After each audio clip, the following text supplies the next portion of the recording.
Don't set none of the mods. They're the biggest 7 haters. Man, they, of course. That's what I'm saying. That's another reason why they started hating me. Because I modded Vinny from the jump and I modded 7 from the jump. And 7 was at odds with BOF.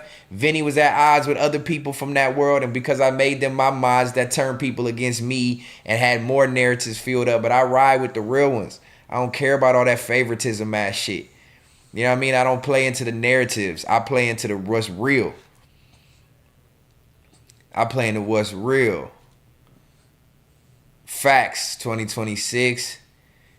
Hey, 7, that's weird. They said I be whooping my dogs. It's crazy. I treat these niggas better than people treat their human kids. They get home cooked meals, walk multiple times a day. They get to sleep and cuddle with a nigga. They get to chill on my lap. Trust me, I don't put my hands on my dogs. That was a funny narrative from King for sure. Funny narrative the way he positioned it, but don't disrespect me, King. That would be like me saying you whoop your daughters, nigga. Like, you know what I mean? Like, it's just certain shit you just don't say. You know what I mean? So, but to each its own, jokes is jokes, but tread lightly. Because I almost got out of body on that post when I seen it.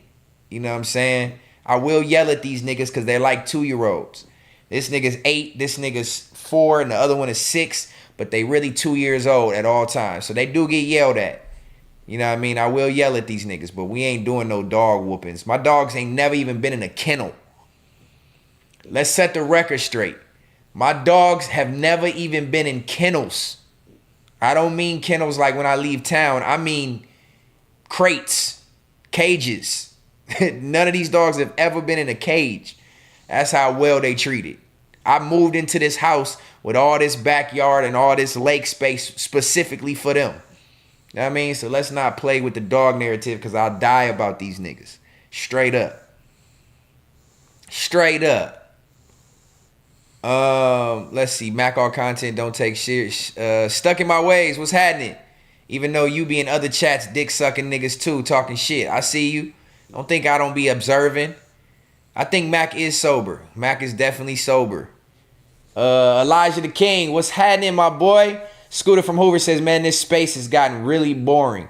I'm telling you, the space has gotten boring because y'all, now I'm going to tread lightly on my tribe members, but that space that I came from has gotten so boring because it was never interesting to begin with.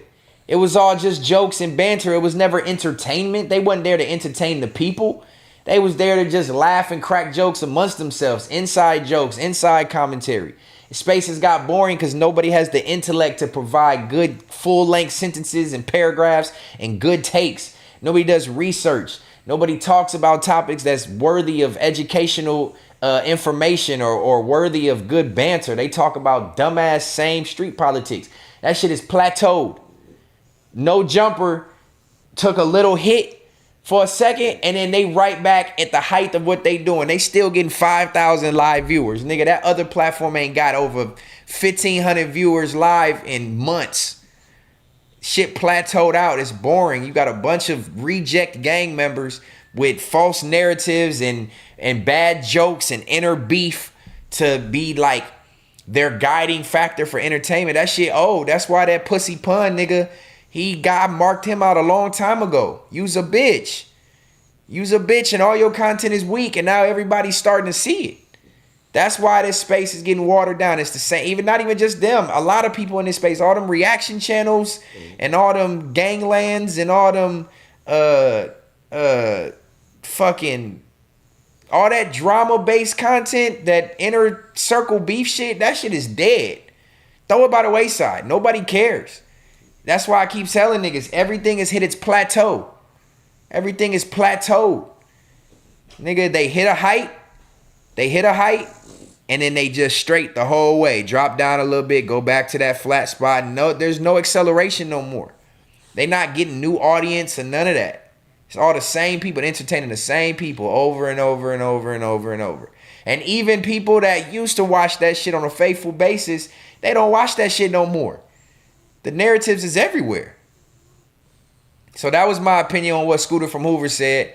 He said he missed them 2023 to 2025 vibes. This space has gotten really boring. Facts, bro.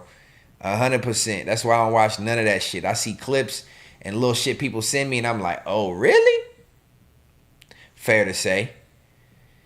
I know you doing it was just funny. I have 2 dogs, trust me, I know. Yeah, I got 3 of these things. They treated like kids. King of the West, the tribe does show up, man. You know, when you build a tribe, you don't want a bunch of just excess people running around fucking up the motion. When you think of a tribe is a family. You know what I mean? You got the family reunions where you got a bunch of frivolous people running around giving the family a bad name. We don't want those people over here. We want the people with the head on their shoulders. We want the people that's gonna lead by example. We want the people with good conversation.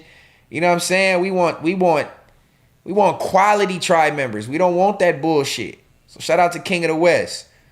Scooter from Hoover says, "No, I'm not gonna let you do that either, dog. That shit was cool as fuck. Everyone just got their own shit going on." Nah, it was past tense. You said it was. Yeah, because it was new. It was exciting because they coming off the hype of No Jumper. That was the only reason why. No Jumper is buns. I just came from their live. That shit was ass. Yeah, but they still bring in the traction. T-Rail clicking with Flacco is going to fuck them up. Yeah, that shit has already came and went. They've oversaturated that, trying to do 3-4 times a week, and it's the same content, bro. It's the same shit. When are niggas going to do something different? When is niggas going to do something different without failing? They had the best thing going with Fair to Say, and they let it fail. You know what I mean? You live and you learn, though. Community is the best pot out of FMW, in my opinion. That's actually super cap. I mean, all that shit is trash, in my opinion, but when you got anything with pun, it's going to be garbage. It's going to be garbage. I've been called that shit out. All I watch is you and Apollo. Everything else trash. I stopped watching BOF in the community. Facts, PBP. I appreciate you, my bro. That's why I'm just trying to get sharper. Yeah, that shit is played out. I watch here and there. Ain't watched a full episode of either of them shows in months. Context matters, nigga. Facts. Facts, facts, facts. He only know 4 words. Yeah, man. And what can go wrong had potential, but you got Pussy Pun right there. He duck all the shit that when niggas come at him, he duck everything. Just like when niggas asked him what his problem with me was, his pussy ass couldn't answer. He's a bad built, out of shape, jealous, fat, sloppy, stinking, ugly ass, fake tooth bitch. You know what I'm saying? So anything he gonna do gonna fail. He had 8 shows and they all gone. This nigga's a reaction channel for real now. Granted, I'm doing reactions too, but I got 4 fucking shows, nigga. Podcast, show, stream, gaming. This nigga's a reaction channel. From what I seen, somebody was like, Stet, you trying to do what he doing. What was he doing? I didn't even know he was doing nothing. For last I knew, he didn't do anything besides shame on you. And then I go find his shit and look it up, and he's doing reactions. So use a reaction channel. A channel. Your whole channel is reactions. Kind of ironic how the tables turn. Them tables always gonna turn, man. Karma is a bitch. Karma is a bitch. Honey Pun. I started watching everything because they wouldn't even try to research the topics. They don't try to research the topics, and they disrespectful to the people who built them. They disrespectful to the fans who actually took the time, who spend money, who sent super chats. Why you think Jay Ken ain't present no more? They was shit on Jay Ken behind the scenes. They was calling him a money grab every single time. They didn't care about that dude. You know what I mean? They just fake individuals. Fake individuals. Them tables turn. Facts. But all right, it's been 43 minutes. Shout out to the 40 people tapped in. I appreciate y'all letting me get my narrative off real quick. Y'all see I'm chilling with my kids today. I got Icon over here. I got Simon on me. I got Epic on the floor.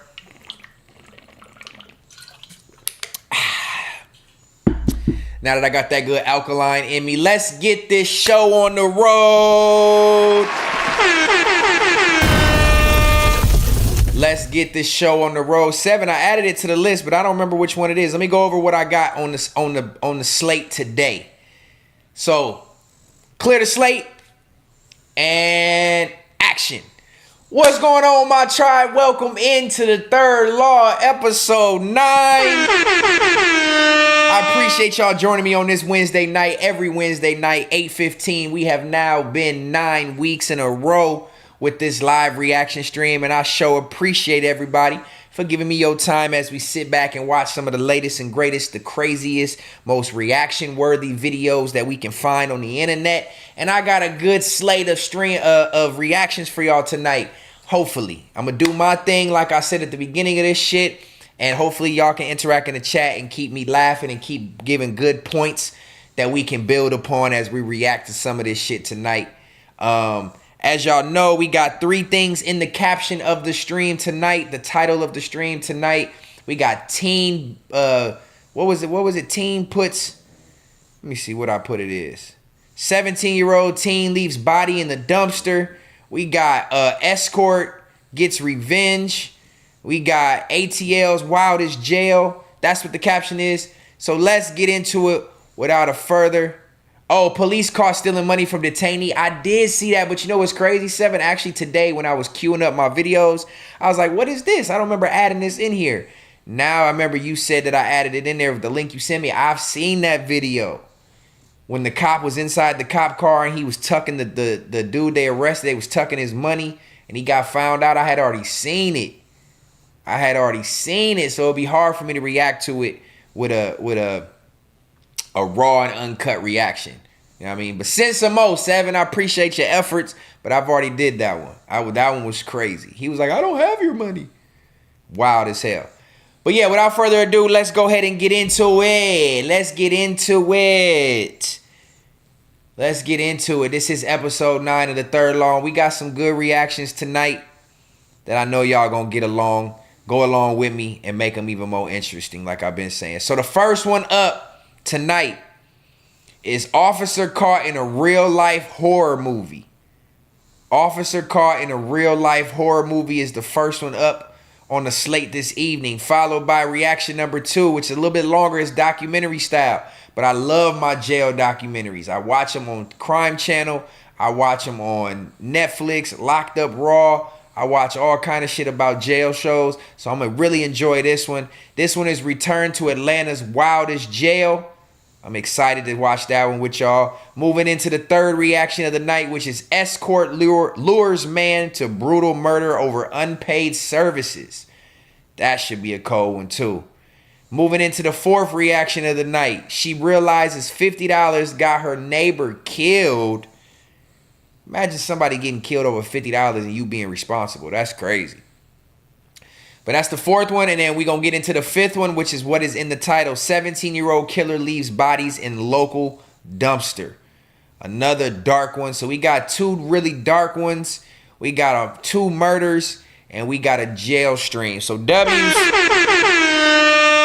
for the third law, episode 9 for tonight, man. We going to get right into it. We going to get going. It's been 45 minutes. We spent long enough rambling. And without further ado, we going to get it cracking. Any other narratives in the chat real quick before we get this going? Get them off. And we going to get this shit rolling. Tiny charged me to be a mod. That's crazy. I did see that. Are you who got modded up in his last solo stream? He modded you up because you said the super chat. I seen something like that. I don't know if that was you or not. Yes, sir. Crazy videos, Elijah. All right, without further ado, we get into the first reaction of the night. Thank you again for tuning in. Make sure you click the like, the thumbs up, hype the stream, stay interactive in the live chat, and when the show is over, come back and leave a comment. Let's get it. Officer Caught in real life horror movie. I hope this one is good. They telling y'all it's gonna be good, I think. They telling y'all it's gonna be good. No, your mama ain't home yet. You gotta relax. That nigga on edge. Look at him, boy. He look like he ready to fuck some shit up. This the aggressive one right here. All right, let's do it. Officer Caught in Real Life Horror Movie. Reaction number 1, Third Law, episode 9. Like that like. Let's go. This officer was by himself on a routine welfare check. What he didn't know is that he might be talking to a killer. Just past midnight on November 14th, 2022, a Milwaukee police officer responded to a welfare check in a residential neighborhood. The caller was concerned for their 75-year-old neighbor, who lived with 31-year-old Israel Webb II, a man who shared no familial ties. Officers were likely unaware of Israel's criminal history, which includes... Ain't no way in hell if this old person is my family member that I'm about to 75. There's no way I'm gonna have a 75-year-old grandparent in my life present in my family that I'm going to let a stranger who's 31 live with on a regular basis. Ain't no church member, ain't no, I need to feed this person, ain't none of that going to be living with my 75-year-old grandparent. It ain't happening. So that's already out of line for you. I don't know if this 75-year-old person has no family members to guide them and instruct them and have them, you know, think smarter. But this is already a setup for failure. Already a setup for failure.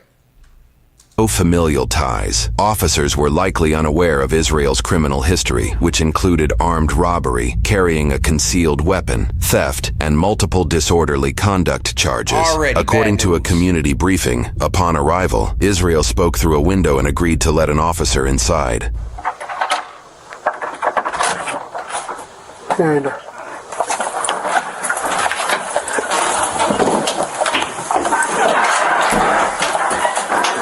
Already look jank. The house look jank as it is. After you. You said you gotta make sure you got an animal or something? Yeah. Go ahead. Here, Israel picks up a steel brake rotor on his way into the residence. What, this one? Yeah. Okay. What? I feel like already the officer hasn't done his diligence correctly. You get called to a house and you lead the way into the residence, and you let the home owner or the person who called supposedly walk behind you. You already out of bounds as the police officer. And they talk about this man picked up a car rotor at this time right now of night. You picking up a car rotor and walking behind me. Bitch, you ain't finna clunk me in the head with a motherfucking brake pad. What's that for? Oh no, to block the door and it swings open. Gotcha. According to the community briefing, this is the only entrance and exit in the home. The rotor likely weighs around 20 pounds, more than enough to prevent anybody from quickly leaving or entering the room. Something's not right. She's laying on her bed.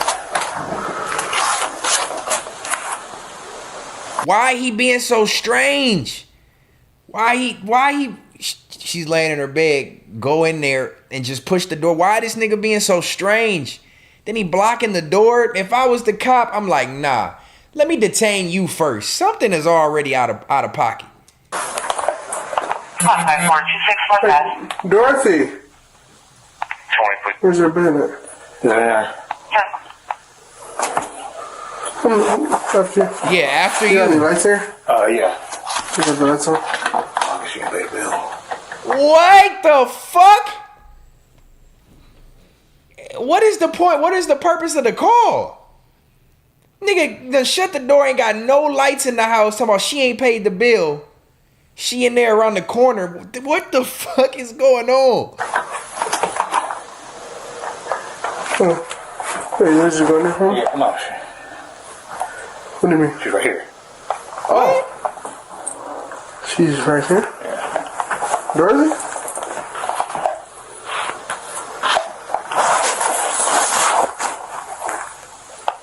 Is she laying on the couch underneath that blanket? Wait, hold the fuck up. So the man first said she's in the room sleep. He was trying to get that cop in that dark room so he could ambush the cop. I can tell already. He was trying to get that cop in that dark room, in that dark house. He put the rotor at the door, talking about the door swings open to lock the cop in so he could ambush the cop. Or he lied about putting a rotor in front of the door. He was really about to try to hit the cop in the head with it and knock him out. But why would he open that bedroom door and say she's in there like this and then do this like he wanted the cop to go first? And as soon as the cop said, no, you go, he said, no, she right here. I swear I seen a bonnet laying on this couch right here, bruh. This about to get crazy. Is she sleeping? Yes. All this noise being made, name being called, she laying flat with the blanket over her head, and this man say she's sleeping? Nah. Okay. How long she been sleeping for? I since 6. What's the bag for? She wets the bed. She wets the bed? Why you gotta cover it like that? Because your rain will open the window and stuff. It's Hold on, you put the nighttime. cover back for me? Dorothy? Why is she covered up like that? Her face. Oh, she's sleeping. Alright, just step back for me. So did he call the police? Who called the police? And what is it? Is it a wellness check? What is the point of the police call? This nigga is acting strange as hell. And this cop is too calm for me. This has a nasty scene written all over it. The fuck? Is it Dorothy? Miss Dorothy? He just got his Why hands she got up. flowers and stuff on her like that? Okay, step back. Step back. She's dead, sir. What do you mean she's dead? She's dead. I was going to call her relatives in the morning. Okay. What the fuck? So this nigga knew that she was dead, but then he said she was sleeping. He said she was asleep in the bedroom. Then when the cop told him to go in the bedroom first, he said, no, she's right there on the couch, sleeping. He was adamant she was sleeping. The cop made him pull the cover back. Why you got her covered up like that? She's sleeping. Now the cop pulls the cover back. And he say she's dead. I was going to call the relatives in the morning? Nah, nigga, you guilty. If I'm the cop, I don't know if it sounded like he grabbed the pistol, but nigga, I would have the gun out. Ain't no way this little buff ass nigga gonna try to get the best of me in this house, and she's dead right here and he know it. Talking about why is there flowers on her? This nigga put flowers on the body? Come on, dog. Put your hands up. The phone's in the room. Put your hands up. Alright. Turn around. Put your hands on your back. 5446. Y'all give another squad to my location. I'm a supervisor. Yeah, nigga, you better call for Put your hands backup. on your back. He moving too slow for me. He about to You do don't have any something. weapons or anything like that. He about to attack you as soon as you get Don't close. look at me. Hands on your back. Turn around, You looking don't at look me. at me. Don't do that. Don't do that. Why you Oh, look- oh shit. It's about to go crazy. I got a feeling. He keep looking over. He's slowly moving his hands. He ready to make a quick move. He trying to dart move, grab him, do something, dive for a weapon. He trying to do something. The cop tell him, don't look at me. Don't watch my moves, nigga. Do what you do, but don't watch my shoes. No, you're not gonna get shot, but you looking at me like that is kind of making me nervous. Okay, I'll do that. 234 north. Stop looking at me. Lower. Look, there it go. I apologize. Don't do that. I'm telling you. Stop looking at me. You're gonna get tased. You hear me? Okay. Just letting you know. Don't do that. All right? Now the cop is being I got a calm. taser right now. Okay. But he's talking about he on that no nonsense. All right? Quit looking at me. In the face. No. Please, just shoot me in the face. He already know he don't have no way to get out of this situation. He's about to get arrested and go to jail for murder or elderly neglect. So now he just want to die. He turn around and just want to die. He don't even want to get put in handcuffs because he knows as soon as he go in them handcuffs, it's over with. He was trying to hit that nigga with that rotor. I'm telling you, he was trying to park that nigga, no pun intended, with that car rotor. To turn around and say, please just shoot me in the face, he know he guilty. And he about to find out he don't got no story. No. In the face. No. Her relatives. Call her relatives. Call her relatives, please. Tap you. Don't. Please. Make that other squad 1017, please. Please. Thanks.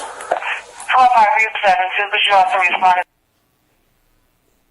1017, 5372. No. Good work.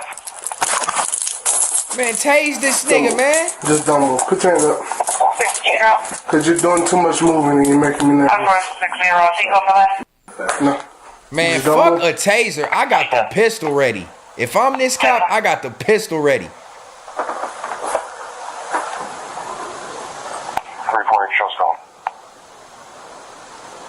Oh, it could have been a welfare check, Bryce. Yeah, for sure. Family could have. Oh, he got the taser out. You see that beam on his back? He keep looking around. No, on your stomach. Please. Sir, on your stomach. You gotta shoot me. Okay, you're doing too much. Okay, don't take it. No, you're gonna get... Wait, you hold the fuck up. Why you turn into a bitch, Israel? This nigga turned into a bitch. Please just shoot me in the face. Please just shoot me in the face. Just kill me, please.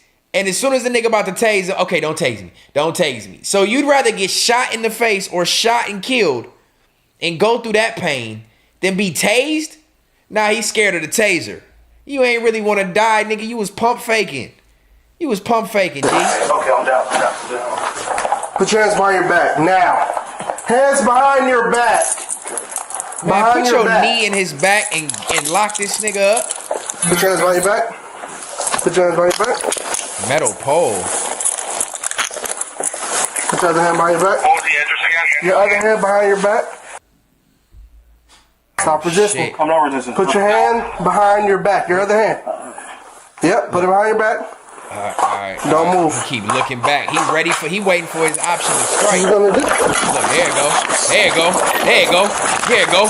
Go. Stop. Get him. Stop resisting. Stop. Stop. Stop. Stop. According to a community briefing, the Damn, why the body cam fall off, man? Fuck. officer attempted to handcuff Israel but secured only one wrist before a struggle began. At this time, the officer pressed the emergency button on his radio, signaling for immediate backup. During the altercation, Israel allegedly used this 2.5-foot metal pole and attempted to grab the officer's firearm. Stop. Stop. Stop. You got Give me another squad here now. Sir. right in the face. Stop. Right in the face. You will be shot. Right, Stop. right in the face. Please, right in the face. Stop. Okay. Drop the pole. Right in the face. Drop the pole. Please. Man, he got a hold of the pole, nigga. This cop is a pussy. How you let that happen? You had him on the ground. You should, instead of leaning over to handcuff him one hand by hand, put your body weight on his back.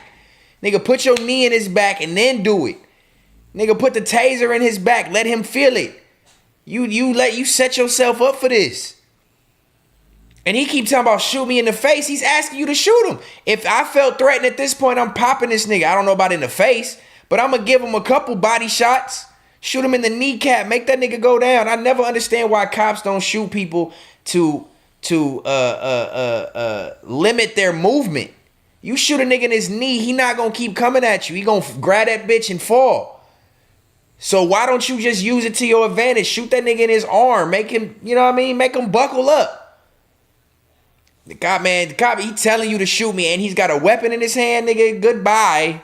Right in the face. Drop the pole. Right in the face. Come on. Right in the face. Drop the pole. Right in the face. Drop. Do it in the Come on, right in Sir. the face. Please, right in the face. Right Drop in the the face. pole. Right in the face. Right in the face. Come on. Now when I Pause. Keep asking this man to shoot you right in the face. Come on, man. Right in the face. Right in the face. Right in the face. to shoot Right in you. the face. Come on. Do it, please. Come on, you don't know what I see. Do it. Sir. Do it. Drop the Do pole. it. You don't know what I see. Do it. Sir. Right in the fucking face, Drop man. the pole. Right in the face. Come on. Come on. Drop the Come pole. on. Right in the face, man. Please. Drop Right in the face. on the ground now. Right in the face. Come on. On the ground. Make it quick. On the ground. Please make it quick. Okay. Don't tase me. What? I don't understand this man, Israel. Is he fitting? How do you keep asking this cop to shoot you and kill you, but you don't even want to be tased? You don't want a little bit of shock? So you willing to put the pole down and get on the ground and put your hands behind your back to not get tased, but you don't want to do nothing to prevent yourself from being shot. You don't know what I've seen. You don't know what I've seen. You probably killed this old lady. There you go. Drop it. Drop it. Now. It ain't even doing nothing. Drop for him. it. Right in the face. Drop it. Right in the face. Drop it. Right in the face. Come on. Drop it. You gotta do it, man. Right in the Drop Right in the face. the weight now. Right in the face. Drop the weight. Right in the face. Man, why Drop this cop the is too weight. out of Right in the breath? face. Drop the weight. Responding officers attempted a rear entry to the building, but ultimately had to kick down the door to assist. Subject is acting up like an inmate squad. Right in the face, come on. We are front around. Who did that bitch? Don't take me, man. Don't take me, man. What? Drop the way. He's listening to it. Kick that bitch in. How'd he hock it? Get me! Get me! All that right there next to that poor deceased old lady, bruh. Jamalology, better late than never. Welcome in, Brody. We just getting these reactions going. Make sure y'all clicking that thumbs up. Hype the stream. Stay engaged in this chat. Because this one is already off to a wild start. Good, freaky. Give me your hand! Check that room. Man, there's too many of y'all to be still be struggling with this dude. According to a community briefing, despite being tased, Israel threw the brake rotor at the officer, prompting the officer to fire his handgun. This photo shows the damage caused by the rotor, which was allegedly just inches from hitting the officer. Israel allegedly continued to resist other officers, but was eventually taken into custody. Emergency medical services were immediately sent for Israel, Man, and he survived the injuries. Israel. The 24-year-old officer was treated and released after minor injuries. The officer had 4 years of service at the time. A medical examiner was called to assess the 75-year-old woman who had no signs of trauma. It was later determined she died from lung cancer, though the exact time of... So he did all this? So the lady that was on the couch died from lung cancer, natural causes. And he was trying to die from suicide by police officer? What the fuck is up with him, bro? I gotta hear more about what he had to say. Cause ain't no way. What are you scared of? What, you weren't even gonna go to jail? She died of lung cancer. You weren't even gonna go to jail. What you do all that resisting for? You should have just let them put you in handcuffs, figure out what happened. What could you have gotten in trouble for? Not reporting the dead body, maybe? Or what could you have gotten in trouble for? Death remains unclear. An investigation was opened to determine if the use of force was justified after the officer-involved shooting incident took place. During this investigation, the officer was placed on administrative leave. On December 5th, 2022, roughly 3 weeks after the shooting, the Milwaukee County District Attorney found the use of force was justified. The officer will face no charges regarding this incident. For this incident, Israel was charged with 1 count of battery of a law enforcement officer, 1 count of resisting an officer, and 2 counts of bail jumping, which was linked to a $2,500 signature bond for prior disorderly conduct charge. So he was scared he was gonna go back to jail, but you wouldn't even went to jail that night. You wouldn't even went to jail that night. Had you just been detained or calmed down or sat in the corner or quit being so weird, you wouldn't even went to jail that night for them to they would have got his name and information, and they would have found out that he was jumping bail and would have sent him back to jail. I get that. So he was scared to go back to jail just from running his name. But he wouldn't have went to jail for any new charges. He must have been on a crazy bail jump. According to news sources, in February 2023, the court determined he was incompetent to make decisions related to his case and assist with his defense. However, the court deemed he was a likely candidate to regain competency in his case. He was forced to participate in 62 days of competency restoration treatment, credited as jail time if sentenced. In May 2023, he remained incompetent, leading to extended treatment. By late July 2023, the court declared him competent and set a $5,000 cash bond. In August 2023, he pled not guilty and posted the $5,000 cash bond in September after 10 months in custody. Though the case was prepared for trial, in February 2024, 15 months after the incident, the state dismissed all charges and refunded his bail. However, in March 2024, he was recharged for the same incident with 1 count of attempting to disarm a peace officer, 1 count of resisting or obstructing an officer, and 1 count of bail jumping. A $5,000 signature bond was set in April 2024, and in June, he pled not guilty once again. At the time of posting this video, the case remains pending. Additionally, Israel currently faces separate, unrelated charges for stalking and violating a restraining order in relation to domestic abuse, along with felony bail jumping. Now, when police receive calls for a check on the well-being... All right, man, we're going to get up out of here on Israel, because I don't know, that video didn't have enough engagement for me for reactionary purposes. Israel was just disgruntled, and it had nothing to do with, that was title clickbait. Officer caught in a real life horror movie. The lady being dead on the couch had no bearing on the case at all. She died from lung cancer. He didn't do nothing to her. It wasn't gruesome. It wasn't anything, no murders. I mean, I'm saying I wish that upon her, but it didn't have no bearing on the video. And then this nigga has just bail jumping charges, and then they dismissed it, and they tried him again, and he was incompetent. We gonna get up out of here on Israel, man. That shit was weird as hell. It was scripted. Boy said it was scripted. Man. DMV top rank. It is insane. You can't get 28 people to watch you do shit, pussy boy. I get the same amount of viewers as your boy when he does his reaction stream. So hop off my dick. And that's why you subscribe, to sit in there and comment in the chat. 30 people, bitch. Watch it keep going up. And you one of them, pussy ass nigga. So I hate bitch ass niggas like you. Get off my fucking dick. How about that? Nigga? How about that? You should watch some conspiracy stuff, not this bullshit. I'm all for the conspiracies. I gotta find the videos. This is what I'm trying to tell y'all, tribe. I don't have the time to run 3-4 streams and shows and find content and then find more videos. And then a lot of times I don't want to watch the video before I watch it live with y'all. Then I already know what the fuck is going on. That defeats the purpose of reactions for me. At least me, in my intent. But as soon as this DMV top rank bum ass nigga come in this shit talking shit, he would just watch the viewers go up. You was a bum. That nigga, your homeboy who does reaction streams on his reaction channel had 25 people watching the other night. So cut the shenanigans, and that's with 60, 70,000 subscribers, nigga. Get off my dick. See, I hate niggas like this, boy. I could spend a whole fucking stream on bitch ass. One of these nights, you know what I'm gonna do? I'm gonna invite every single person who's a hater that be on my dick. I'm gonna invite them formally to come join my chat, and I'm gonna just mark them out the whole stream. I'm gonna go live. I'm gonna let them post narratives in the chat. It's the same 5 narratives. This is your views. You paint this. You make rugs. You ran from LA. You got marked out. The same 5 little dumbass made up narratives that y'all got. I'm gonna come in here. I'm gonna mark all of them out. All at once. I need all of them at one time. I need all of y'all at one time.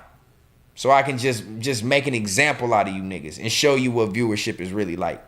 Nigga over here talking about viewership on a reaction stream. Suck my dick, puss ass nigga. These are the type of people that would never say none of this shit in person. They just want to come in the chat and run they fucking dick suckers. Shit is wild, wild, wild. You know what I mean? I know about the Erica Kirk conspiracy for sure. I just got to find a good documentary on it. Your mommy's home. Go. Your mommy's home. Go. Mommy's home. Go. He like, I don't want to go. I want to stay with dad. I do. I love conspiracies. I'm all for conspiracies. I'm conspiracy god. I know all about the conspiracies, but them documentaries be long as hell. But it's all good. We can try it. Send me some videos, and we gonna get into it and see. Wavy Crockett said, I'm gonna send you some fire for next week. Do it up, Wavy. Please do. Please do. He probably was trying to collect check from taking care of her still. Oh, that's a good point, Elijah. On that reaction, he might have been collecting some type of government assistance. For sure. Then look up the Erica. Go, Simon. Your mom's home. Go. Go. Some niggas shedding like gangbusters. Some niggas shedding like gangbusters. Nigga, what the hell? Y'all in here nervous? Alright.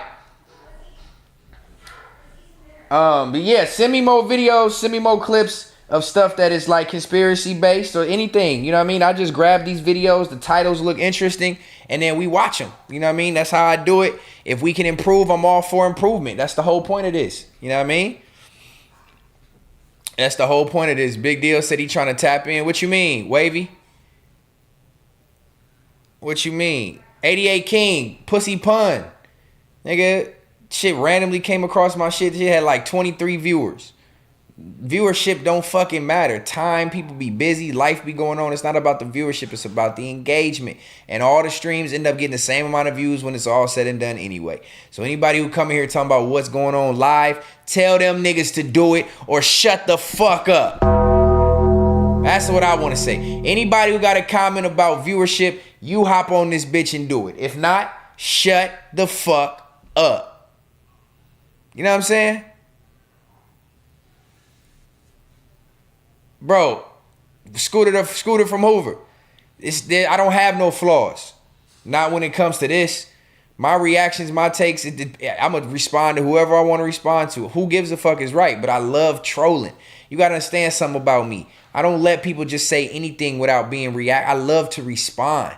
I love to prove niggas wrong. I love to make niggas look like bums. That's what I love to do. I get hype about it. You know what I'm saying? It's fun to me. It's fun to me. Anybody who don't like it, no offense to you, you can keep it pushing. I'm going to choose to respond where I want to respond, bro. It's just part of who I am.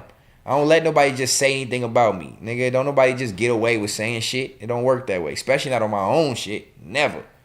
Never in life. But all right, what we going to do is move into for sure did 88 King. 100%. If I cared enough, I would have screenshotted it. Nigga, it was 20-some people watching some reaction stream he had going on. Facts. Nigga, shit came across my little live shorts clip thing. It said it was live. Nigga had 26 people on there for an hour. Nigga, that shit don't matter. This shit ain't easy. Motherfuckers think they can just grab a mic and do it until they try it. Facts. And then everybody end up giving up. Gap Tooth Games. Oh, Gap Tooth, what's happening? I ain't seen you in a minute, bro. People act like that shit is easy. It's not easy. So anybody who got commentary about viewership, prove me that you can do better and make more money than I can on YouTube, and then I'ma salute you. If not, shut the fuck up and keep watching. Subscribed ass nigga. Get my chat talking shit about viewership. Bitch, you couldn't get motherfuckers to come out. You couldn't get 35 people to come out to a birthday party. Pussy ass niggas. Alright, we gonna move on. We ain't gonna dwell too much on that. We gonna get right into the second reaction of the night. Shout out to everybody who's tuned into Third Law episode 9.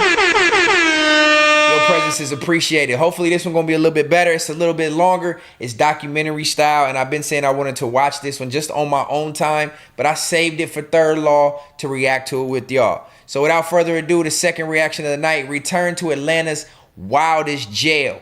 I love jail documentaries. Let's see what's going on in the ATL, shouty.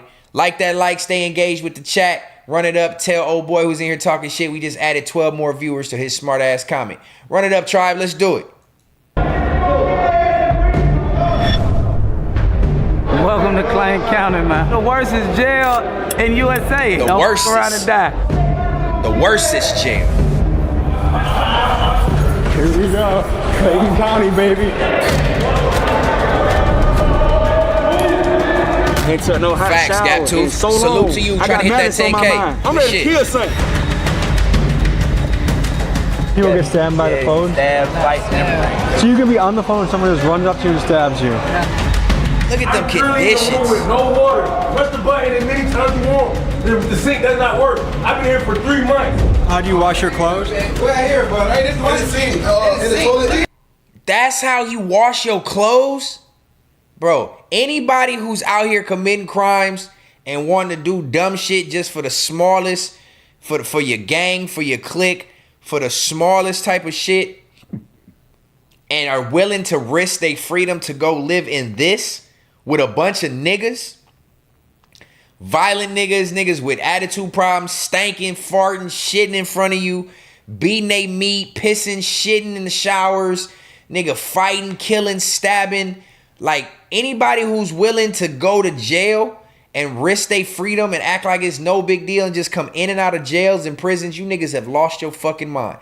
These niggas got 3-4 niggas in this little ass dirty cell with no running water, no air circulation, no ventilation. They washing their clothes in dirty water in a garbage bag? Come on, my boy. How can you ever in your life think this is something to aspire to go do? And these niggas be going to jail and coming out acting like it's an accolade, it's an accomplishment.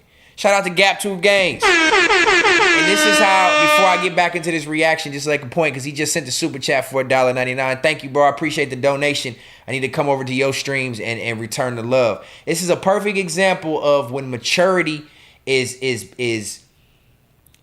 more important than trolling and jokes and bad blood and bad energy for the sake of narratives or one-off arguments. Me and Gap Tooth Gaines, from what I remember, had some banter back and forth about channel starting and viewership and whatever. We had our banter back and forth. We communicated like grown men on the YouTube comments, smoothed it out. My boy tapped in with me live. He's in the chat. He subscribed. He sent a donation. He fucked with me because he realized, you know what I mean? We make mistakes. We apologize to each other as men, and we move forward with forward motion. We ain't got to dwell on the negativity. So that's a perfect example of what I mean about people ignoring narratives and understanding who I am really, and then we make a relationship out of that. So shout out to Gap Tooth Games, not only for tuning in, but for sending a super chat, bro. Real one. I appreciate you. Bro, look up the video. What video? Scooter from Hoover? What video?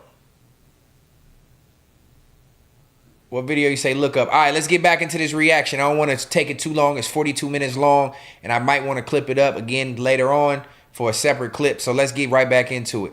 Returning to Atlanta's Wildest Jail documentary. Let's do it. Look at that shit. Look at that shit, man. Clayton County, Atlanta, shout. Clayton County Jail is one of the craziest places I've ever been. He's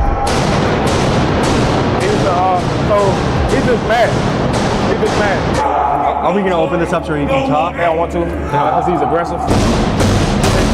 He's aggressive. Damn. And what I've realized is this jail, like many jails, relies on a system of segregation to try and ensure safety. After all, if rival gang members or races share a cell or pod, what begins as roommates can end in murder. So to stop stabbings, fights, and deaths, guards separate the inmates into groups, and these groups create what are essentially hoods within the jail, each with their own unique rules, culture, and even language. So in this episode, we go hood by hood and cover groups like the Stabbers, the Bloods, the Muslims, and the Mexicans. And in the process, we also unpack questions about human rights, and we witness a justice system that is completely broken. And if you stay to the end of this episode, you'll see our biohazardous encounter with notorious poop-throwing inmate Doo-Doo Brown. Folks, let's head to Clayton County. Notorious poop-throwing inmate Doo-Doo Brown.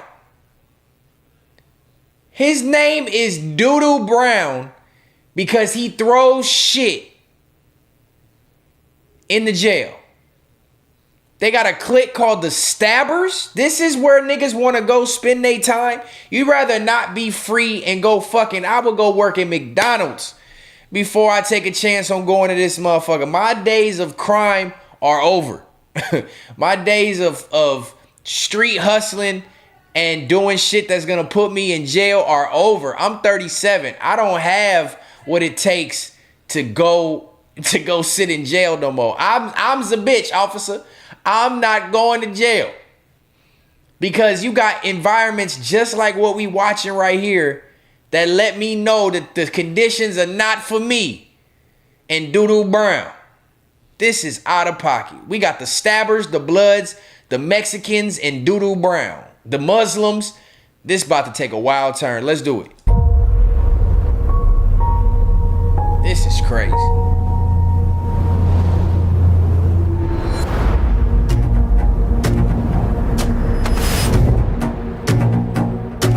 You have to get your energy ready to go into places like this because they are high energy areas where you can get tired very quickly because there's so much going on, there's so much chaos, and it's so different than what you're used to. Excited to learn more about these guys, hear their stories, and get into this thing. So we're about to go in to the Clayton County Jail, but this is one of the top dog sheriffs, Officer. He's really good at pit maneuvers and getting himself into sticky situations. So these are just some of the flags that have gotten off some guys on the street. They're all gang affiliated, so you've got your GDs, Bloods, Crips, and some hybrid gang stuff. You know, they have them out in their pocket and stuff, so can't bring this stuff into the jail because then everybody's gonna know who they are. You seen this, without Wavy? proper classification, that could be a big issue. Now, how much do these gang ties help in the jail? Oh, a lot. Because you know you don't want the wrong sets intermingling, so you kind of have to segregate guys. Yeah, you have to.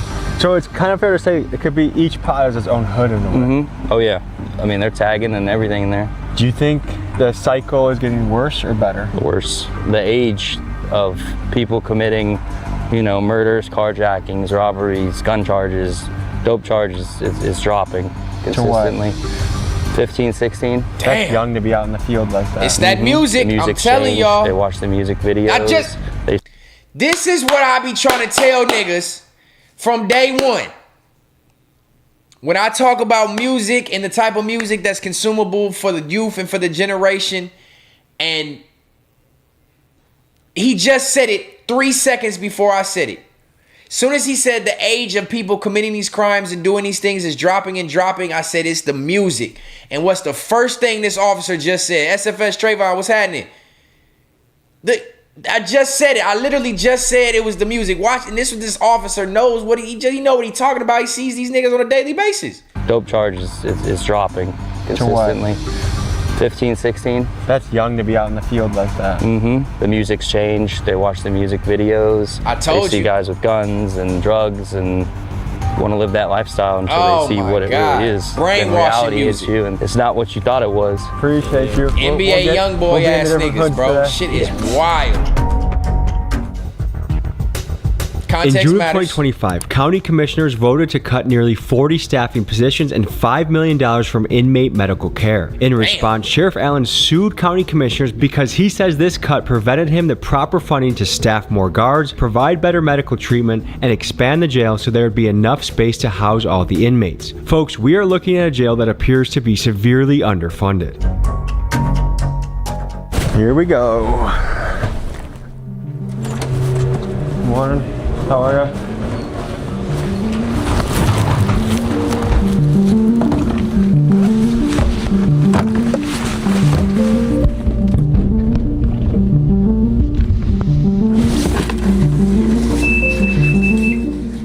Good morning. Any action so far today? That's the only thing that we had so far is 1 fire. Which unit was that? How's Unit 5?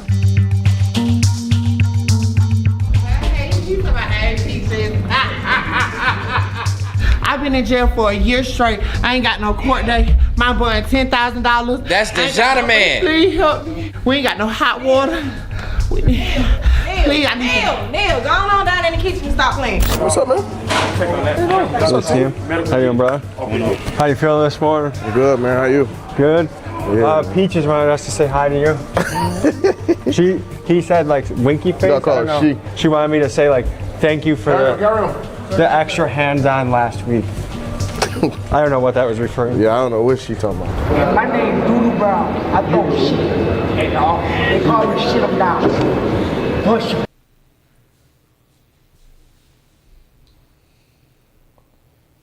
He is adamant that that's his name. They don't call him that. He calls himself, my name is Doodoo Brown. I throw shit. Shit them down. What did niggas get me into watching? This is out of pocket. I don't know what that was referring to. Yeah, I don't know what she talking about. My name is Doodoo Brown. I throw shit. And they call me shit them down. Push quick. After briefly meeting Doodoo Brown in the first episode of Clayton County, I wanted to meet him face to face and learn more about what makes him tick and what motivates him to throw poop at the guards. Here's how that went. Is he aware that he was on YouTube and Instagram from before? I know he's aware of it because when I first asked him if he wanted to do his interview, he said, no, they ain't paying me for the first one yet. I got told later that he does want to do it. I verified that with him this morning. He said, yeah, he's going to do it. I told him we'll be back in about 20 minutes. He said, cool. He's become a legendary figure. You know, for real. Is he one of your more challenging inmates? I'm taking back. Yeah, definitely. Anybody that's willing to use feces as a weapon when they're not happy about something is definitely a challenging situation. But how does that ever, man, look at niggas walking in on cameras throwing up gang signs. Niggas just mentally lost, bro. These kids is mentally lost. But back to Doodoo shit him down ass Brown. How you should be able to avoid him even having access to shit. Nigga, you would have metal drawers on. You would have them 10-man.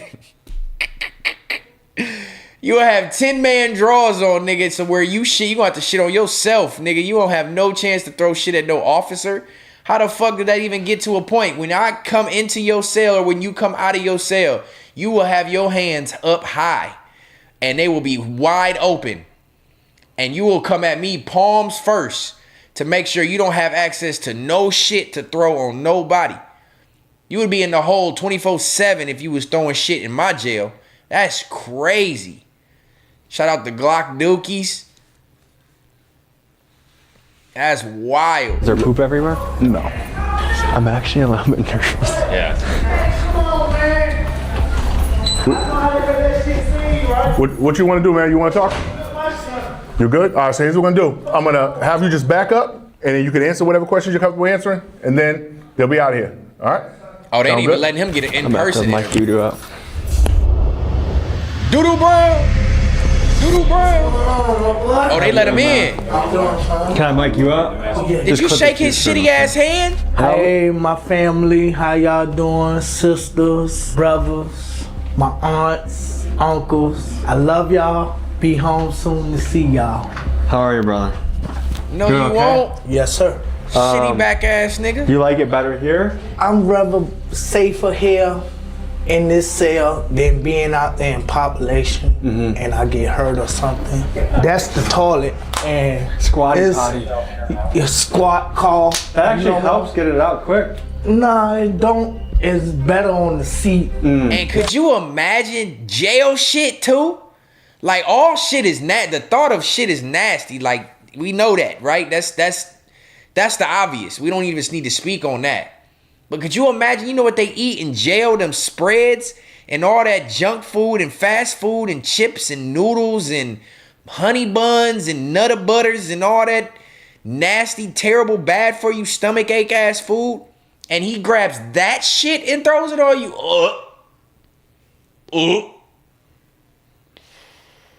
This nigga will be under the jail. You will be sleeping in the sewer system, nigga, if you was throwing that type of shit. How do you want the people to know you? What do you go by? I go by Shit 'em Down Brown, Doodoo Brown. It's like the nurses call me Shit 'em Down Brown. The nurses? Doodoo Brown, Doodoo Brown, Doodoo Brown.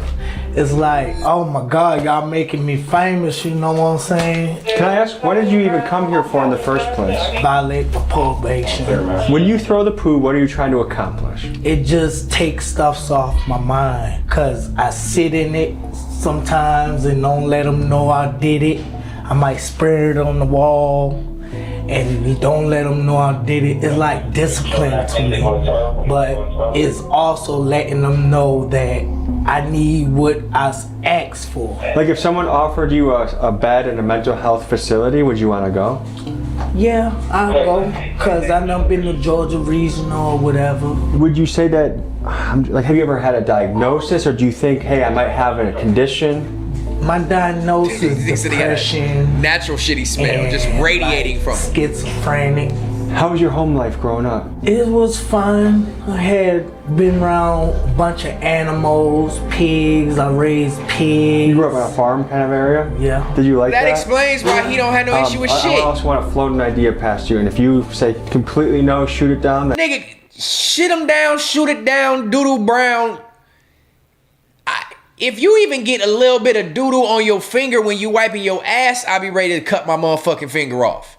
If it's motherfucking poked through the toilet paper too thin and it poked through, you get a little doodoo on your finger, I'm ready to cut my whole motherfucking hand off. So how can you willingly grab your shit barehanded, your own shit, and throw it? Oh, take me now. How are you willing to just in your hand and then just, oh my God, bruh. I be trying to courtesy flush when I shit. I don't even want to smell the shit. And I eat healthily. Healthily, is that a word? I eat well and I don't even eat bad for my shit to be foul. And I don't even, courtesy flush. This nigga actually pockets his shit. Smears it on the wall. Could you imagine what this nigga skin smelled like? His fingernails, his wall paint.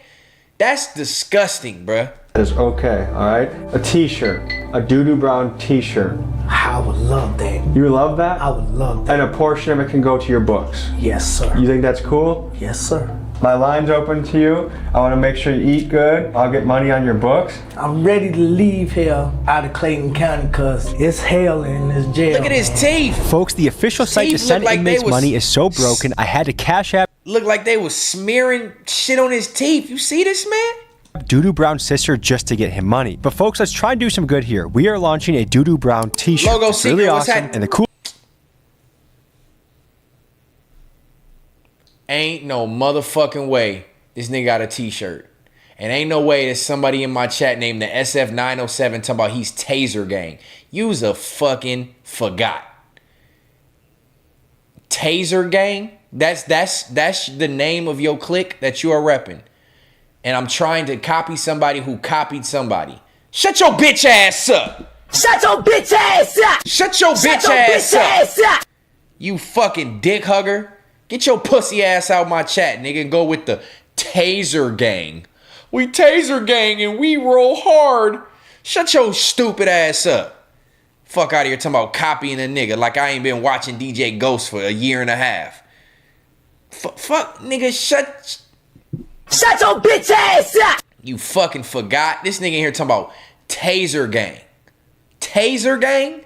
That's your name? Taser gang. That's what you represent. Trying to copy Pussy Pun. A nigga who don't have no fucking streams. He's a reaction channel. You got a whole channel for reactions, but had the nerve to call somebody a reaction channel when they branched off from you. Shut your bitch ass up right along with Pussy Pun. Fuck out of here. All right, back to your regular schedule programming. I'll cut that out of the clip.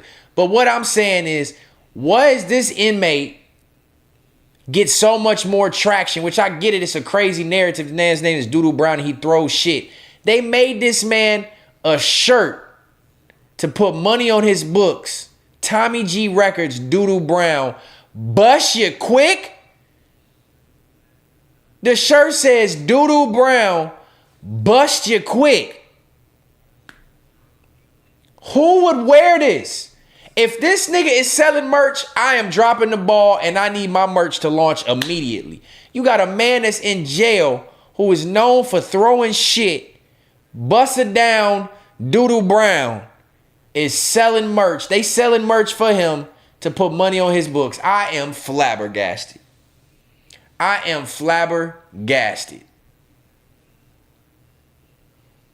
This is wild. Cool thing is that 10% of the profits will go to Doodoo Brown and 90% of the profits will go to Project Restart, an Atlanta nonprofit that helps inmates avoid going back to jail. Y'all gonna wear a Doodoo Brown shirt and workshops. 100% of the profits going to a good cause. This will be a one-time print, so get yours before they sell out at TommyGMcGee.com. I actually think Doodoo Brown is kind of a soft-spirited person.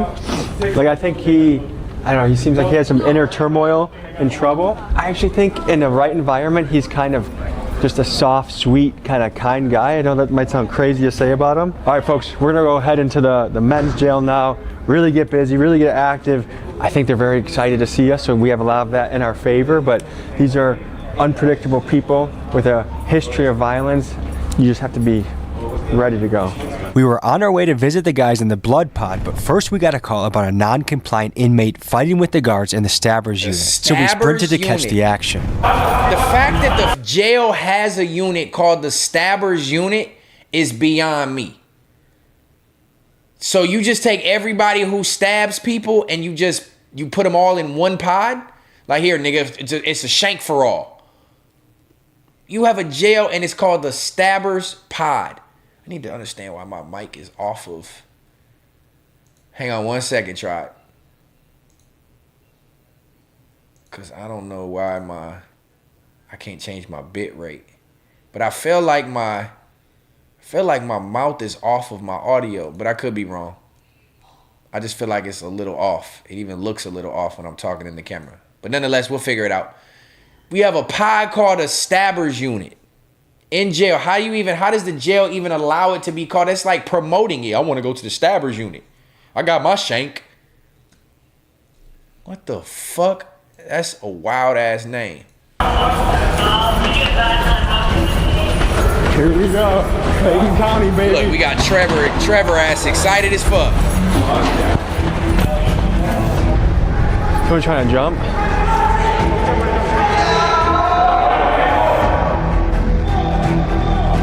Look at them conditions. What the fuck is this nigga doing? Getting tried. Okay, let him go. Hey, comes out. Comes out. Hey, Escort, comes out. Come on, we're going in his room. Hey. Go, in your room.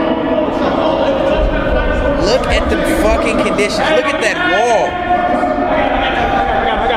Like, I've realized jails don't spend no money to maintain the visual. I guess they don't want you to be comfortable in there. They don't want you to be It is a little off. Fuck. I don't know why I be doing that all of a sudden. I gotta change my settings somehow. Damn it. But how you...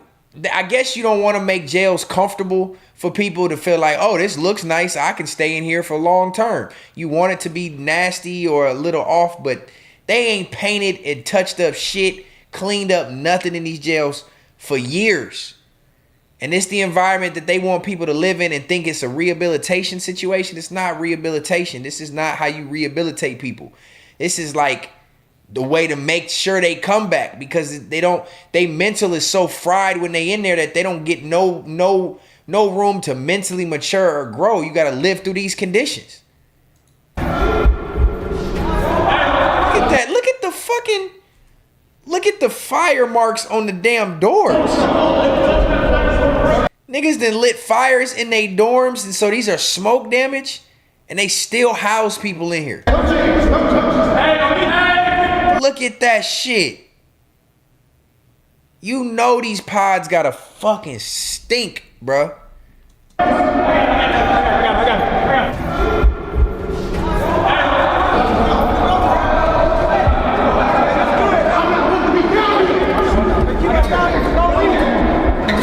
Hey, this is the first time I see all correctional officers being niggas. Most jails, the correction officers be white.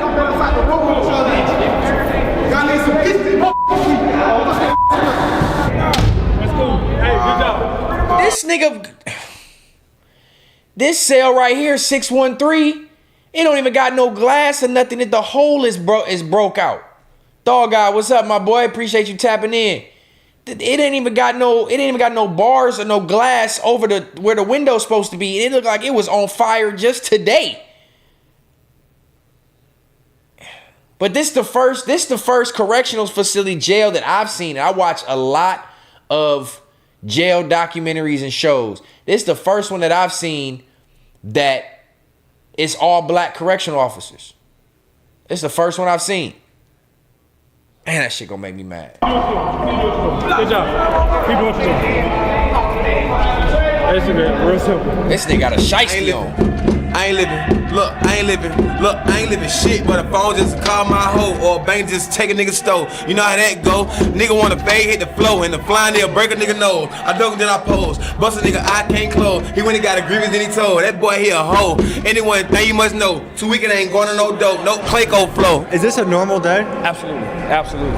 You guys on lockdown right now? Yeah, we're on lockdown right now. 3 niggas in this one cell.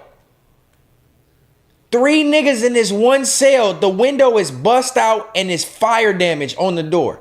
This is the jails and shit that people in these streets like commend people for going to. Charge us and everything, Cause it's 2026, I'm still busting shit. Window, bro. You know what I'm saying? How do you wash your clothes? No, we ain't got no clothes, bro. Wash our clothes right here. Right here, bro. Hey, this is the washing machine. In the toilet. Look at that shit. Look at that shit, man. It's crazy, man. According Niggas want to go to jail and be around a bunch of other niggas in fucking white, dirty ass underwear, recycled underwear. It's what, bro? This is sad for our people, bro. This is sad.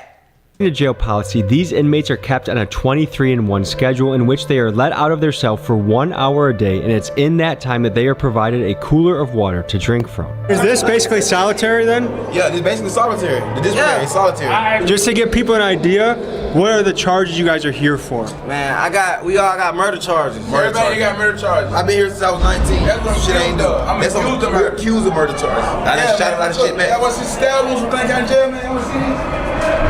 They like keloid. Man, I see that, man. But they set a big old fire this morning. For one reason or another, as soon as I got here, a big old fire. Guys we just talked to? Yep, the ones we just talked to. Set a big old fire. That was in their room or out in here? No, that's the window. I told you that shit just happened that day. Them niggas is in there on murder charges. Murder charges. Damn, why this shit lagging like this? That shit pissing me off. He in there on murder charges. 3 to a cell with another nigga that's got a murder charge in a stabber's unit. Setting shit on fire. Good Lord. They clean with bleach, bro. Don't get it twisted. Clean what? Not one surface in this motherfucker look clean, bro. PBP says, I hate jail, bro. I hate anybody who's ever had to go in there. I hate it for you. fucking incredible. Like, yeah, it's amazing. How do you deal with this mentally? So I've been doing this since I was 21. And how old are you? 29. So what would it take for Appreciate it, Wavy. I feel like it's delayed. To do the right thing, right? A lot of them, they gonna tell you a story, right? But when they get out there, the regular population, they do crazy stuff. Them, they stab the shit out of people. You know, you put them in here and they go under a certain classification, and now they can't move for one reason or another.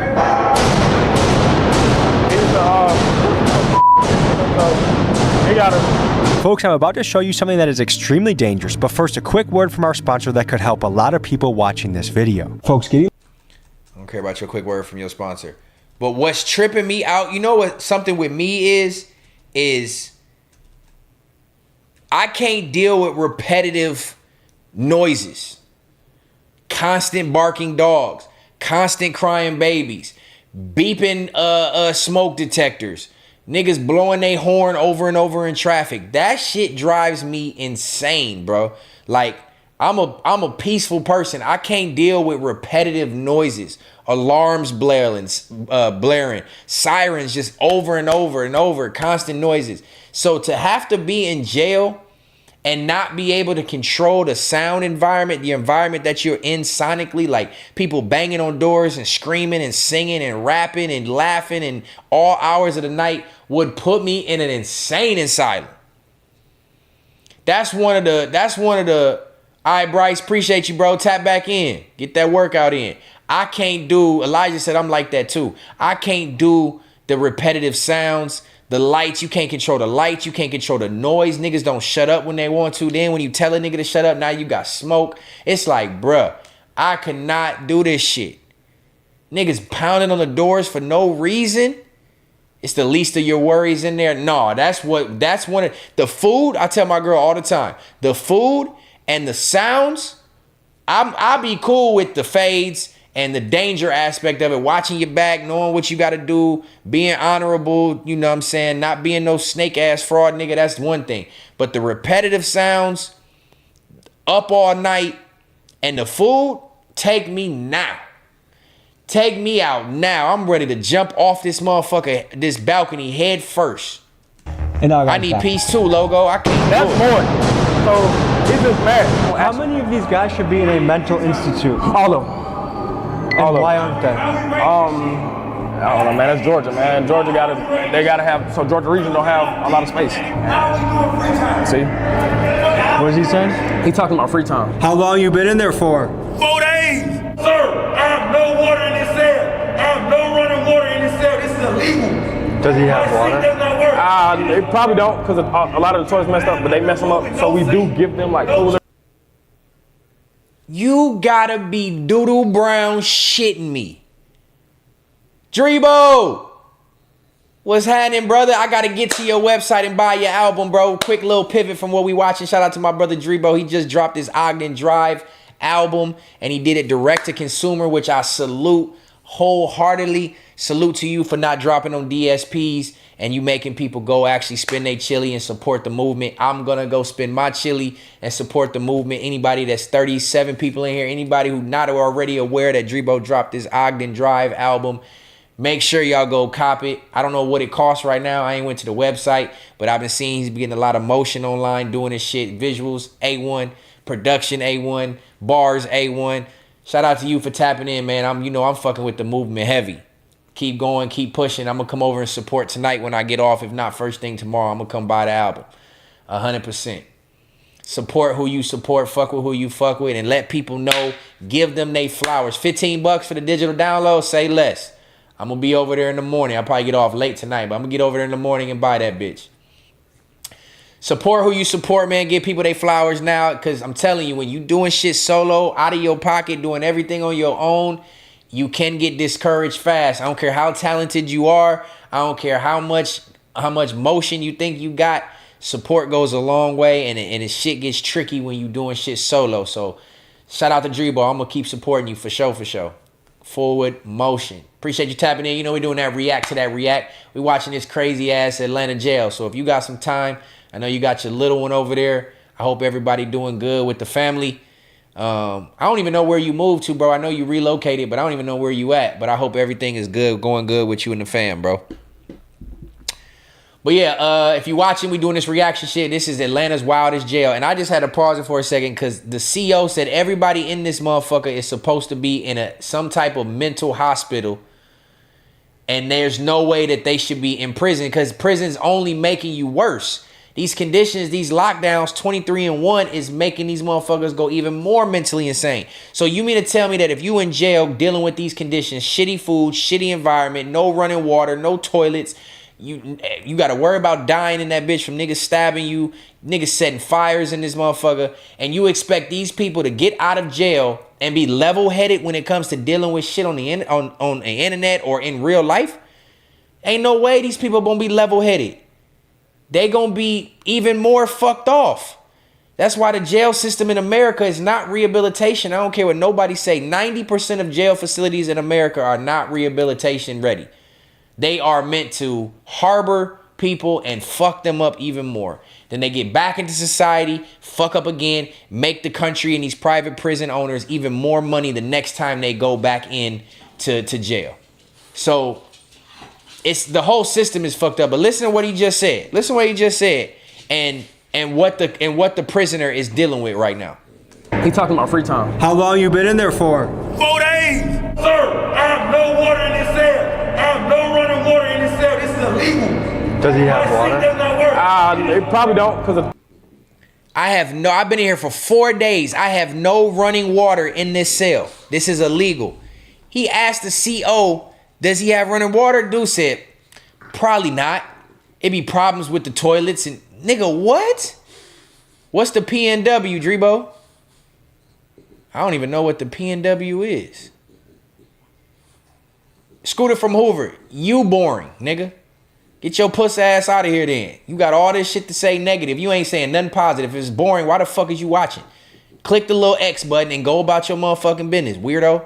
A lot of the toilets messed up, but they mess them up. So we do give them like coolers and water and stuff like that. The toilet messed up so you can't even flush the toilet? You got no running water so the toilet don't run, and then your sink is on the back of the toilet. The water that comes into your toilet is the water that you were supposed to survive on and drink and wash your hands. This shit is crazy. Oh, Pacific Northwest. I'm currently in the room with I'm gonna tap in with you, Drebo. I need to know more. In my cell. How can I bathe? Obviously, push the button as many times you want. The sink does not work. I've been here for 3 months. I can't even get nothing to drink. How can I drink water? And you gonna even drink that water? The fact that they have to drink that water, and he's begging to be able to drink toilet water? These are the conditions they putting our people in. Granted, they criminals, but no criminal, nobody deserves this type of treatment. I mean, no type of, oh, damn, Drebo, they ran you out of LA. Oh, shit. Niggas that ran Drebo out of LA. No, I'm just playing. Niggas move and better themselves and better their lives and move on and upgrade what they doing for the sake of their greater good and for their family. And now all of a sudden, you know what I mean, niggas get ran out, right? Niggas, you got ran out. Nah, before emotion, bro. He out there in Portland. That's fire. Pacific Northwest. I've never been to the PNW. I've never been up there. No, I ain't never been to Seattle. Nope, I ain't never been to Seattle either. I ain't never been to Seattle. I know now if I got to take a trip, I'm going to holler at Drebo. You know what I mean? I'm going to holler at Drebo. Scooter from Hoover, you still subscribe, still talking. This is why your whole ass can't catch a break. You alienate the motherfuckers who actually support. You don't support. You don't put no money in my pockets. I ain't soft, you soft. What type of nigga says they support in here talking about, it's boring. This is why you doing this. Nigga, who the fuck are you to school me? Who the fuck are you to school me? I don't need your support. You already a fake ass supporter. So the way you talking right now lets me know you have hidden animosity. You using phrases from other niggas who pussy. Shut your ass up, nigga. I don't give a fuck. I'm not saving face for none of you niggas like that. You know what I mean? I'm not saving face for none of you niggas. Unsubscribe and get the fuck on. How about that? Since I'm a whole ass and I can't catch a break, I got plenty of breaks. Nigga, I run my own channel that you over here watching. Talking all this shit. If you was a positive nigga like the other people in the chat, we wouldn't even be having this conversation. Dog, this shit boring. All right, well then leave. You ain't even got to take your motherfucking... You one of them weird ass niggas who wanna commentate the negative but don't ever want to say nothing positive. Nigga, bye. Click the X, nigga, before I kick you out of here. I don't got no sympathy for nobody like you. It's why your whole ass can't catch a break. You alienate. Nigga, I ain't alienating shit. Everybody in here that fuck with me know I keep it a bean with everybody. If you in here with all this shit, shut the fuck up. J Money, I ain't calming shit down. You watching too. If you don't like it, click the X. I'm not saving face for nobody who don't fuck with me for me. I'm not saving face for none of you niggas. I'm not sparing nobody. I don't give a fuck about none of that. I don't get what y'all don't understand. This has been me from day one. I should have never played into a role to begin with, and nobody would even be playing with me like that. Get your motherfucking ass out of here. All right, let's keep it pushing. These conditions are crazy. Look at this bunk. This thin ass mattress is what you got to sleep on. Trash bags that look dirty as hell. He ain't got no running water. Come on, man. Out of line. I'm dying every day. I can't bathe. I gotta bathe out of plastic bag if I can. What got you in the hole in the first place? A fight that happened in October. It's February. Everybody's leaving a hole. Everybody get to leave a hole except me. It feel like I'm being targeted. I don't think his most recent is a fight. He stabbed somebody. He stabbed somebody that was on the phone. Was on the phone talking to their family. He stabbed. That did not happen. What charge are you here for in the first place? I'm here for a probation violation. What was the violation? A family violence. It was a bad argument. I never put my hands on nobody. I was arguing with my father, and my father called the police, and my mama is on the phone every day in the courts every day saying that he did not put his hands on anybody. It was a bad argument, and I was threatening. I was saying that I was gonna put my hands. Have you been here before in Clayton County? Yeah, this is probably like my second time. Yeah. What do you hope for when you get out? I want a boss. I want a boss, and I want to work on a boxing career. That's all. I want a boss. I want to get out, and I want to fight. I feel like I don't deserve to be in jail, period, because family fight, that's what goes on, family fight. See, when I was a kid, I feel like I didn't have a fair shake. When I was a kid, my dad was very abusive. From what age would you say you were beat in the house? I remember when I was 8 years old, my daddy slammed my head through an apartment building. You know what I'm saying? I got too many scars on my body. I've been beat since a little child. I used to get whoopings every day, like literally every day. Childhood trauma leads to shit like this, though. He right. To get a whooping. I just didn't want to get my head slammed through no door. My dad's 200, 300 pounds bigger than me. He's fat, he's real big, but he can't. Now that he can't really discipline me how he used to, now he's calling the police on me, and I don't know what to do because that's the biggest whooping of all time. Dude, I really sit here and cry right now, dead serious. When he started calling the police on me, I didn't know what to believe no more. You know what I'm saying? All I know is my family. That's how you know I'm not lying. You got muscle, you got muscle. This don't come from working out, enjoying myself. It come from stress. It come from getting beat on, not trying to get my head slammed through the door. Not trying to get a beating, stress, hard work. That's how I know I got the balls. It's in me. You know what I'm saying? It's in me. I hope you get out of here, and I hope you start boxing. It's good to put that energy into something powerful. Look at them conditions. No running water in there for 4 days straight. Anyone that shows up to work every day at their craft can make it happen. Look at that shit, man. To work Look every day at that top floor. Can make it happen. Look at this. What is that the shower right there? This is the shower that these niggas got to shower in. Look at the floor. Bro, look at this shit. Look at these conditions. Look at this. And this is the type of shit they want to put people in for crimes and expect them to be a better person when they get out of it. I never understand. I wouldn't wish this on my worst enemy. What's your name? Block 2-time on murder. Okay. How'd you end up here? Cause I got a lot of stabbings. I got the most stabbings. I'm the only one that haven't been released in jail. You see the scar on my nose? I'm gonna get 30 niggas by myself with no officers, the lights on that. So basically, having a shank on you is a requirement to survive, you feel? Yeah, I don't have a knife though, but yes sir. Even for officers too. There's been some talk about you that maybe 30 plus stabbings, allegedly. Is that, do you hold the record in here? Tight shit. And these niggas be proud about this shit. I get it, survival is one thing, but yeah, PBP, he's a nigga happy about it. It's like, it's survival, I understand. But you should be like, I'm not proud of this, I have to just defend myself. There's different ways to do it. Nigga, you hold the record type shit. Niggas like this, niggas will never get out of jail. Allegedly. Is that, do you hold the record in here? Tight shit. What's your hope for the future? I pray we get to meet the aliens. I want to smoke a blunt with the alien one day. You feel me? I want to go to the Bermuda Triangle and see what the real answers is. You feel me? That's what I really want to do. Appreciate you, brother. Yeah. This feels like not a real place. No, I don't feel real. Violent mental institute. And to me, there's got to be a fine line between keeping people safe from stabbings, but also having basic human necessities like water. Anyways, we're about to go to the Muslim pod. Damn. Right now, we about to go to the Muslim dorm right now, House Unit 8, Section 1. Mainly, it's very chill all the time. They keep it real clean there. Y'all see when y'all walk inside, pray every day. Sometimes you might go in there, sometimes you might see them praying. You know, out of respect, I go in there sometimes, I might be real quiet doing my cell checks. I do my head count real quiet. For the most part, nothing really happens. They don't bother nobody, they stay to themselves. Allahu Akbar. Allahu Akbar. Allahu Akbar. What's up? Good to meet you guys. How are you doing? It's already a different feel. It's already a different feel. It's already a different look. It look cleaner. I bet it don't smell in there. These men are grown men. They probably carry themselves a lot differently. So there is certain places in certain jails where you will have structure, guidance, leadership, cleanliness, rules and regulations that the inmates place upon each other.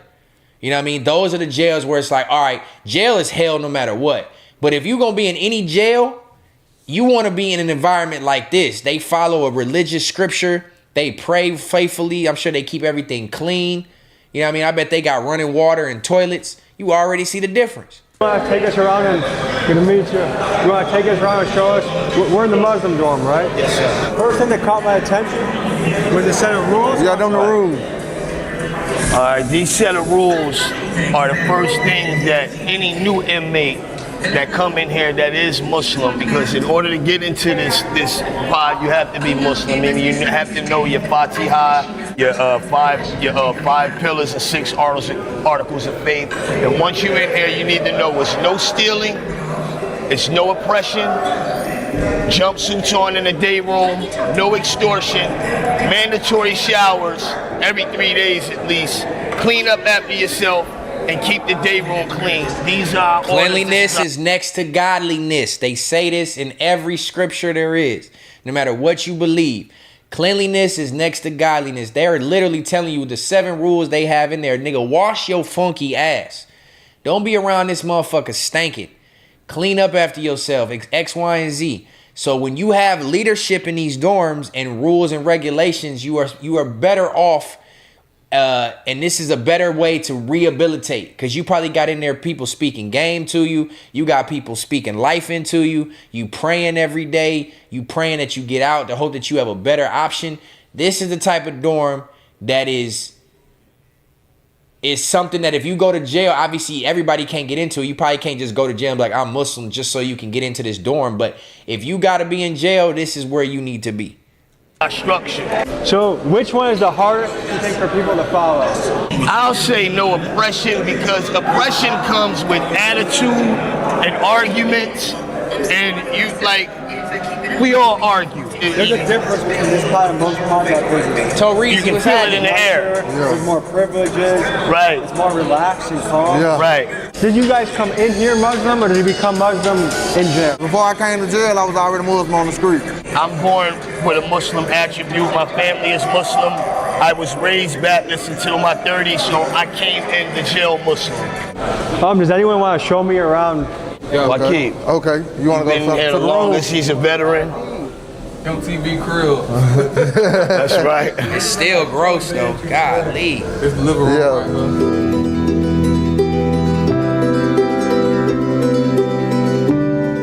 So this one actually looks doable. So you get more stuff because you guys are behaved well than other pods? No. We don't get no other type of privilege.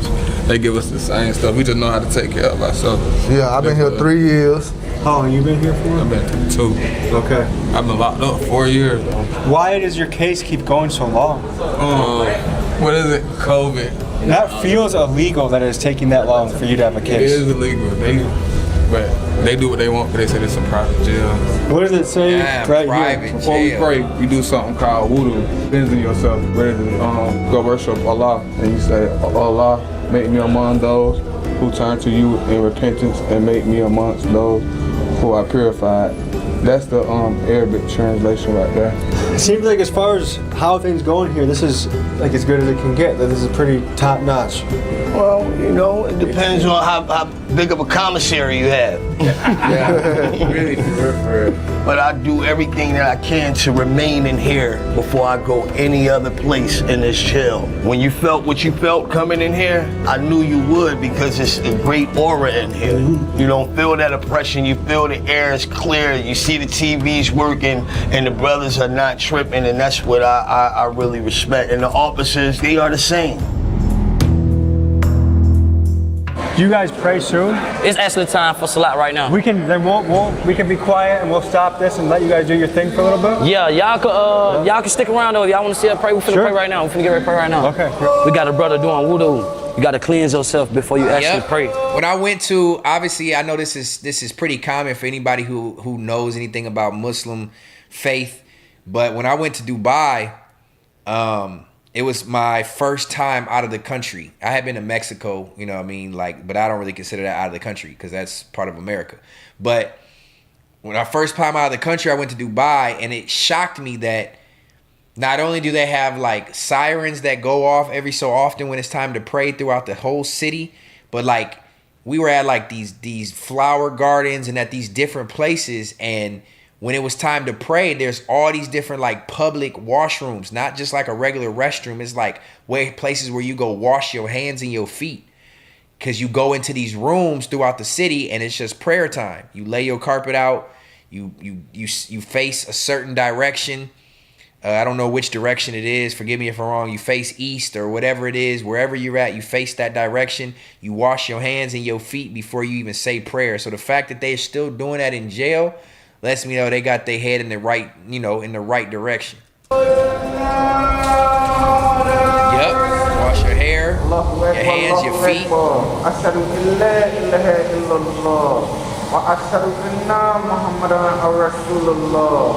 Towards Mecca, yep, wavy, for sure.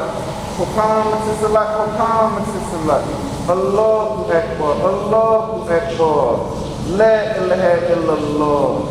La ilaha illallah. Ana Muhammad Rasulullah. Allahu Akbar. Allahu Akbar. Allahu Akbar. Allahu Akbar. Assalamu alaikum rahmatullah. Assalamu alaikum rahmatullah. Assalamu alaikum rahmatullah. Assalamu alaikum rahmatullah. Assalamu alaikum. Alaikum assalam rahmatullah barakatuh. It's the gourmet they feed us, man. Look at that shit. Look at that. And I put emphasis on shit. Rahmatullah barakatuh. This Vinny part right here. Yeah, where Vinny at to give me some more game? Vinny don't even be tapped in. He the new Tafase. Look at what they get to eat, bruh. That is slop. This right here would be the end for me. I'm telling you. The food, I'm one of the pickiest eaters you will ever meet. So the food and the noise, I told y'all before, I could not do it. That is slop. Can you imagine what your stomach feel like and with your shit, bro? Come on. Man. Look at that. What the fuck is that? That chunks of corn and liquid mashed potatoes, and that cornbread don't even look cooked. Ain't no motherfucking way. It's the worst part of the day, man. You don't know if you're gonna eat again. This shit nasty as hell though. This shit too nasty. But you ain't got no choice because you starving. They damn near feed these people like they homeless. Like, homeless people would just eat whatever they can because they starving. These niggas be scraping these trays, bro. Wet cat food for sure. Brother right here, I'm trying to buy a tray. He trying to friendly extort me out my tray. Yeah, I wouldn't even feed that to my dogs, bro. Ever in life. What? The Michelin stars. Happy birthday, homeboy. Here you go. For you. Get the cake, man. Oh. Man, back up. I'm getting bullied by a deaf dude, bro. He bullied me every day. Then my brother, you see this? He bullied me for my food, bro. All right, so I noticed this guy behind me was doing a lot of sign language. I think he's deaf. Let's talk to him and see how he gets around in this jail.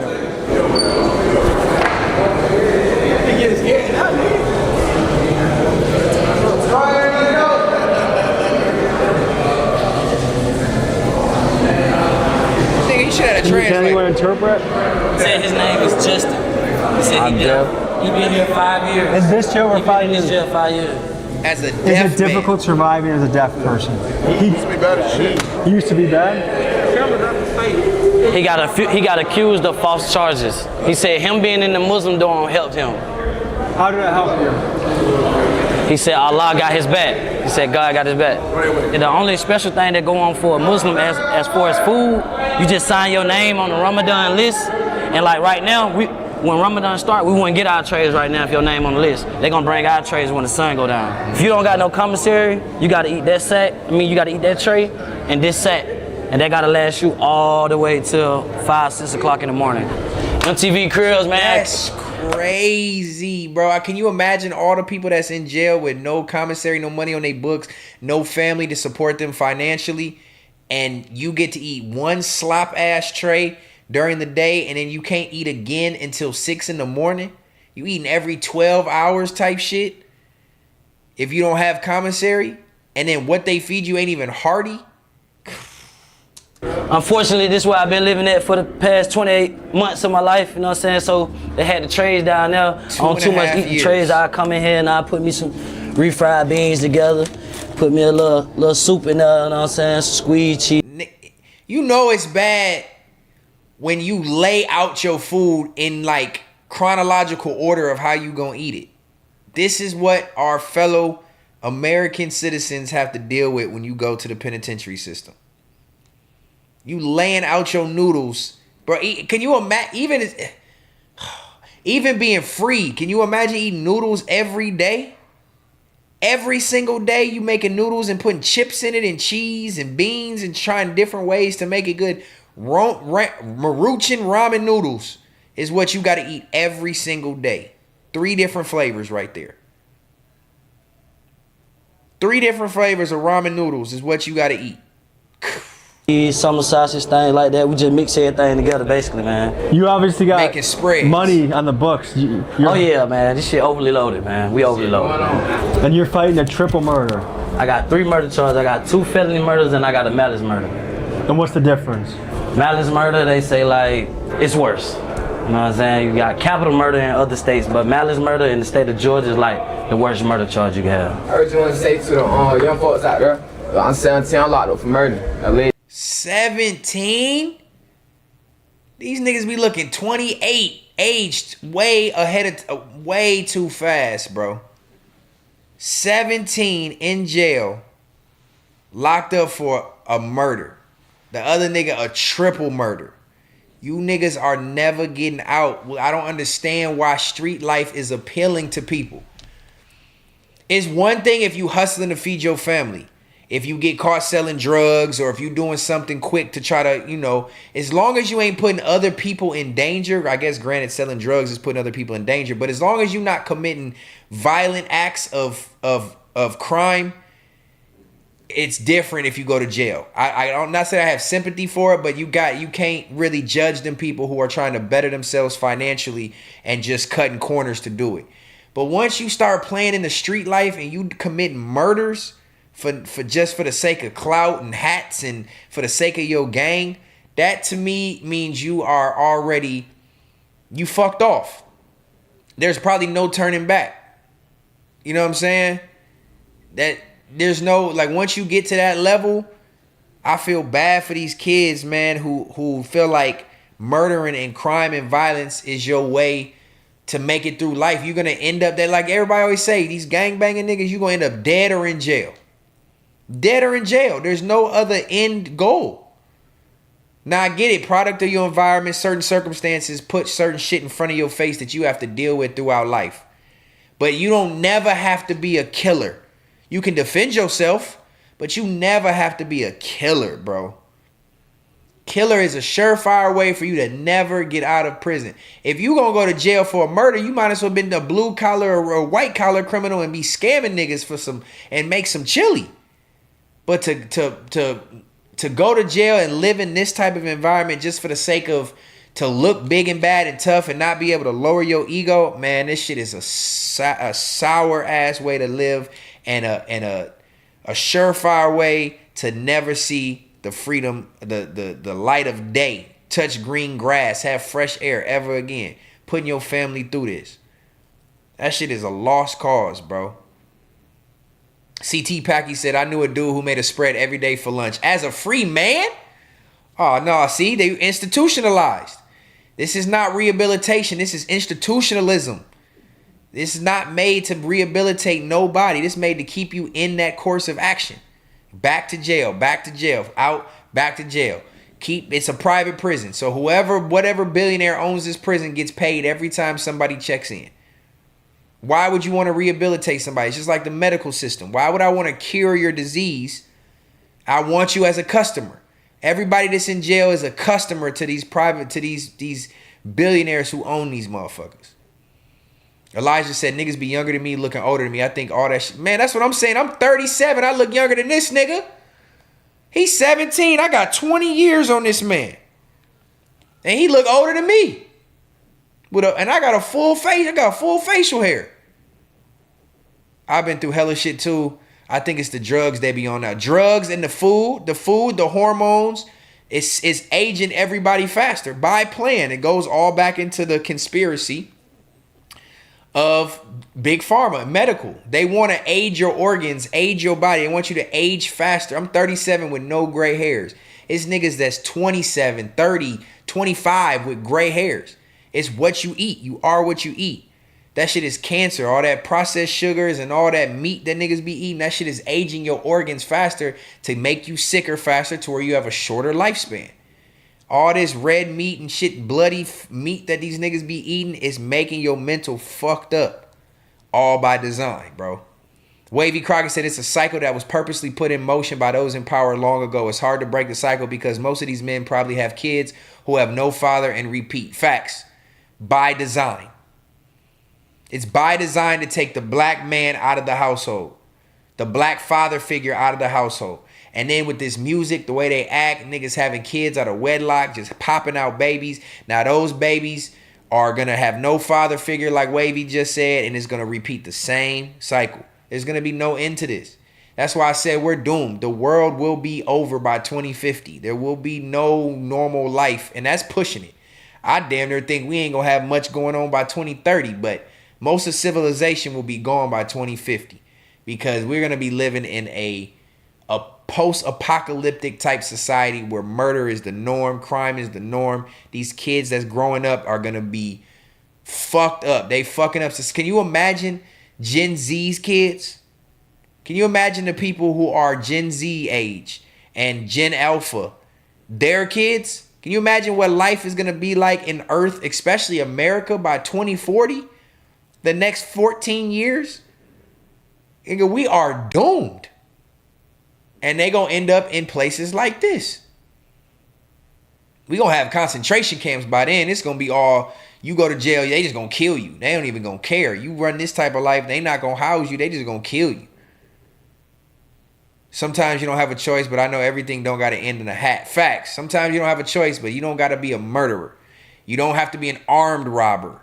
You don't have to put people's lives in danger with a dangerous, deadly weapon to prove you tough. You don't have to. Defend yourself by all means. Defend your family, your loved ones, but don't defend it with ego and pride. You're going to end up like this. Wavy said the music the labels promote the most was the most detrimental. This was also done on purpose. Facts. I say this shit all the time. These Jewish label owners and music heads that are pushing out this agenda through music and making this mainstream is what's fucking up society even more. They own the private prisons. The people who own the labels own the private prisons. These people from Israel, these motherfucking fake Jewish people, they are fucking up the culture and they doing it by design.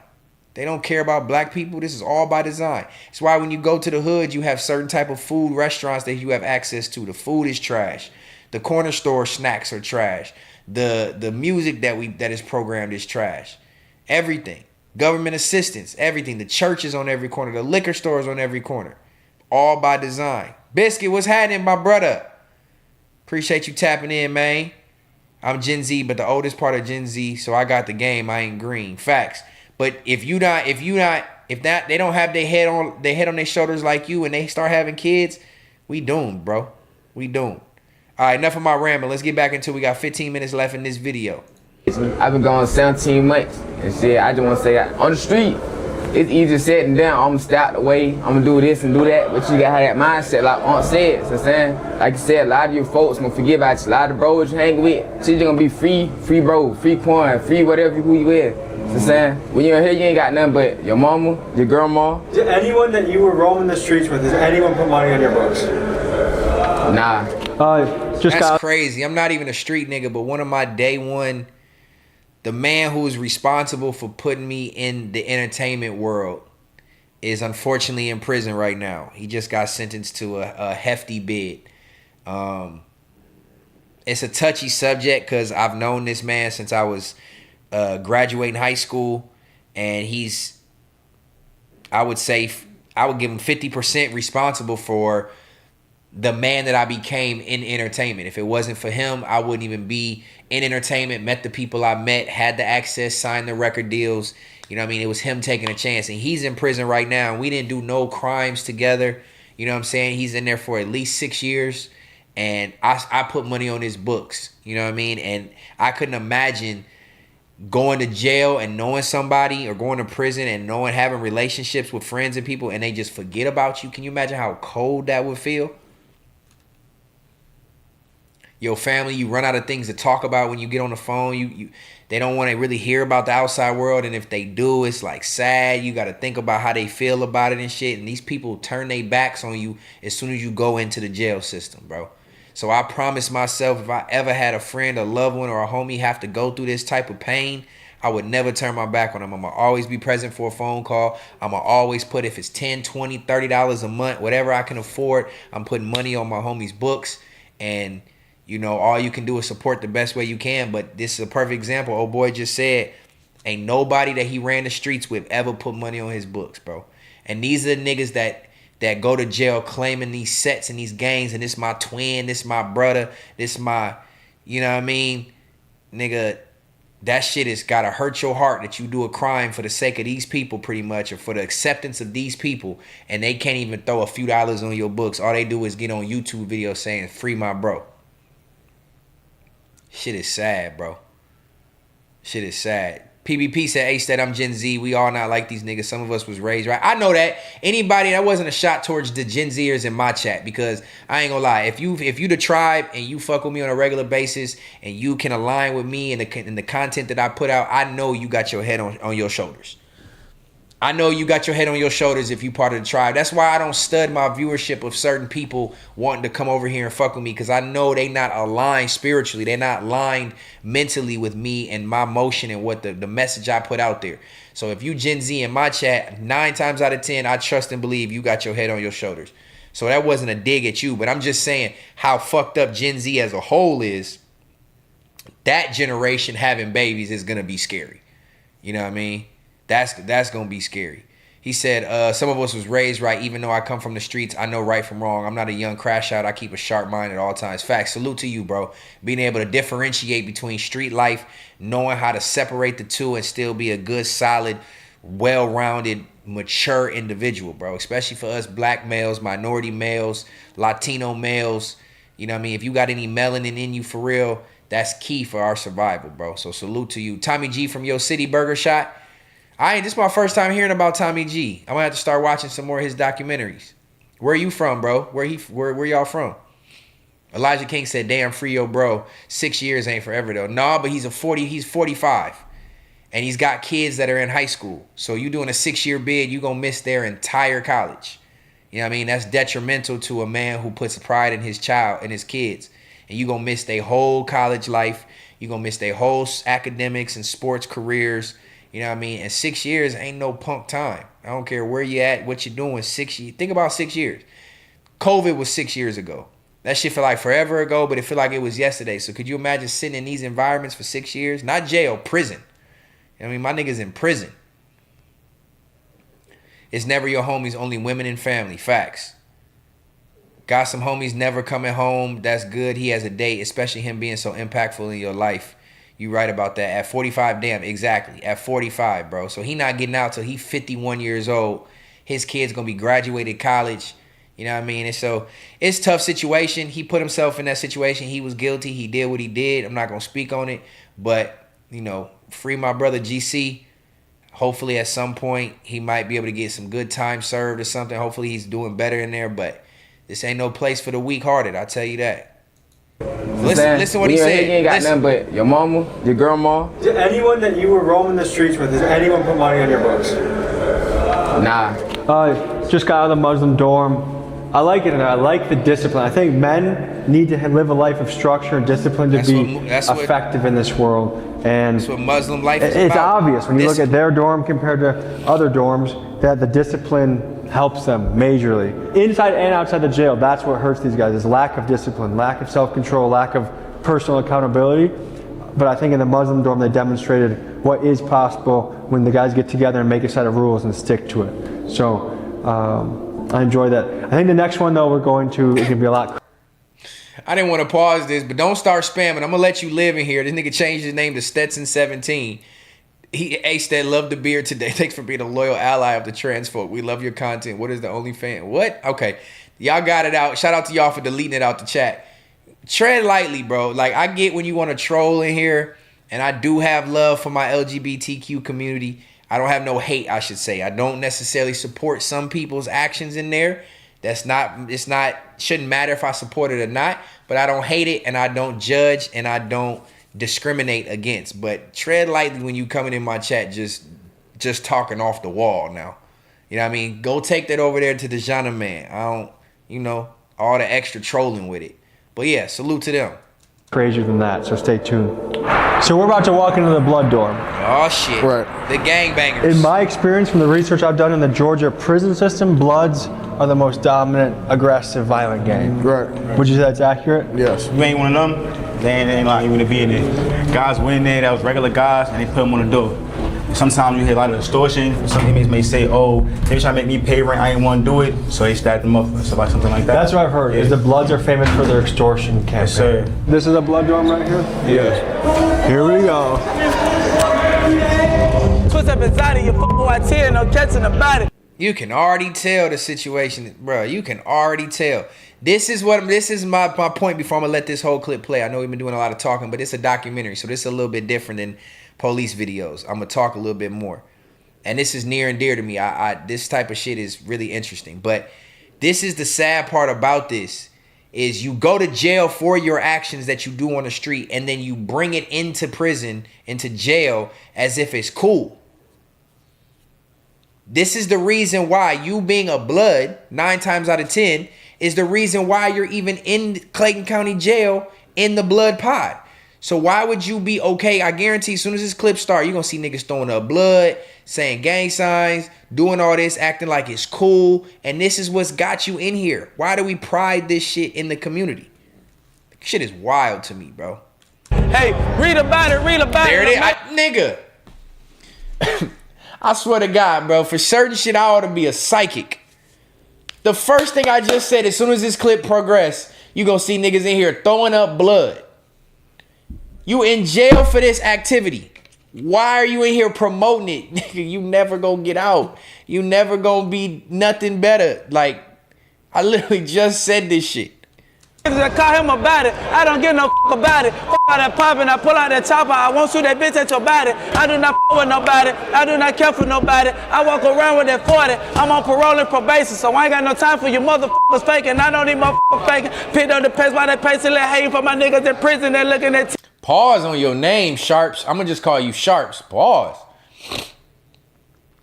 I mean, yeah, pause. It'd be different if you talking to a female or there's some sexual shit going on with a female for you to say that whole name. But we ain't talking about that name when it's all males and you a male and I'm a male. I ain't gonna address you as shit. You know what I'm saying? But his comment said, wow, this is definitely wild. But listen to what he's rapping about. And that's why I hate when people say, oh, I'm rapping about the street like this is what I know, you're putting that negative energy into the world and into yourself and you glorifying it. I walk around with the 40, I shooting nobody, I'm ducking the bodies, I'm getting the bodies. No, nigga. No. You gotta add 3 months for that freestyle. I mean, niggas be talented in here for sure. They be having talent, but look what you rapping about. Look what you rapping about.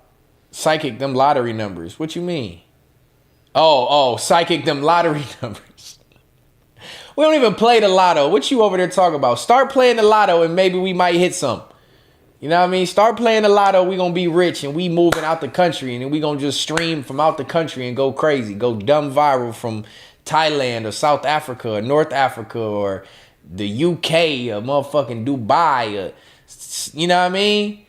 You play some lottery. You talking about psychic up them lottery numbers. Like that chopper, I won't shoot that bitch at your body. I do not with nobody. I do not care for nobody. I walk around with that 40. I'm on parole and probation, so I ain't got no time for you motherfuckers faking. I don't need motherfuckers faking. Picked up the pace by that pace and let hating for my niggas in prison. They're looking at TV. Know that they can't wait to see me. I know these niggas ain't friends. Know all these niggas are kin to me. Leave them right there by my enemy. Smoke a blunt just to ease the memories. Father, forgive me what's gotten into me. How you gonna glorify all that shit and at the end say, Father, forgive me for what's gotten into me? Nigga, get it out of you. How you gonna glorify everything you just said was about murder and crime in your freestyle, and then you gonna end it with say, Father, forgive me for what's gotten into me? Boy, niggas be hypocrites with this shit, I tell you. Nice to meet you. Can I mic you up? Yes, What's your name? We got a white blood. Philip Cartley, and then go by Tommy. You go by Tommy too? Yeah, my name's Tommy. That boy Tommy. One thing I want to say, man, I've been here for almost 2 years, man. I've not had hot water one time. The food that you give, everybody just got sick. We got bugs real bad. They don't give us I've been in the same jumpsuit. I have to turn it inside out just for it to be clean. Well, I ain't got no damn jumpsuit right now. Yeah, they don't, no jumpsuits. Look at that. That's nasty work.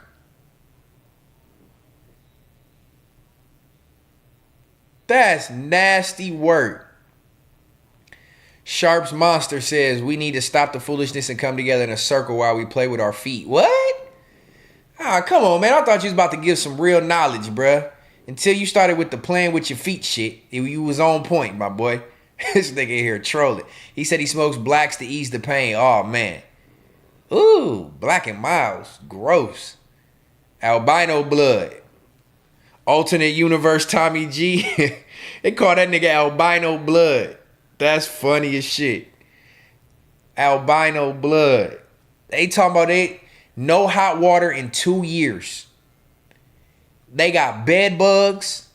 They don't even get to wash and clean their jumpsuit. Nigga in the back said, I don't even have a jumpsuit because they not clean. That's torture. Bugs, they don't do laundry here? They do. Once a week, though. Tell them I need about 2 jumpsuits in order to wash. I was just trustee. I had everything. My laundry didn't came back, and they ain't did nothing about it. Right. Yeah. So when someone steals your shit in here, is it hard to know who did it? Yes, it's very hard to know who did it. And no one's gonna. But if it go to laundry, though, it could be somebody in laundry that could just do something. We ain't got no hot water. We had to build a little thing right here. They tore it down, so when we showered, we have no. They got a shower. Normally, when I watch prison shows and jail shows, they normally shower on the second floor or on the first floor back corner.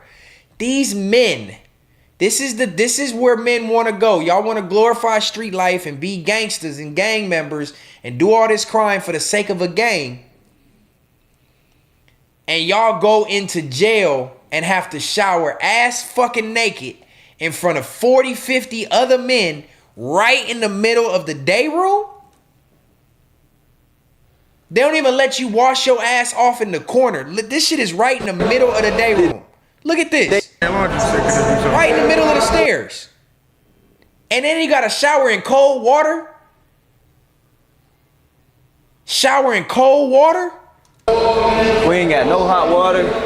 We had to build a little thing right here. They tore it down, so when we showered, we have no privacy or nothing. This is all we have, a shower. And see that? Look at the shower stream. This is crazy, bruh. Look at the shower and the rust and the paint chippage. And you supposed to stand in there ass naked in front of 50 other men and wash your ass. This is how we wash our clothes right there. The laundry don't come out. How we take baths. This is how we wash our clothes, stuff like that, because the laundry does not come back. And this is how we also take baths, because we don't have no hot water. They'll come out there and get hot water, fill us up, and we'll have to bathe out the bucket. This jail is gotta be one of the worst I've seen, bro. This gotta be one of the worst jails I've seen, bro. We been waiting to go to prison. I done signed my time back in November. I've been waiting like 4 months to go to prison. It's like, we shouldn't be taking it long. Like, it should take 2 weeks to like 30 days to go to prison, right? A right to a fair and speedy trial. That's a right as an American you get. Yeah, but I've been here 2.5 years. I done did the time already. I'm eligible for parole. I took 10 to 3. So, like, I'm finna max out in county jail, and that ain't right. So what do you, there's people out there that say, hey, look, my taxes are already high enough. I don't want another penny to go to this. There's some people that feel that way. Yeah. What would you say to them? Absolutely correct.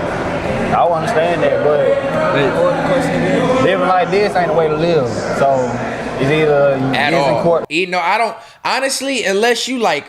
I mean, honestly, no human should have to live like this.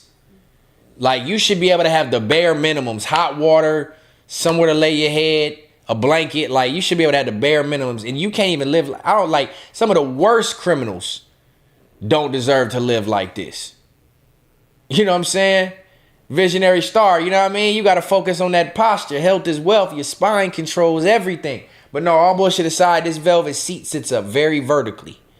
It sits up very vertically. This is the farthest I can lay back. You know what I'm saying? This is me sitting up straight. This is me laying back. It forces me to have proper posture, especially when I'm sitting here for 3-4 hours at a time. I don't want to be all keen, slunched to the left edition. That's how you end up with sciatica. You know what I mean? We ain't doing that. We sit up as straight as we can so that we don't end up with a backache after 4 hours. Let's go. But nobody should have to live like this. Only people that's sick enough that deserve harsh conditions is like pedophiles. If you touching on kids, you don't deserve any type of sympathy or any type of nice type of living. You know what I'm saying? You don't deserve that. But everybody else, even murderers, I believe deserve to have hot water. Like, come on. Do jail, they need a lot of work, not a help. That's another thing too. They not giving out buns how they supposed to. Like, you go anywhere else, they OR buns, stuff like that. These places don't get OR buns. They waiving everybody's preliminary hearing without their consent. And preliminary, everything can get dropped. You know what I'm saying? Preliminary, see if you have enough evidence to go to court, or they will drop it. See, that's if we don't even show up in court, they just waive our preliminary hearing. That's another thing too. This place has so many fake indictments. You know, you get indicted in. If you get indicted in magistrate short, it's not a real indictment. It's a true bill. And when you go to Superior Court, it shows on the document it's a true bill instead of a real indictment. Folks, a reminder, if your loved one is locked up in the Atlanta Metro, will do their best to get them out quickly. See my description. And again, this is a private jail. Private jail don't have to follow federal and state regulations. They damn near can do what they want. That's why pretty much what them dudes was just saying is they don't even get proper trial dates. They don't even get to go in there and figure out you end up sitting in jail for 2-3 years before you even get your sentence. My homie that just went to prison, he was in jail for like 9 months before they even gave him what his sentence was going to be. Because I guarantee these jails and these private prisons are making money off every day that these prisoners, that they have a full house of prisoners, they making money. It's privatized. Shit is cold ass game in this country, bro. For details. Let's go to court on the 23rd, 24th, man. Y'all wish me best of luck, man. I'm trying to get back out there, Tyrus Harris. You hear me? Billionaire trying to stay one. You feel me? Stay one. Keep your head up and stay strong now. We all gonna make it. Keep your head up, man. God bless you, bro. We got a little tour in the room, man. What's going on? Yeah, this your boy Showtime, man. Everybody ain't rocking like that. Snowman right here. You know what I'm saying? It's a snowman. I'm lit wherever I go. You feel me? It don't matter. From the streets to wherever I go. You know what I'm saying? I'm living. You can go check every room. Everybody ain't living. Straight. You know what I'm saying? Look at what you get to eat in there, tribe. You got some off-brand gummy worms, Cactus Annie's hot and spicy fried pork rinds. Cactus Annie's. Niggas ain't never heard of this shit outside of jail ever. Cactus Annie's hot and spicy fried pork rinds. You got ho-hos. You know, I don't remember what them hoes was called. I don't even think these the ho-hos, but these them little chocolate motherfuckers with the white swirls on it. Some off-brand gummy worms, some saltine crackers. This is all money right here. You got a different flavor of gummy worms. You got chili flavored ramen noodles, chili cheese Fritos, hot Cheetos.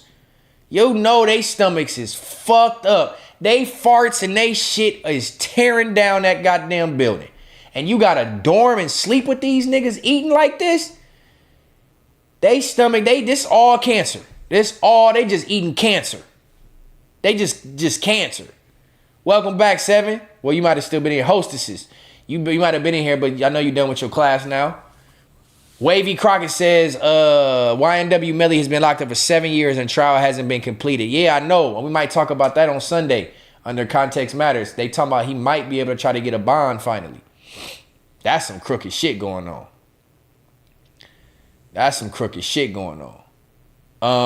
Wavy says all jails and prisons should be federally run. This would never happen. Facts, but they don't. They allow these Jewish people to own these prisons and profit off of inmates. That's why they wrongfully convict people. That's why they throw you in jail. And then they have them same people who own these prisons have control over the police departments.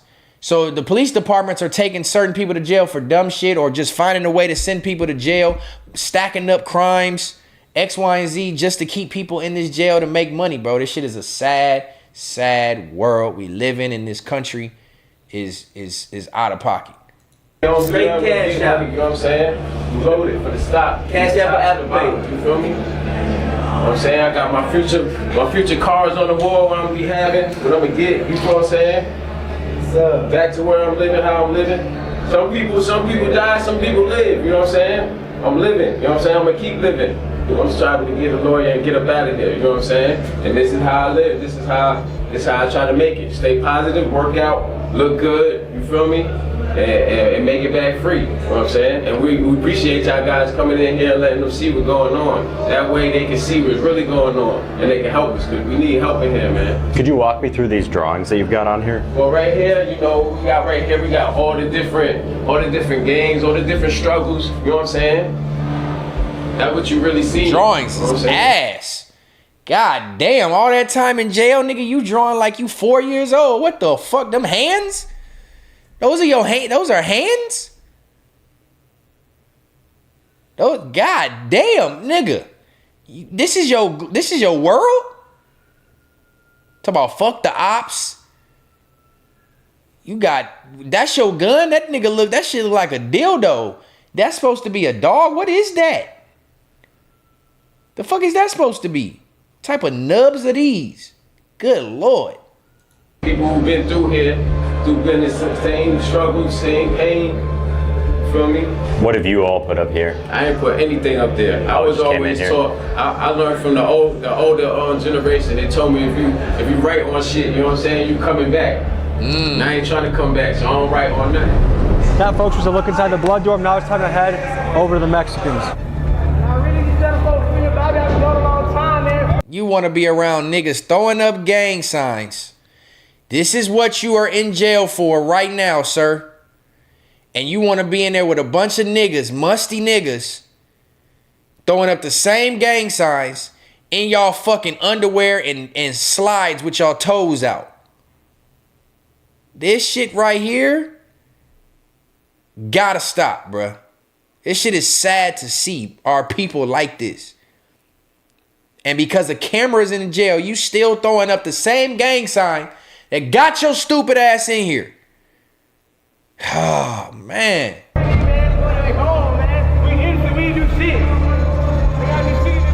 Tug don't work, no hot water. Niggas dying in this motherfucker. They got medical issue going on here, not getting served properly. I ain't took no hot shower in so long. I got malice on my mind.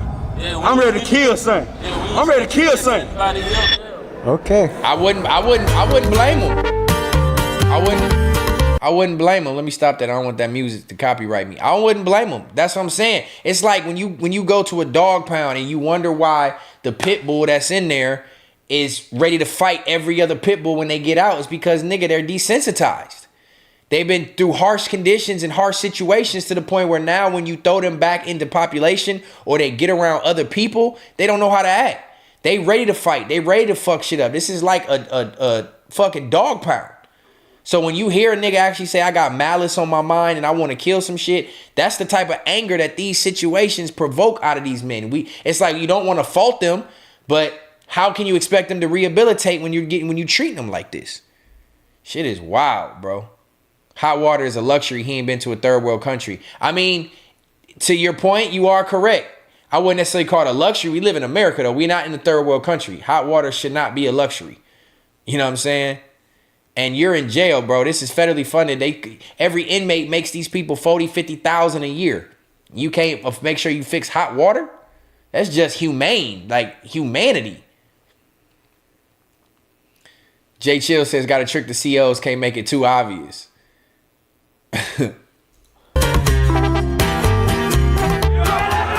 Don't copyright me. Shout out to my Latinos, the Raza. Let's see what the Mexicans, I bet the Mexicans happy as fuck in they jail. I bet they not fighting each other. I bet they not throwing up gang signs. I bet they not in there. I bet they got good situations going on in here. The Mexicans be sticking together. I bet they in here having a ball.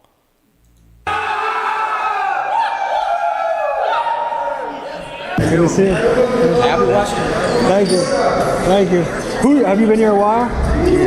So, what dorm are we in right now? Dorm 2. What is it known for? It's the Latin dorm. Yeah, it's a Mason dorm. Yeah. La Raza. Yes. Yes. Hey, a mi gente en la This is where calle. a lot of people you see here is done a lot of time. Mexico. They're ready to go back. ¡Viva México, cabrones! ¡Viva México, cabrones! ¿Qué es tu nombre? López. López. López. López aquí. My brother, my mother. Yeah. Okay. Yo te quiero decir algo. Yo entré cuando tenía 24 años. Tengo 27. No tengo corte, no tengo bond. Solo tengo un cargo. No por picar a nadie, solo por pelear. No sé cuándo me voy a ir a casa. Extraño a mi familia. ¿Qué piensas sobre esto? He's been in there for 3 Man, years, es un no bullshit, court no, date. es que están locos. Aquí en este dormitorio yo aquí me siento bien. En otro dormitorio, man, yo tengo miedo por mi vida. En otro dormitorio está feo. Aquí, si mira, es pura raza, puro latino, ¿sí me entiendes? ¿Quieres mirar todo el dormitorio? ¿Quieres caminar y mostrar? Sí, vámonos. Es un cuarto. There's a room right here. Un cuarto, Kira. Yeah, it's serious. Un cuarto. Yeah, it's serious. And then there's another room right here. Hay muchos hombres y no espacio suficiente. No espacio suficiente. They're supposed to be releasing a lot of people, they just don't do it. They give us court and they forget about us. They don't take about court or nothing. Es difícil entender porque este proceso es muy largo, ¿sí? Yeah, así es. I've been in a lot of jails. This is the only jail that's like this because it's a private jail. This is a private jail. This is the private jail. If feds was running this would never be looking like this. Just to clarify, this inmate I think was confused. This is not a privately held jail. It is a county jail. La primera vez que yo estoy aquí en toda mi vida en todo Estados Unidos es la primera vez aquí. County jails be low key ¿Qué es la private. diferencia como los mexicanos de los negros? Las razas se cuidan mucho, ellos no. Ellos pelean entre uno, no importa, así como lo dejan. Si tenemos un cuarto para él, nos ponemos un cuarto, pero no tenemos. Los morenos con los Tommy don't know, have no idea what they talk about. Dame tu tienda. ¿Por qué? Dame tu tienda o te vamos a picar. Yeah, extortion. Los negros hacen extorsión. Yeah, extortion, mucho extortion. Yeah, they try to extort the weak people. Entonces es muy importante ser con tu raza en esta parte. Es vida o muerte. Es más difícil en este cárcel ser blanco o mexicano. Blanco y mexicano es lo mismo más o menos. Sangre son Esos son los más grandes. Yeah, and the mob people, yeah. In the mob, yeah. GF. There's a lot of GFs in here. This is the only shower that works. Agua caliente or no? Yeah, we got hot water. Well, but that's the only one that works. This is probably only one of the hottest showers in the jail because it gets really hot. But yeah. ¿Tienes hijos? Yeah. Aquí. ¿Tres? ¿Y no viste ellos por 4 años? 4 años. ¿Y qué fue tu charge? Mi mujer me metió aquí. He had a fight with his girlfriend, and so she called the cops on him, and this is where he's at. But ICE can take people out? Yes, they can. Yes. Do they do that here? Yeah, they can, but they don't. Yo tengo 16 meses encerrado aquí, 16 meses. 16 months. No tengo corte, no me dicen nada. Ellos hacen Can you imagine, like all this is already bullshit, it's unimaginable, but can you imagine being in a facility like this, in these type of environment, in this type of situation, and you don't even know when you have a chance to get out. It's different being in this shit and you know, all right, I get out in a year, I get out in 12 months, I get out in, 15 months, whatever it is. But a lot of these people in here saying they don't even have a court date. They don't even know what their sentence is. They don't even know when they're going home. They don't even have a release date. That's got to be the most gut-wrenching, mentally fucked up situation to be in. I don't even know when I'm going home. And then you want me to act like a normal person in here? Nigga, I'm tearing shit up. No existiera aquí. Yo tengo mi hija que tengo año y medio de no verla. And they forget about you. It's Somebody crazy. in the dorm that he was supposed to go to court Thursday, and they never came down to court. And they just forget about him. To me, it seems very obvious that I don't care if someone's in here for a probation violation or for murder, they deserve a speedy trial. That's one of your rights in this country. And it's just so hard to see guy after guy tell these stories where they basically are forgotten about. No court, no lawyer, you don't visit your family. It just is, you're kind of deprived of everything that makes you human. Someone's got to be held accountable because this situation needs to be fixed. Las veces que me he enfermado aquí estando en la cárcel, les decimos aquí a las enfermeras, a los doctores que pasan en la mañana con el pilco, y a nosotros como hispanos nos tratan diferente. La mayoría de veces no nos hacen caso porque nos ven como hispanos, no nos hacen caso. También les dices a los oficiales o eso, y pues nos ignoran nada más por, no sé. Yo creo que estamos en el año 2026 y yo creo que ya no debería de existir el racismo. Esta cárcel, no sé, se tarda mucho con las cortes. Llevo 1 año y 4 meses y he tenido dos cortes, nomás donde me leyeron mis cargos. Quisiera ver si me pidieron una corte o algo. Nada más. A mí me balancearon hace como 3 años, 4 años y entré y no me atienden y se me ha abrido y no me atienden, no me hacen nada. Yo lo que ocupo es que me lleven al Grady Hospital o algo para que me lo hagan, para que me lo cosen para atrás otra vez, porque lo que pasó aquí es que me han brincado mucho los morenos, todos, y se me sigue abriendo. Pues a ver si esto me ayuda, ¿no? I enjoy that process. Good people. It's one guard for this entire pod. Yeah, one guard. Yeah. It's really 2. I mean, they can switch out, but it just depends on the day. And one day it might be a specialist with an officer, or it might be 2 officers in the unit. But you're responsible for the safety and the control of 100 to 200 inmates. There's 240 something inmates, yeah. Damn, so do you ever wish you had more people with you? Yes. On this job? Yeah. But damn, the Mexican dorm is right next to the blood dorm. Literally, the next window over. A lot of people find out this ain't what they want to do, so it kind of makes it hard sometimes. So sometimes maybe one officer having to run 2 housing units. It feel a lot, but we get it done at the end of the day. A lot of officers be scared of this stuff too. I mean, I can kind of get it. They be scared. Folks, we went back to visit Doodoo Brown so we could get his autograph to put on his shirt, but by the time we got there, shit had already gone down. Literally, shit. Is he doing shit already? I ain't had no shower. Doodoo Brown, we came to get your autograph. Do you want to do that? Yes, sir. I don't know if you want this goddamn paper back. Shitty paper man is back. This nigga, they blurred the walls because this nigga smeared shit on his walls again. Doodoo Brown is back spreading the shit. And then nigga got his autograph. He just said, I don't know if you're going to want this paper back. So who has to come in a hazmat suit to get this nasty nigga out and throw him in the jail? Mexican talking about we don't fight, but didn't Money Sign Sway get killed by his own people in LA? I'm talking about in jail.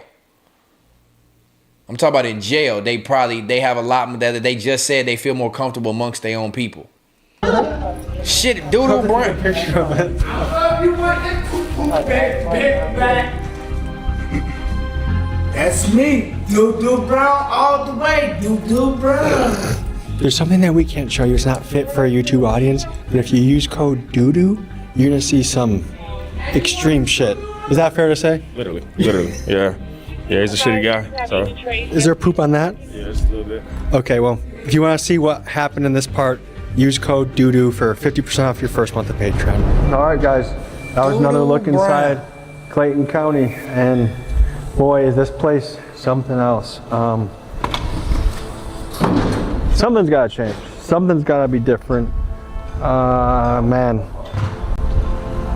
This place is like a punch every time you visit it. Just that shit's sad. It's almost hard to believe a place like this exists. That shit's sad. I appreciate the sheriff's office, the sheriff, for letting us come in here. I appreciate these guys for making sure that we were protected. And I appreciate the inmates for sharing their story. So thank you everybody for joining. We'll see you next week. Peace. Folks, just a reminder, the Doo-Doo Brown shirt is live on the site. Nah, that shit is wild to me, bruh. That shit is wild as hell to me. For anybody who's just tuned in, we just got done watching Atlanta's Wildest jail, and it for sure was wild. Clayton County, that's a sick place to ever go. And I just don't understand how, like I was saying earlier, how you can jeopardize your freedom if what you're doing it for has a greater good. But to just be a murderer or a street nigga and do shit for attention and clout and for the sake of your gang and living like that, bro, we gotta find a way. I don't know. I don't think it's ever gonna get better. Like the cop said that started that video, he said the ages is getting younger and younger and people are getting more and more reckless. And it's getting to the point where the country is losing control to the point where they not gonna care. They want people to die, bro. They want people to die, whether it's in inhumane conditions or from cancer, infections. They want you to live miserable, bro. And that shit is disheartening because, granted, they didn't show any white people in this jail. White people go to jail too. But for our people who are already oppressed in different ways, blacks and Mexicans and shit like that, that shit is hard to watch, bro. Jail documentaries are all interesting to me. I done watch hundreds of them things and it never gets old to me because everybody's story and situation is different, but it all have a common denominator of being mistreated. And I feel for it, bro. I feel for it. If you got anybody who's in jail, if you've ever been to jail, I feel for you. And I pray that we end this dangerous cycle of going to jail to the fact that when people think it's cool. That's the biggest problem is we think it's cool. The youth think it's cool. Like I just did 6 months and came home. Yeah, I just did a year and a half. Like, you understand you only have about 80 years to live if you're lucky. We got 80 years to live if we lucky. And you want to go throw away 1, 2, 3, 4, 5, 10 years of that 80 years just for the sake of clout and attention of your homies who ain't even gonna be there for you when you do have to do this time. I mean, can't nobody be there for you. You gotta do your time on your own, but not even gonna support you financially. Ain't gonna take your calls, ain't gonna write you, ain't gonna help your family or nothing. Like, that shit's sad. But shit, W's for that reaction. That was a longer one. I try not to do super long videos because with me talking, that goes from it being a 42-minute documentary to an hour and a half with commentary. But it is what it is. I promised we was going to watch that one this time. Shout out to y'all for sticking with me and sticking through that. I appreciate all y'all commentary. It helped the shit go by better. And if you were turned into the Third Law episode 9, make sure you like that like. And we're going to move right into the third reaction of the evening, which is Escort lures man into brutal murder over unpaid services. So this one is a little bit more gruesome, a little bit more body cam style, police style, different than the documentary. So I appreciate y'all tuning in. Let's get right into this one so we don't waste no more time. We already had a 3-banger. We for sure probably gonna get the 4 hours again tonight. But y'all know how I do. I like kicking it with my people. Shout out to the 35, 40 people that's in here on a regular basis. Like that like, hype that hype.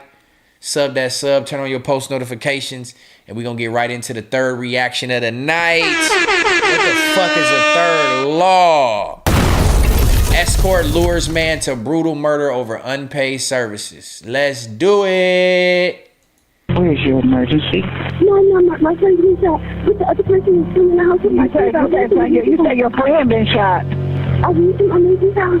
Okay, ma'am, did somebody shoot your friend at your house? Yes. They shot him. Who shot him?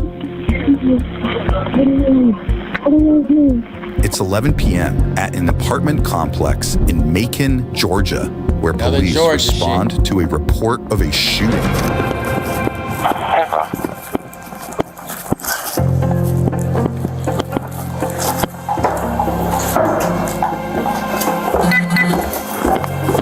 I'm coming out. Oh, he got his pistol drawn up. I'm coming out, nigga.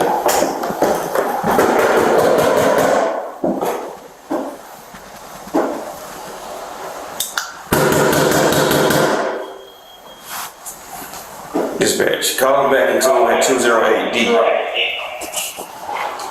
It's here's knocking at the door. Sheriff's office. Distraction. Yeah.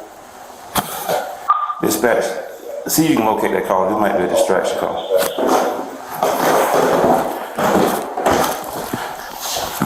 See if they can. Hey, Mom. With no answer at the door, officers head downstairs to try to find answers. I'm trying to make contact with the caller. She's not answering the phone. Knock on one of these doors, see if they heard a gunshot.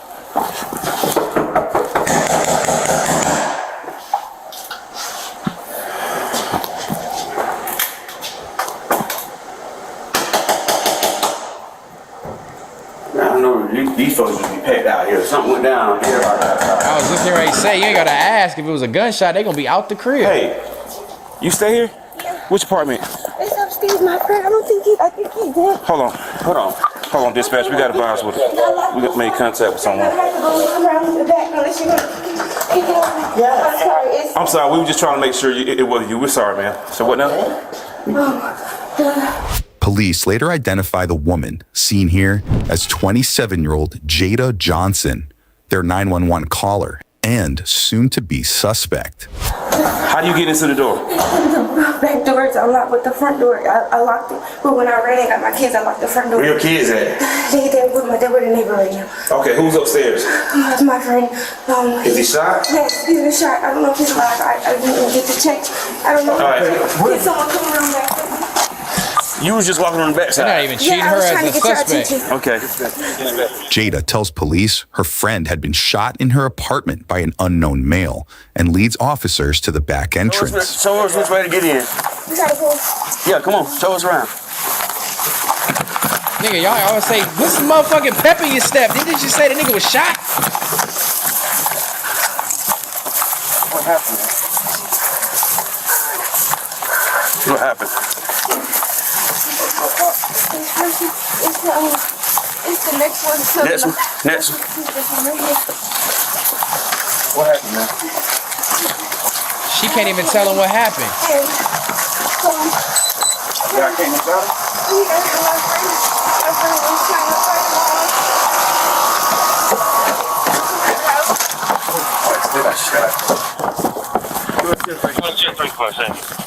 Which one?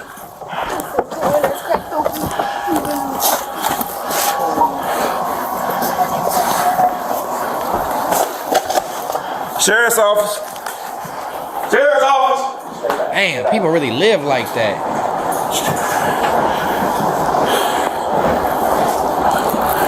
Got one down.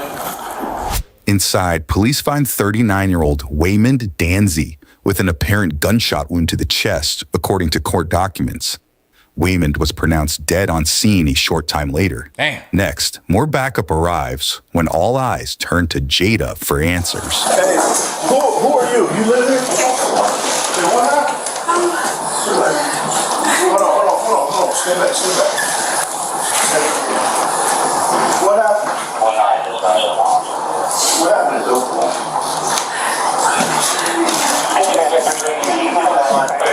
She has not one time, she ain't one time been able to say anything that happened. That already should lead these cops to be suspicious. She just keep breathing hard and shit, and ain't one time been able to tell them.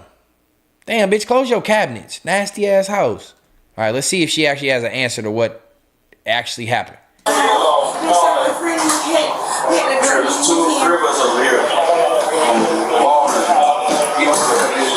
Hey, secure her in the car. Okay. Come on, let's go this way. Go this way with me. Talking so light. Come on. I need you to go with me, man. Pause, please. I need some. Why do I need to be secure before I go into jail? Just go with me. No, you're not. Just go with me.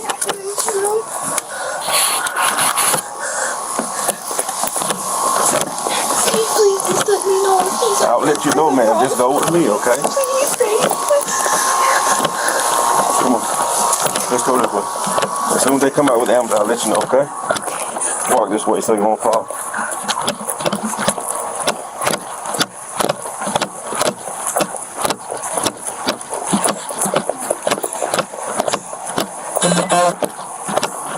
She is obviously shaking up though. Come on. Whatever she about to say, she lying. TJ Monty said. She's shaking up though. You can literally tell that ain't no acting. I don't think she's shaking up. Whatever happened. You got some ID on you?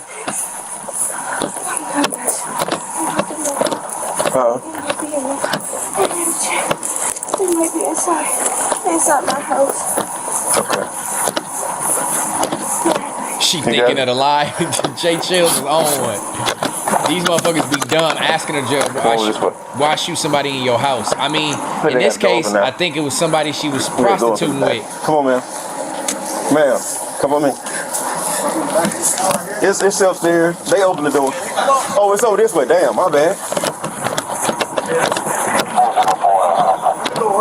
Come over here.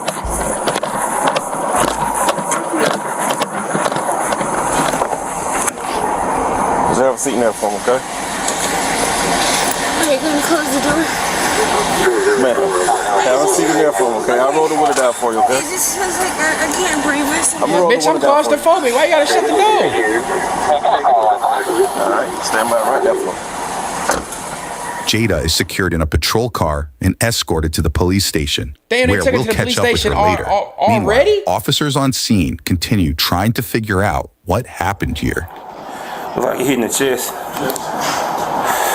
Shell casing. Yeah, right there for the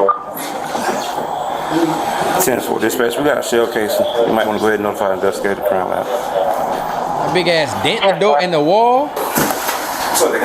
She got people live like that. Yeah, I know that. She ain't telling him. He definitely. Yeah, watch that shell casing. Yeah.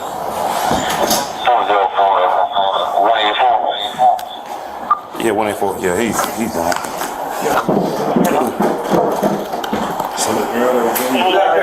Her story ain't vibing.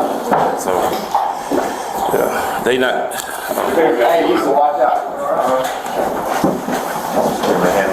Yeah, just hold it right quick. Let me go call Kenny.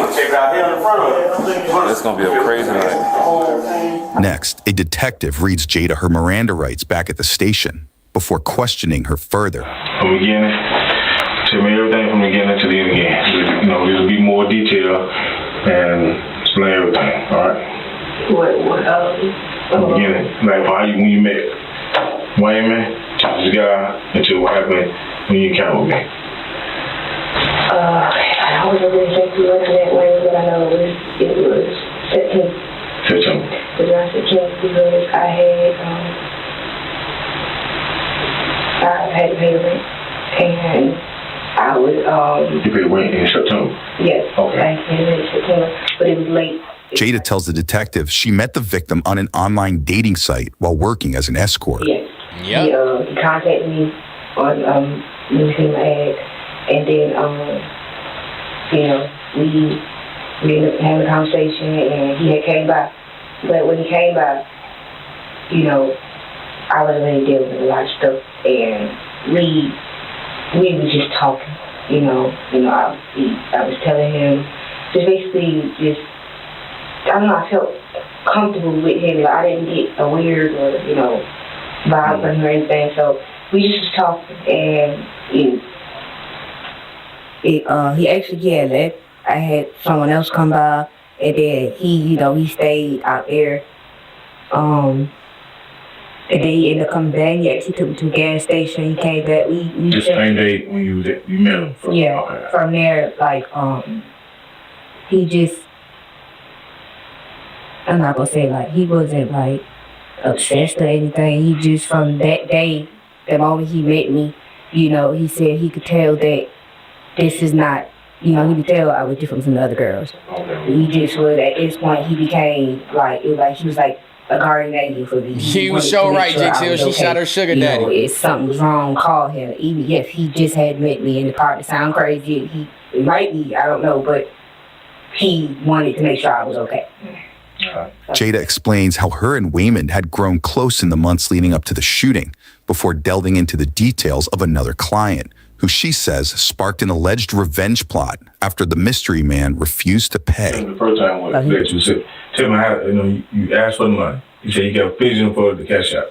Yeah, like kept lying about And then you told me. couldn't get it. So I said, okay, well, how about you just come back once you get everything situated? Like, it's no issues, no problems, just come back and get everything situated. Because I just kind of like, I already can tell bullshit, but I don't want to kick out of my house. I didn't want to, come out of there. Yeah, like, I'm trying to keep everything cordial so this man can go and stuff. And then, I don't know, he took that as like, oh, I was weak or something. So then he just like, he not leaving. And he told you or he just wouldn't be? He said he's not leaving. Okay. He came here already. Why I gotta come back? I'm already here. I'm not leaving. I just had to pay this nigga gas money so I could come over here. No, it's just this, and he got the whole time, he got the gun out. When you do that? At this point, he got the gun, and he pointed at me, like, so what you gonna do? He get me. I'm not going nowhere. You got cameraman here. He walking around trying to look at stuff. You forced me to get it. You hit me. And then he got done, and he's just like, oh yeah, here, request this, taking the money from this Cashapp. He gave it 2 Cashapp. It's not showing up. I just say, look, it's okay. Just, you got no Cashapp, and you see, because when he was sitting on the bed, he told me to send me it before any of this, before he ever pulled the gun out and stuff. He gave me my app, like, extended it to me on these screens. And he, I just said, you got my Cashapp? And just trying to get my dollar. Don't even worry about it. Once you be this way, you got the Cashapp. Just send it to me. Okay, how much you supposed to get you for that? 125. 125. 125 for the cheeks. He was supposed to give her 125 for the ass. He didn't have the money. She asked him to leave. He didn't want to leave. Held her at gunpoint. Raped her pretty much at gunpoint. And she still wasn't tripping. She still told him to just give me the money. She didn't want to aggravate this nigga. And it's going to turn to where she grabbed the gun from him and popped him. Watch. For $125 ass dick. He basically didn't pay you for what we did, correct? Mm-hmm. He took it. Yeah. Took it. Took. He didn't have the money. He didn't have the money to pay. He didn't have the money. He wanted everything for free. Yeah. Okay. Yeah, from there I went back in my room. My kids was in the other room. Went back in Oh, your kids was in there? No, bitch. I know times get hard, right? And you got to do what you got to do to survive. But, bro, you mean to tell me you can't get no type of job? Maybe you don't have nobody to watch your kids for you to actually go to work. So that's why I'm saying. That's why certain people, like, you can't judge their circumstances. But she's prostituting in the living room with this man while her kids are in the bedroom. Man. That shit is rough, bro. That shit is sad as hell. Like, it's to the point where I don't know if this is she's lazy and don't want to go get a job and work, or does she not have the means? She don't have transportation. Does she not have a babysitter? So she chooses the easy route to prostitute at home. But you prostituting with your kids. I'm not judging. I'm just putting all the ideas, all the situations out there of like, yes, it's still fucked up, but everybody has to do what they got to do. I get it. Baby Poo Poo said the same thing. Your name is crazy. Visionary Star says the same thing. Don't judge. Jay Chill says getting an in-call with the kids in the house is crazy. I understand. T Monty said, damn, that's insane. I get it. Sometimes you got to do what you got to do to provide for those kids, but subjecting them to that lifestyle is another crazy thing. Like, you just said after this happened, you took the kids to the neighbor. Take the kids to the neighbor's house. You could tell that she had the 2 little girls with the bikes and all the toys in the house. So you literally are fucking a John in your living room, right around all your kids' toys, taking that risk of violence and raping and sex in front of these kids. And then this happens, bro, like, you can never tell her real circumstance. I mean, again, you can't, everybody has to deal with what's in front of them, and you gotta survive. But sometimes I not judge, but I question people's morals with how they choose to survive. You don't subject kids to certain things. You don't accept you don't put elderly people in danger. You know what I mean? There's certain things that you don't do when you have to survive. Like, I don't know if this is life or death. She said she couldn't pay the rent, but we gotta make better decisions. Especially when kids and elderly, you don't accept them to that type of lifestyle, man. I'm not necessarily, he said it's not nothing wrong with judging people. I'm not the one to judge. I can question. I can bring up the what ifs and the scenarios and weigh those options. But to prostitute around your young kids in the same house, there's got to be other jobs you can do. You got to go wash some cars. You got to cut some grass, bitch. You got to motherfucking do some hair. You got to do something. You got to rob some clothes from a department store and take them back and get store credit and sell the gift card. You got to sell some drugs, like something that's not as detrimental to your kids. But prostituting around your kids is crazy work. And I just didn't cry until about, and then I called. That's when I texted my sister and called her, and I was telling her what was going on and stuff. And I just sat there behind the fire, explained everything. Yeah, we hit barricaded my door. When I hung up the phone with her, I had a message on Peter, and it was from him. And he actually texted me good with a question mark.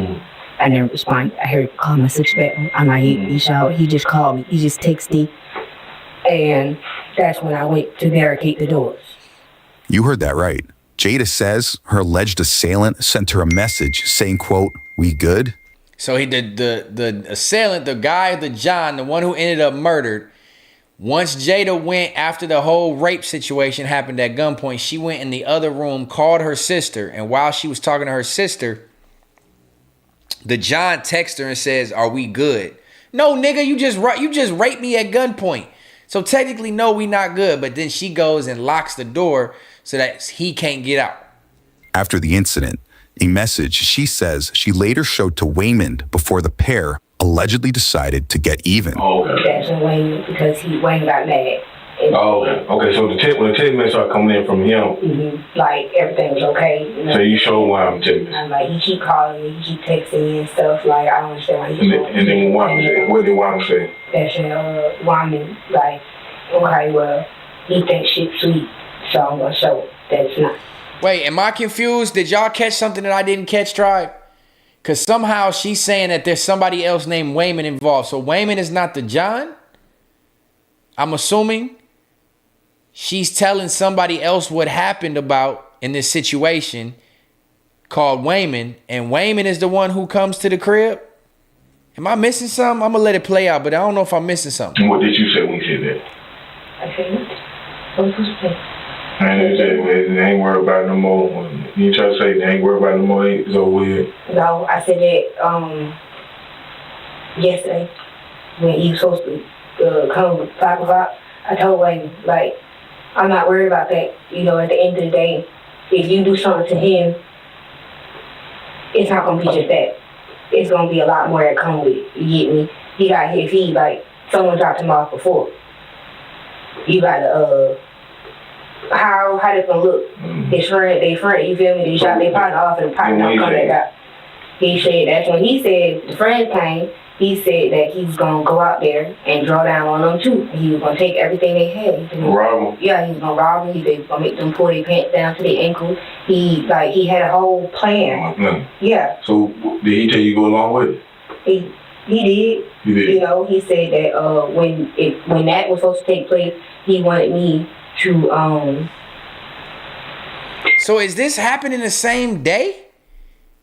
The same day that she got raped by this man, is this happening the same day this Wayman dude is supposed to come rob him? Man, I'm confused in a bitch. He wanted me to, keep my gun on the guy while he was in the house. Why did you agree to it? I didn't agree to killing nobody. Why I think, why you agreed to just use it? So he got you that mad because I guess, no. So basically, out of all the people you interact with on Pingu, you never got gypped out of your mouth, correct?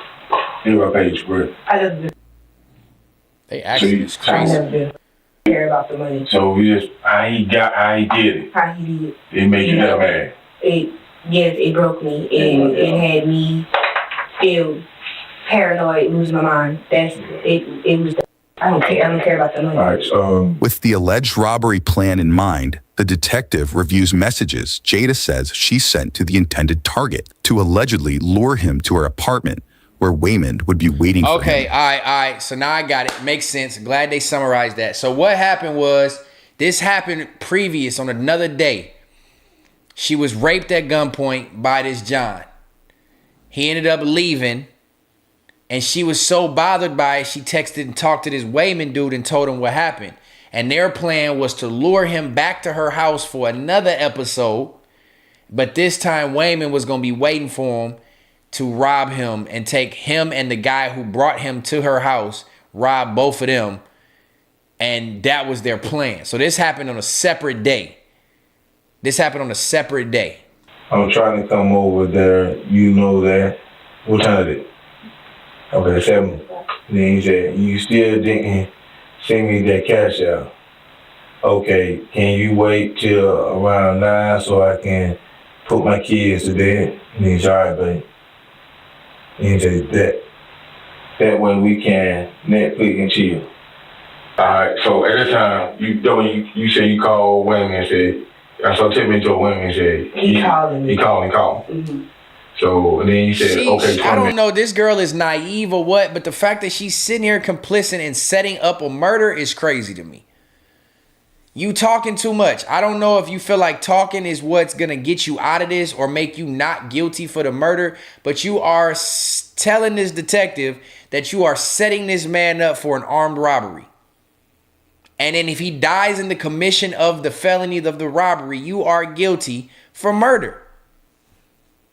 Even if you was raped days prior, all you had to do was go call the police and get him arrested. The fact that now you are setting up an armed robbery with your friend for this man and he ends up dead, you are going to jail for murder. And you just sitting there talking, telling the whole story. They ain't even got the Waymond dude in custody. They don't got nothing. But you just giving them the whole spiel. Mm-hmm. And what time what time you open the door? 11:26, but he wasn't there. Okay, so that was 11:03. You text him. You text Wayman said he's calling. And he said 20 minutes. He said. So Wayman beat him there. Yeah. All right. So when Wayman got there, what did Wayman do when he get in? So Wayman gets in. He walks in. Mm-hmm. So what they come and try? What Wayman do when he get there? He beat. Okay, now this part is a little foggy. I just waking up still. Okay. I had just went to sleep. Followed them in sleeping, and when he came in, I opened the door. I said he probably understand. He probably I gave him the phone so he see everything. I kept him calling, and he like that's perfect. He got here right on time. He's now walked back. Like I said, I heard the Velcro. And when I finally seen his hands, he had put the gloves, had some black gloves on. Damn, she just telling everything on Waymond. Waymond came to save your motherfucking ass and fuck the nigga up who raped you, and you just telling everything on Waymond. Waymond came, he got there early, he put on black gloves. This nigga read my text messages, said, all right, that's perfect. She snitching on everything. God damn, hell yeah, Monty. She said she should have been asked for a lawyer. Nigga, she should have shut the fuck up. I know a snitch when I see one. Stetsen, this female snitches just like me. It's funny, your name is Love Snitching. It's crazy. You actually a real person that has a name called Love Snitching and ain't gonna say you love snitching. Don't incorporate me in that. I don't tell on nobody. I ain't got nobody to tell on. I don't associate myself with criminals. But this girl right here is for sure spilling the beans on the man. She had to come save her. You shouldn't even been admitting you've been complicit in this. You should have just said, look, I had another guy, John come over named Wayman. We was about to do the whoop the wop. This nigga showed up. They got into it and he shot him. Bitch, wash your hands with it until you go to court or trial or something. You just told the whole shit. He told me to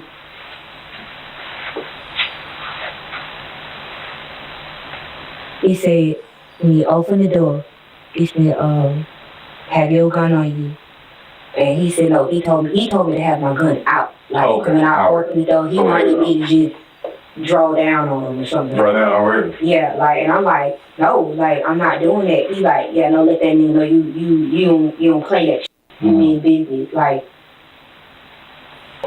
So he told you to do it, so you put your gun there because he told you? Yeah. Okay. So you put your gun in your pocket, or in your waistline? Yeah. So then what happened? So did you knock at the door or what happened? He was knocking at the door. He was, but I started panicking. So what did he do?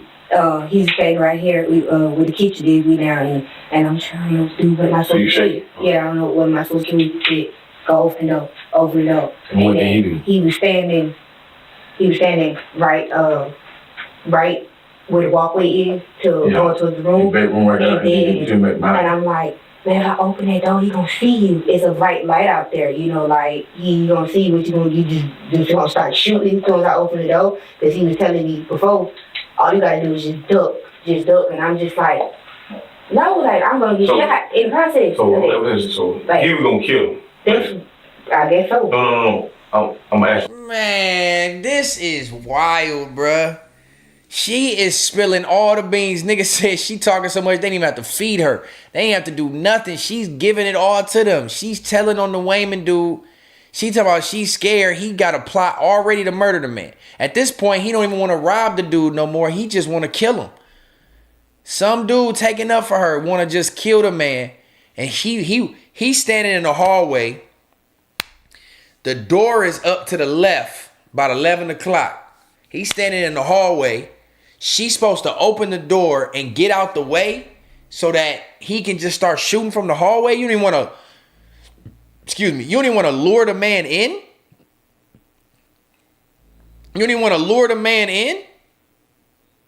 She's a snitch because she tried to set him up, but dude's a weirdo for doing that to her. He's a weirdo. Did he deserve to get murdered? I don't know, but you don't rape and take nothing from no woman or molest no kids. So what you got coming to you is what you got coming to you.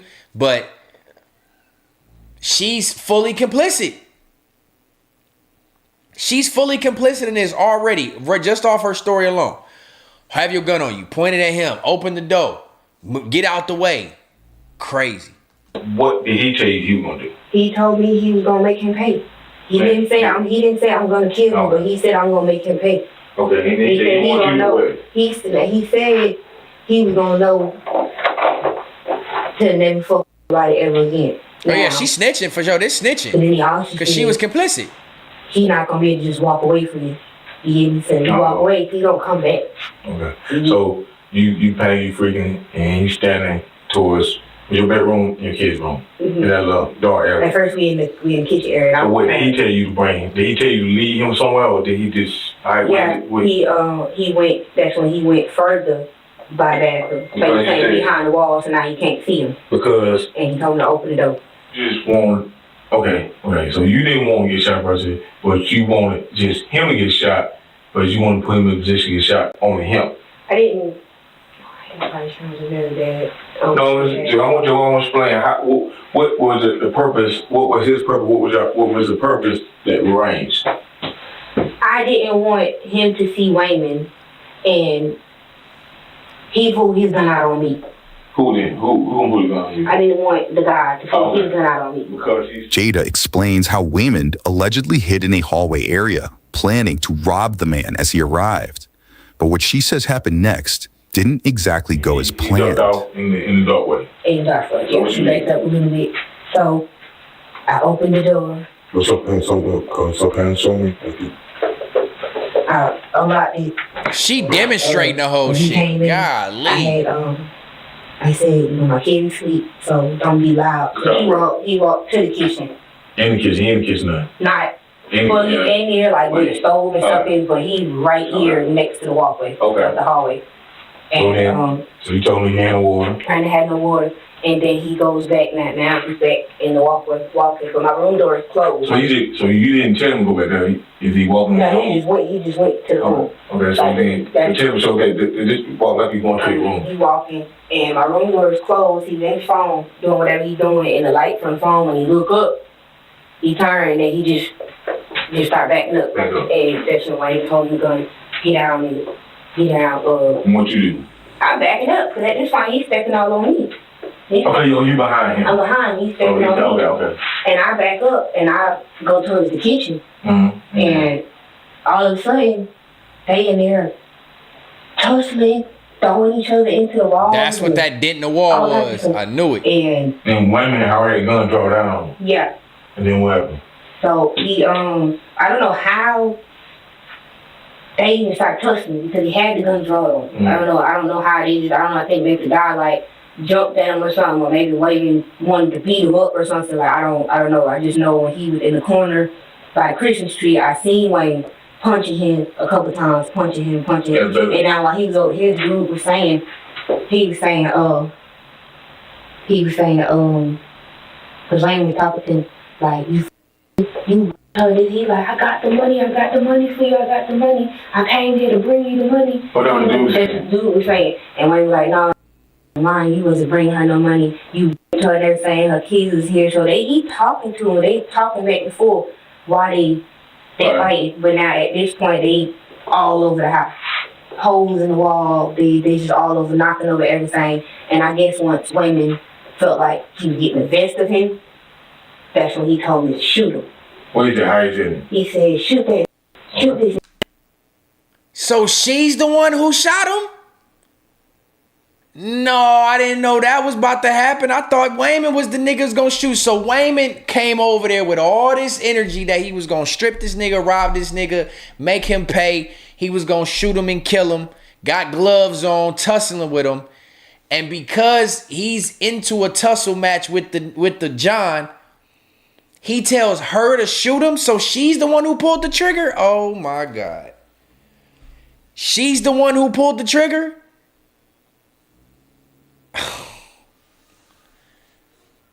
You for sure, you brought him over there to kill him. And then you're the one who did it. Now you the one that's getting life.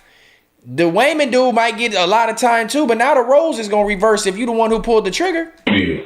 I didn't shoot him. Did you draw the gun up? Like, yeah, but how you did it? Show me how you had. Where they was standing, where they was positioned at when he told you to shoot the joke? Right here. Wayman. Right in front door, right here. Yeah, right in front door, where Wayne was, where he was found at. So you was standing, where about you standing? I was standing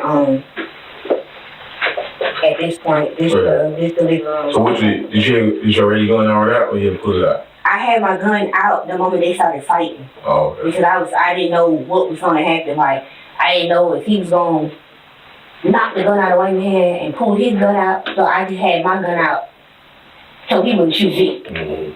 So then what happened? They fighting, and within the midst of them fighting, my gun gets knocked out of my hand, and the clip comes out. So Wayman said, "What? How are you not involved in the fight, but in the midst of them fighting, your gun get knocked out of your hand and the clip come out? Bitch, what kind of gun you got?" That right there is cap already. She said my gun get knocked out of my hand and the clip come out. But you was nowhere near them fighting. They fighting, you backed up. You said you just had your gun out. How your gun get knocked out your hand and two men are fighting across the room? Yup, she coming up with a story, Jay. On my mama, had to be. She about to flip this and say Wayman picked up my gun and shot him with my gun. Something crazy. Shoot, and I'm like I can't. I can't shoot him. You get me? I can't shoot him. At this point, I'm about to go and get my key, and I'm about to leave. But I hear a gunshot. So I left the keys. Jada says the pair's plan literally backfired when Waymond ended up shot in the incident before she called police. Next, the 27-year-old is informed that investigators don't exactly think she's innocent in the situation. She Take it off. Take it off. Let me check. Alright. Wait, I got some bad news, alright? Yeah. Yeah. Ain't looking good. What you went on? The fact that he said, I got some bad. Yeah, go ahead and take that off. I got some bad news for you. Yeah. It ain't looking good. It ain't looking good. You finna go to jail. Bitch, what did you expect? What did you expect logically? See, this is why people like this need to watch me react to these videos. Because we gonna tell you to be a lot smarter in this chat. Because how can you expect to see, you just confessed to setting up an armed robbery in which a man is murdered and you surprised that you going to jail? Them babies that you dropped off with the neighbor ain't gonna see you for a long time, sweetheart. She made up the whole point. My gun got knocked out of my hand. I went to go grab my keys and then I was about to leave. Nah, you probably really shot the man. And now you worried about going to jail. What did you expect was going to happen? it was arranged how it was arranged, and it's my doubting process. That's why. I'm going to jail for murder. You sure now? The white lady's like, yup. She about to faint. Ooh. No, that can't be right. I'm going to jail for murder. Jada was booked for felony murder and aggravated assault.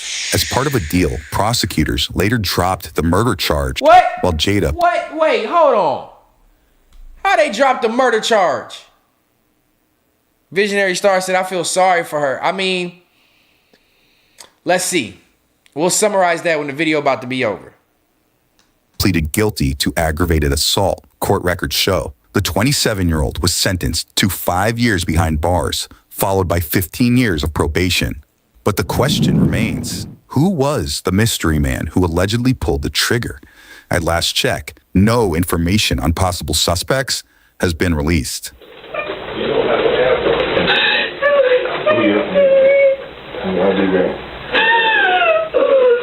it's on the... Okay, I'm with you. All right, so we're going to put the... Do you have anything in your pocket? Pull out your pocket.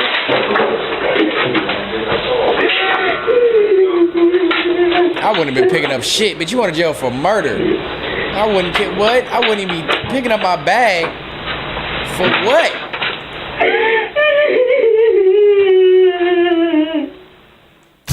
Damn. All right, so at this point, Waymo robbed niggas off date naps, but this one went left. Ooh, that's a cold narrative, Jay Chills. That's a cold narrative that they be setting niggas up for robberies. That could have happened. Maybe she really didn't get raped. I don't know. That could be a cold little shit that Waymo's part of the setup. Because why is Wayman so ready to motherfucking rob a nigga for the strength of her? Is she giving him pussy? Or is this just a lick? But they can't identify, she can't identify the man, or they can't find the man who came to do the robbery. But how the fuck did they drop the felony murder from her? That had to be a sympathetic courtroom or something, because they either had to have sympathy for the fact that she said she got raped, but she set this man up to be murdered. He is robbed and he gets murdered. She don't say she pulled the trigger, but she gets a felony assault, but not murder. She got off with only 5 years, which means she probably not even gonna do the full 5 years. She got away with murder for real. Jay Chill says she got off good. Waymo free. She be home in 5 years. JW story. Yeah, she definitely got a slap on the wrist. That's a slap on the wrist. You shoot somebody after setting up a robbery that you admitted to, and you have documentation that you did it. A man dies, you only get 5 years. She for sure got off too easy, in my opinion. If we keeping it a bean, she got off a little too easy. She confessed to being a part of an accomplice to murder. Whether she said it or not, she said the gun just went off. That's crazy. Somebody made this thumbnail because that definitely didn't happen in the video. Look. Somebody, whoever made this thumbnail was clickbaiting for they reactions on Law and Crime. Having her at gunpoint in the corner of her house. She wasn't even stationed right there. At no point in the video was she right there. Ain't no point in the video was a man holding a gun out at her. That's a cold little thumbnail. I need to start taking notes and get some clickbait ass thumbnails. That's what I need to do. Well, shit, W's for that reaction. That was the third reaction of the night. That one was a little interesting. That was a little interesting. She got kids that she don't look like a killer plus the rape. So that's why she got off, you think, Visionary? Because she said she was raped, but she was prostituting. It was in the commission of already a commission of a crime. So her alleged rape happened in the commission of a crime, doing something illegal, allegedly. She set up an armed robbery to pay back the man for the commission of the felony. The man gets murdered. She tells the whole detailed story about she let him in, had a gun drawn. Her gun gets knocked out of her hand. She hears a gunshot. I don't know. They were super sympathetic with her for sure. Super, super sympathetic. She probably told on another murder she knows about or a drug deal to get that charge knocked off because ain't no way. That's what I'm saying, Wavy. Something wasn't right with her. How you only get 5 years for that? Especially it'd be different if they caught the Wayman man. If they caught the Wayman man and he ended up being the one who took the time for that, then maybe let her off somehow. But some ain't adding up right there. But shit, W's for that reaction. That was the third one of the night. We are approaching a 4-banger. 3 hours and 40 minutes. We're going to get into the fourth reaction of the night. Without further ado, this is She Realizes $50 Got Her Neighbor Killed. Let's see what this one about. Like that like, tribe, hype the stream. Let's do it. Oh, shoot. You said you see blood? 110 radio. I'm hungry than a bitch, I'll tell you that. Go around back. Get EMS out here. Oh boy. There's a lot of blood. It all started with a simple welfare check. But what followed was a complex case, a mysterious murder. Oh, you can't hype the live stream logo? When police arrived at the house, they discovered the body of 41-year-old Dr. Todd Morgan. Oh, it's a white respected doctor? Professor of business and finance. A business and finance, and he a doctor? Oh, they finna throw the book at whoever did this. He's a rich white man, doctor, lawyer, director of finance. Oh, no. Dr. Todd Morgan. Body of 41-year-old Dr. Rod Todd Roll, what's Morgan, happening? a respected professor of business and finance at Cleveland University. Just hours before, the Hudson police received a phone call. On the line was Mary, Todd Morgan's ex-girlfriend. That Wednesday, Todd was supposed to pick up their 5-year-old daughter from school, like he always did. But as time passed and there was no sign of him, Mary got a call from the school and immediately contacted the police. Damn, that's a big-ass house. I was wondering if I'd be able to request a wellness check on someone. Okay, what's going on? So my daughter was supposed to be picked up by her father today. And I got a call from the school that she was still at the school, so I ended up picking her up. They tried to contact him. I tried to call him a couple times and haven't received anything back. And what's his name? Todd Morgan. Has he ever done anything like this? No, I don't think he would forget his daughter from school, but we are going through some custody issues right now, which is why I find it to be a little bit more unusual. When you call him, does it go straight to voicemail or does it ring? It rings. Before 7 p.m., police went to Todd's house to check things out. They wanted to make sure everything was okay, but what they found was anything but normal. Oh boy. There's a lot of blood. Party looks to be might have fell. Crap. Oh, damn, the door was open? Oh, wow. Near the back door, Dr. Todd Morgan's lifeless body was lying on the ground with severe trauma to his temple. Based on the wound's location, police initially suspected suicide. But there was one major problem. Despite several shell casings scattered on the floor, there was no gun in sight. I don't see a weapon. And multiple shell casings? Something else. Inside the master bedroom, things were a complete mess. The bed was unmade. Empty alcohol bottles and other drinks were scattered around, and a few condom wrappers were found on the floor. Bullet casing here, which that's weird. Why is there bullet casing If here? this ends up being another prostitution case, I'm gonna go crazy. Because I don't try to pick the same type of shit, but if there's condom wrappers on the floor, supposedly $50 is the reason why somebody got killed. This man got killed over a $50 prostitution setup. What's the point of the condoms? They had to have said that for a reason. There was rubbers all over the place. One of them, two of them open, they was getting it cracking. Were found on the floor. Bullet casing here, which that's weird. Why is there bullet casing here? You found money? Change. That's a hell of a crime scene. The autopsy revealed Todd had been shot 7 times. Damn! One of the bullets was fired at close range. 2 shots to his left clavicle were likely fatal within minutes. All bullets came from the same weapon, a 9mm handgun. As Hudson police tried to figure out what happened, one thing was clear. The 41-year-old father of 2 was gone. It was heartbreaking news for his loved ones. 7 shots? Todd had accomplished a lot in life.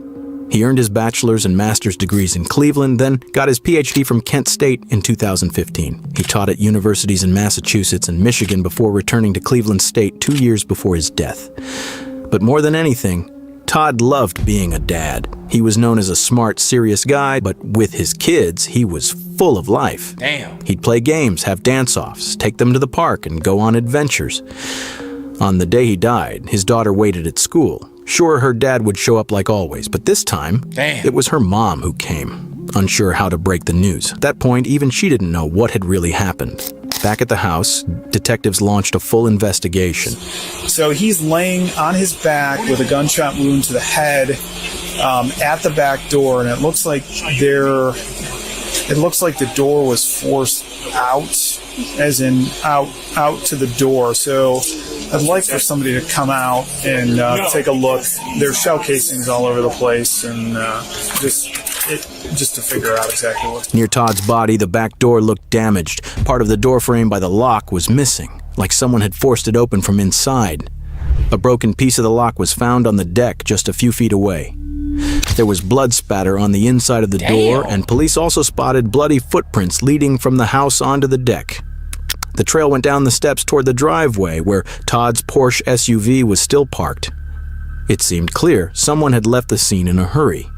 Either the killer had their own getaway car, or one of the first responders unknowingly left those prints behind. Can I see your tread on your shoes? Yeah, definitely not you. Okay. There's footprints all over in the blood, and it looks like boots. That's what I was thinking. Yeah, there would piece of this door would be out here somewhere. Oh wait, there it is. It's all the way over here. Oh, okay, then that definitely wasn't us. Valuable items in the house, like multiple tablets and Todd's expensive car, were all untouched. So it wasn't a robbery. You know didn't that. seem like a likely motive. The only thing missing was Todd's phone. Inside the house, police found several firearms, all legally registered to Todd, but none of them matched the 8 shell casings found at the scene. At this point, investigators turned to the neighbors, hoping someone might have seen or heard something that could lead to a break in the case. I always said there's something off about him. Like, I get really feelings about people when I meet them. And I always said, I don't think there seems to be something strange about him, but I think Todd Morgan. I hope he's okay. He seems like a nice guy. I mean, he's been here a year and a half. Year and a half? Kids. Okay. Somebody come out of the house to the car that was next to the Porsche. They were in the car. I mean, it was there. The Porsche? No, it was next to the Porsche.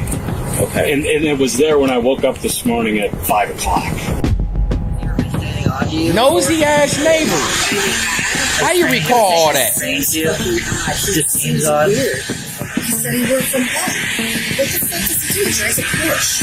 That's pretty common nowadays. He just left the house the whole time. Where does this guy get his money from? I don't know. like, what does he do? And he says, oh, he needs to run errands and go to the gym, and so he wants my daughter to babysit. It just seems off. Just seems off. It seems like fucking off, like fucking weird. Like, I don't know. I have a very off feeling. After speaking with several neighbors, police finally got their first real lead. A couple named Eugene and Sherry seemed to have useful information. Around 7:20 a.m., they heard a loud noise that could have been gunshots. At first, they didn't think much of it. They assumed it was just a car backfiring or noise from the home renovations Todd had been working on for a while. But what stood out even more was a car they noticed parked right next to Todd's SUV at around the same time. I saw somebody come out of the house with long hair to the shoulders. I couldn't even tell you if it was male or female, to be honest with you. It looked like a smaller frame, not a big person. How can you be as a neighbor, like, I get you're present, you outside, but how can you recall so much about your neighbor's house to where you can recollect that information when you're being questioned by the police? Like, I go outside all the time in my front yard, my backyard. I don't ever really pay attention to my neighbors. How can you be that nosy or aware to where you see a car, a type of person, what they were wearing, whatever it is? Like, I guess I'm just not too much of an aware person. I pay attention to my surroundings when it affects me, but to be that nosy, to be watching your neighbors, to know everything that's going on, to me already seems suspicious. You a weird neighbor yourself. Everybody calling him weird. Y'all the weird ones. Car. Shortly after that, Eugene checked footage from his Ring doorbell camera. Okay, so that house faces, it's in like a rural area. That house that they're standing in front of is pretty much like damn near in the backyard. It show people that they watch everything. Fuck you, Star. This house is damn near looks like it's like in the backyard of Todd house. So they happen to see all that shit. I guess that's damn near their front yard. That kind of makes sense. Got into a little car. Shortly after that, Eugene checked footage from his Ring doorbell camera. That's coming from Todd house. He managed to capture a blurry image of the suspicious car parked near Todd's SUV. He handed it over to the police, hoping it could help identify the suspect. Then it jumps to 7:30 and it's gone. And it's gone? Yeah. What time is that, right? 6:50. 50? Yeah. Okay. And then 7, it's gone? Yeah. In the photo, you can clearly see a light-colored car parked next to Todd's SUV. But that alone isn't enough. Police still need more information to track down the killer. They decide to speak with Mary, Todd's ex-girlfriend, who first called them. Not only to update her on the case, but also to ask if she knows anything about Todd's recent relationships, or if he had any enemies. We found Todd dead today. So... And any explanation? We're still in ongoing investigation. We have the detectives looking into it right now. Todd's first marriage, which gave him a son, ended after he had an affair with one of his students, but that relationship didn't last long either. He also struggled with alcohol issues and had recently been trying to turn things around. He was taking daily breathalyzer tests using a device connected to an app, and the results were sent to Mary throughout the week. He's required to do an iSober device. What's that? It's to, he'll breathe into it and it reads whether he's had a drink or not. For the vehicle? Just any. Oh, wow, anything at all, okay. And the last report I got was from yesterday at 7 o'clock in the morning. You get reports from? Yeah, emails. No kidding. Results. You got a result for that test yesterday? Yes, I can pull it up. Does it give numbers or just say if it's positive or negative for alcohol? It does give numbers. Okay. What's this test called again? iSober. The only other thing I can think of that this was well over a year ago, his ex was dating someone that he said felt threatened by her and him ever having to exchange anything in person. Okay. So they would meet. They would meet at like a police department or a common area. As the investigation progressed and police began piecing things together, they stumbled upon something highly suspicious. On the morning of the incident, around 7:21 a.m., a 911 call was made. The location of the call traced directly back to Todd Morgan's house, but the call wasn't from Todd's phone. Based on the timeline and evidence, this call likely happened around the time of the murder. The call was answered by Hudson Dispatch, but no one spoke on the other end. While that might seem strange, it's not entirely uncommon. On iPhones, pressing the power button 5 times in a row can trigger an SOS call, even by accident. It's very possible the killer accidentally triggered the SOS feature and unknowingly gave themselves away. The number belonged to a 32-year-old woman named Tariana Paschel from Akron. Shit. Her physical appearance... And this nigga here was fucking with a black girl. This nigga Todd was fucking with a black woman, getting some cheeks. Some went left, and she shot this nigga 7 times. Oh, man, this story about to get good. Todd was a wild boy, an alcoholic. She was probably a prostitute. Oh shit, this is about to get good. Let's go. Make sure y'all hit that thumbs up button. Let's go, Todd. Matched what the witnesses rest had in peace, described, Todd. and she drove a silver crossover vehicle. And she accidentally called 911. Oh, okay. I definitely let her know. You tell her to call the Hudson Police Department? Hudson Police Department, Hudson, Ohio. Okay, I sure will. What friend she's staying with? I don't know, man. It's some friend. I mean, she's a friend. You know, look like a little girlfriend. You know, she's a young girl. My grandkids upstairs in the bed. Y'all think y'all want to walk through my dog house? Hell no. Ain't no Tariana in here. Apparently, she's what's that? She's with one of her girlfriends in Garden Valley. Yeah, how far is that from here? It's not far. Oh, we could follow you over there. The connection between this woman and Dr. Todd Morgan was still unclear. Police quickly went to the address linked to Tariana, but the homeowner claimed she didn't live there and refused to let the officers search the property. Tariana Paschel had actually been to the police station just days before Todd's murder. Questioned in connection with a different I ain't gonna lie, case. she looked like Back a little then, bit of she a had prostitute. accused another Just a little bit. ex-boyfriend. Even though investigators were fairly certain she was the shooter in that earlier incident, there wasn't enough solid evidence to charge her. This time, though, things were different. Phone data placed Wait, she Tariana... was already a couple days prior to Todd being murdered. She was at the police department, the police station, being questioned about another murder? Oh, this bitch is a serial prostitution killer, from what it sounded like to me. In connection with a different case. Back then, she had accused another ex-boyfriend. Even though investigators were fairly certain she was the shooter in that earlier incident, there wasn't enough solid evidence to charge her. This time, though, things were different. Phone data placed Tariana right at Todd Morgan's house at the exact time of the murder. The Ring doorbell footage also showed a vehicle resembling her silver Ford Taurus parked near the back door. The murder weapon, it was her gun. Investigators also matched the bloody footprints on the deck to a specific Nike sneaker. They then found Facebook photos of Tariana wearing that exact pair just months earlier. Surveillance footage captured her silver Taurus leaving the area that same morning. And not long after the murder, Tariana changed her phone and number, but police managed to track that too. On April 22nd, she made a telling Google search. Can police track my phone even if I remove the SIM? Then she browsed several articles about Todd Morgan, including one titled Hudson Murder Victim Identity. Man, you can't do nothing on these phones, on this internet, man. How do you commit a murder and a crime and you start looking up about how to get away with it, pretty much? And then the fact that they were able to find this information afterwards is insane to me. That's insane work. Dumb criminal. Identified as Cleveland State University professor. In the weeks that followed, she searched her own name in connection to the crime a total of 41 times. The final blow? Her DNA was found on a Black & Mild cigar inside Todd's house and also on the condoms found at the scene. You ever been to Hudson before? That is I don't recall. Your phone, why would it? They done caught you from your lip residue and your pussy juice, bitch. God damn. You murder a man after he get done fucking you and then leave the condoms there? You smoking a Black & Mild with this nigga and you smoking a Black & Mild, bitch?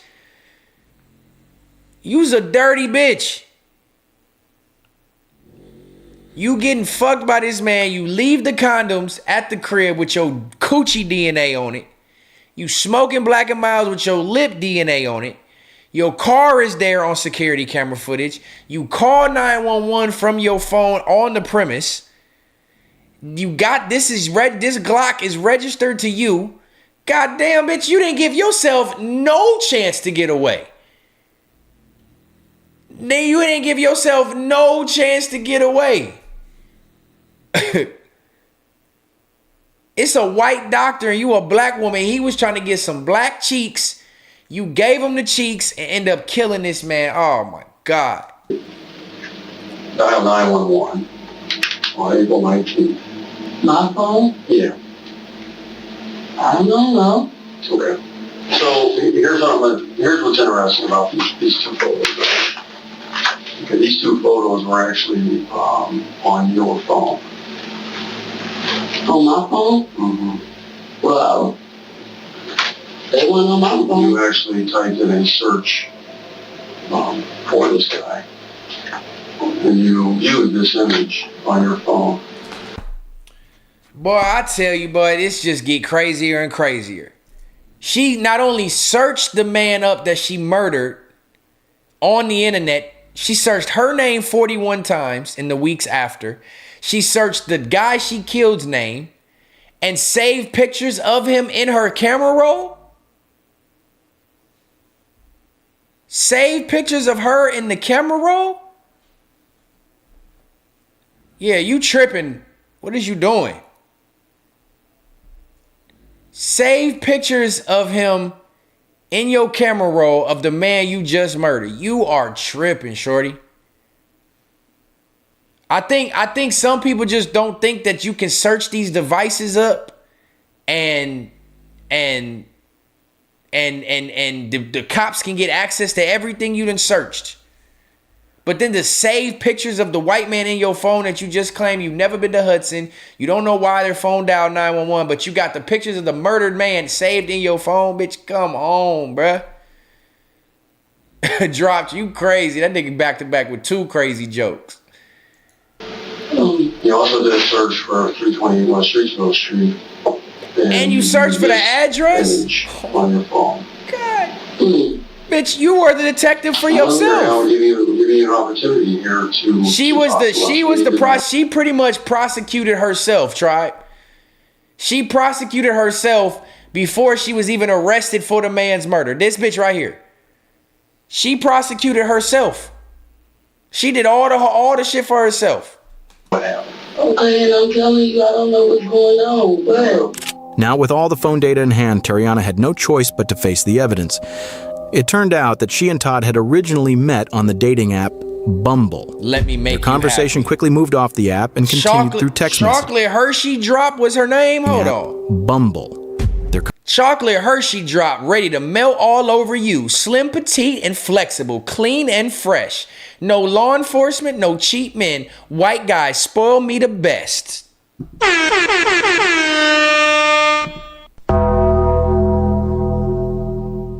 This was her ad on Bumble. Chocolate Hershey Drop, ready to melt all over you. Slim, petite, flexible, clean, and fresh. No law enforcement, no cheap men, cause white guys spoil me the best.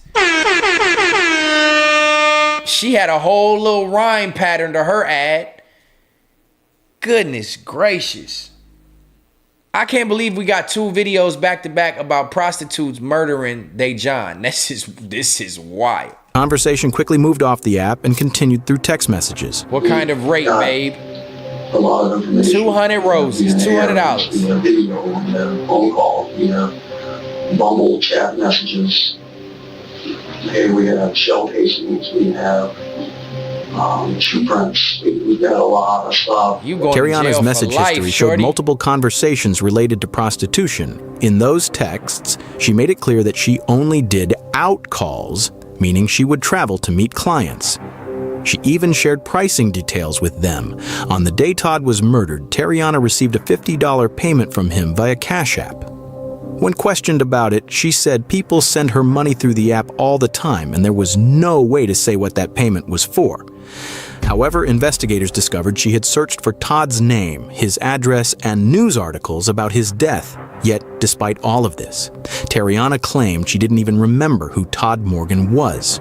So, Todd Morgan sent you $50 more than they wanted you. I don't. Okay, but he did. So, you saying I don't remember doesn't negate the fact that it actually happened. They have evidence. They just literally told you shoe prints, camera footage, 911 calls, shell casings, Fucking DNA on the condom, DNA on the Black and Mild, Bumble messages, text messages. You looking this nigga shit up on the internet. You saving his picture to your phone. You getting a Cash App for $50 from this man. What you mean? What you don't recall don't matter because all the evidence recalls. You prosecuted yourself. Wild work. Wild work. Okay, but he did. So what I want to ask you is, there was another payment. About 23 minutes later, there was a $1,000 payment that was sent from Todd Morgan to Black Beauty. And you confirm that Black Beauty, this Cash App is you. That's you, obviously, in that picture. So he sent you $1,000.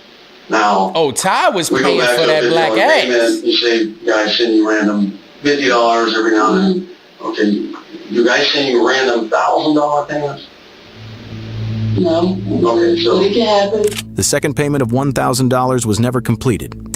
Because of the larger amount, the transaction required additional verification. Oh, you didn't. A notification for that confirmation was sent to Todd's phone just before 7:30 a.m. Oh my God. He sent you 50, you get this. He sent you the 1,000. He has to be the one on his phone to approve it, double tap it, verify that he's wanting to send it. And you kill him before he's even able to send you the 1,000. So this really did happen over $50? And you got fucked by this white man? Goodness gracious. But he never responded to it.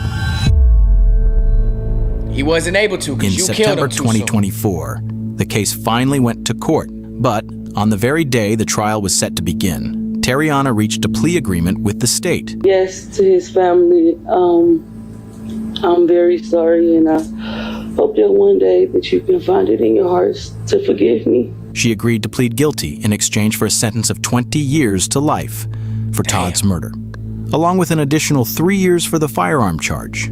Under the deal, she would become eligible for parole only after serving 23 years. This resolution spared Todd's family the... Damn! Her plea deal, tribe, was 20 to life. 23 years was her sentence before she can even get paroled. 23 years. I don't know how old she was initially when this happened, but can you imagine getting a plea deal and your agreement is, all right, bitch, you better not go to your defense attorney is telling you the evidence is damning. You better not go to trial. Bitch, everything's pointed against you as guilty. If you go to trial, you are getting life without the possibility of parole. You will never get out. But then could you imagine them coming to you saying, all right, well, look, we'll let you get off with 20 years. But just having to sign that plea deal saying, yes, I'm agreeing to being guilty for 20 years. She looked mad different right here. She turned to a booger wolf awaiting trial. That stress whooped her ass. In September 2024, 23 the years case finally to went life. to court. But on She'll the very get day parole the with trial good was set to behavior, begin, Terriana reached a plea agreement with the state. Yes, to his family, I'm very sorry, and I why did she shoot him though? You find it in your hearts to forgive me. She agreed to plead guilty in exchange for a sentence of 20 years to life for Todd's murder, along with an additional 3 years for the firearm charge. Under the deal, she would become eligible for parole only after serving 23 years. This resolution spared Todd's family the emotional toll of a full trial, while also giving Terriana a chance at a potentially shorter sentence. She was only 4 when she waited at school for her dad to pick her up, not understanding why he never came. I'm Todd's mom. I always will be. Damn. Todd's not here to tell his story. Only God, Todd, and you know the truth of what happened on April 19. All I know, he was brutally murdered by you. 7 times he though? Basically died for nothing. And she didn't take nothing of value? Him. Your actions to take my son's life changed my life forever. It's changed all of our lives. Even more so, you took a father from 2 beautiful children. They were his world, and he was theirs. Damn.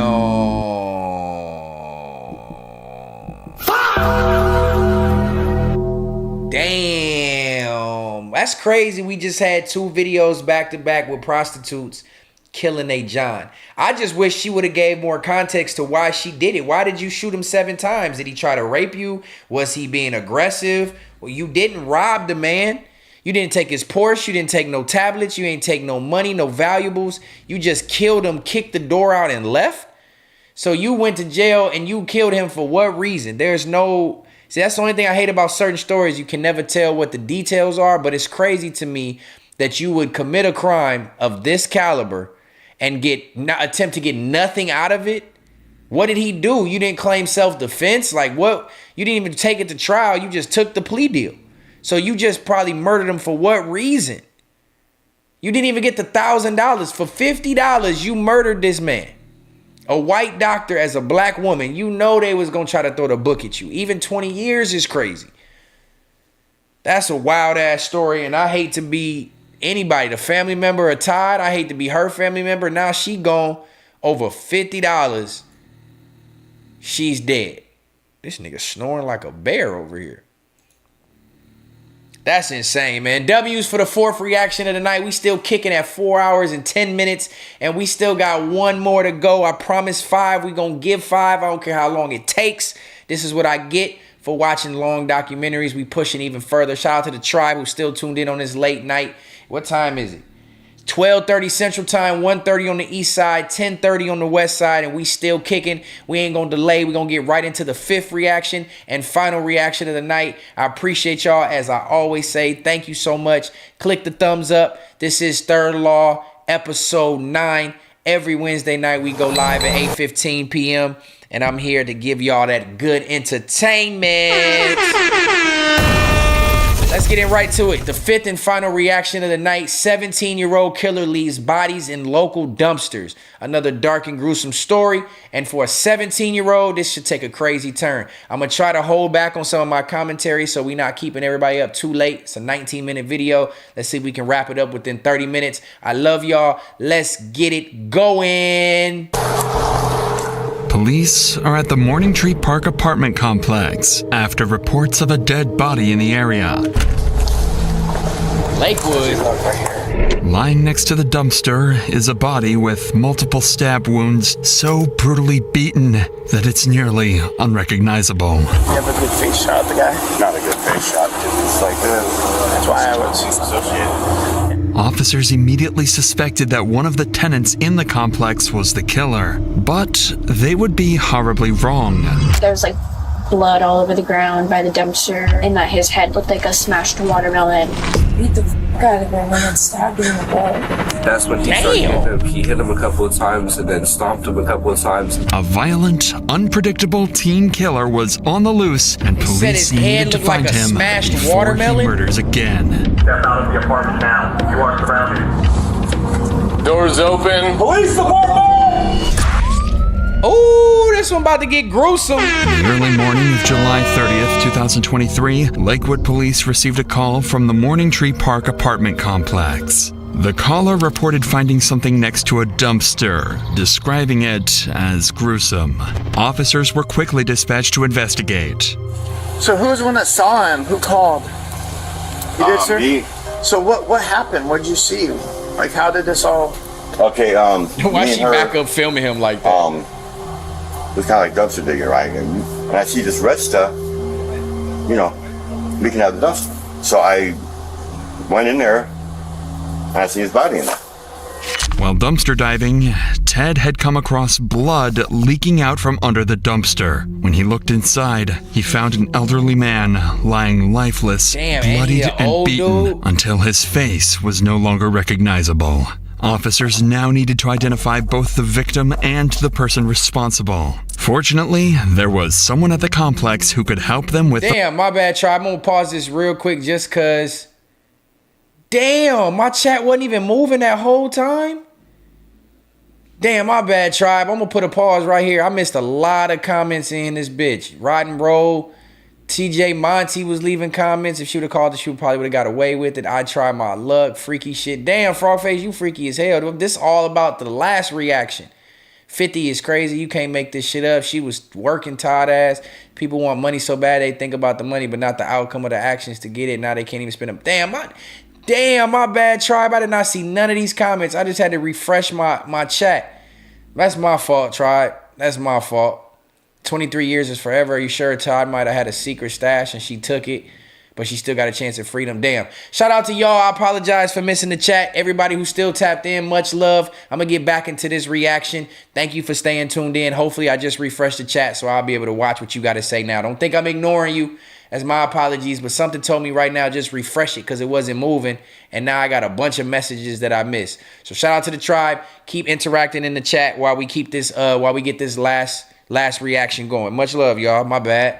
Form responsible. Officers now needed to identify both the victim and the person responsible. Fortunately, there was someone at the complex who could help them with the former. So I see his blood. Yeah, so I'm just trying to figure out if you might. Sounds like that he's one of your residents. I can look. This is Ryan, the apartment complex manager, and he's going to be vital in finding out who the victim actually is. Because we don't have an ID, right? No, we don't. Okay, so let's. Oh, that's not the better. Yeah. Drop some in the chat. Let's make sure it's still moving, Tribe. So we recognize this guy? Obviously, it's not the best picture, but do you think you know who he is? Possibly. If I can see the picture again, it'd be better to identify now. How about you just give me the name? I can bring up DOL. He wouldn't be in there. What's that? He wouldn't be in there. Well, I'm sure he'll have some kind of ID. All right, Rod and Roll. Appreciate it. Absolutely not. Never? No. Okay. He was a really nice guy, actually, though. I mean, I had a relationship with him. Wavy, appreciate it. Friend-wise. You don't even trust like anybody with like social security cards or anything. He won't sign a lease. So he'd probably be about 63, 65, somewhere in there. He's partially African American, but he's really light skinned. Skinny, tall. Yes. Skinny. Yeah. Yeah, that could be Leonard. What's his last name? And we're working on that right now. Well, they're turning their computers on right now, right? You want to come with me? I can just give you a key. I'll give you a ride over there and ride back if you want. No. We'll drive over there to go check on him. But she's still trying to pull the data. Yeah, but I can pull a key for you and she'll get that. Yeah, we'll go check on him. So A9, I will meet you over there. I'll meet you. The officers finally had a name, Leonard, but that doesn't solve their biggest problem. According to the manager, Leonard suffered from extreme paranoia and refused to have any form of identification associated with the government. Without proper identification, the investigation would soon become a lot more challenging. Still, officers would search their system, hoping something might come up. Find it. Not a couple. We just have to start running them for any DOL or prior bookings or anything? There's bookings. That's 2019. Okay, now he's dealing with crap too. Okay, we're gonna go to A9 and see if this guy's there. Okay. So Megan, do you mind talking to my partner? He's the one that's randomly holding a rooster. We're gonna go check that apartment that you gave us. Chicken? What the fuck but is if you want to that? sit down and hang out, okay. While officers continued searching the database for walking possible through holding a matches, motherfucking others rooster? went to check the supposed victim's apartment. And with help from the manager, they quickly got the key.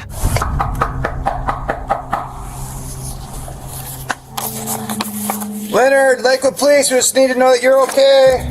If you want to, we'll just announce for Leonard. Nigga, y'all just knew he was dead. I could yell for him. Okay. Go ahead. Oh, they said they don't Hey, know. Leonard! If you're in here, let us know.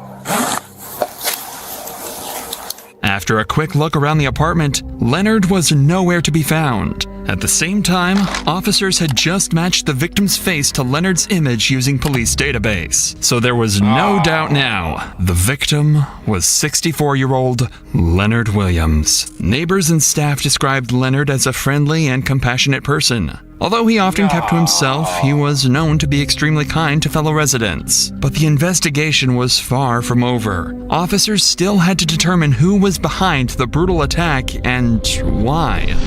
Back at the scene, one officer had discovered some crucial evidence that would bring the police one step closer to the killer.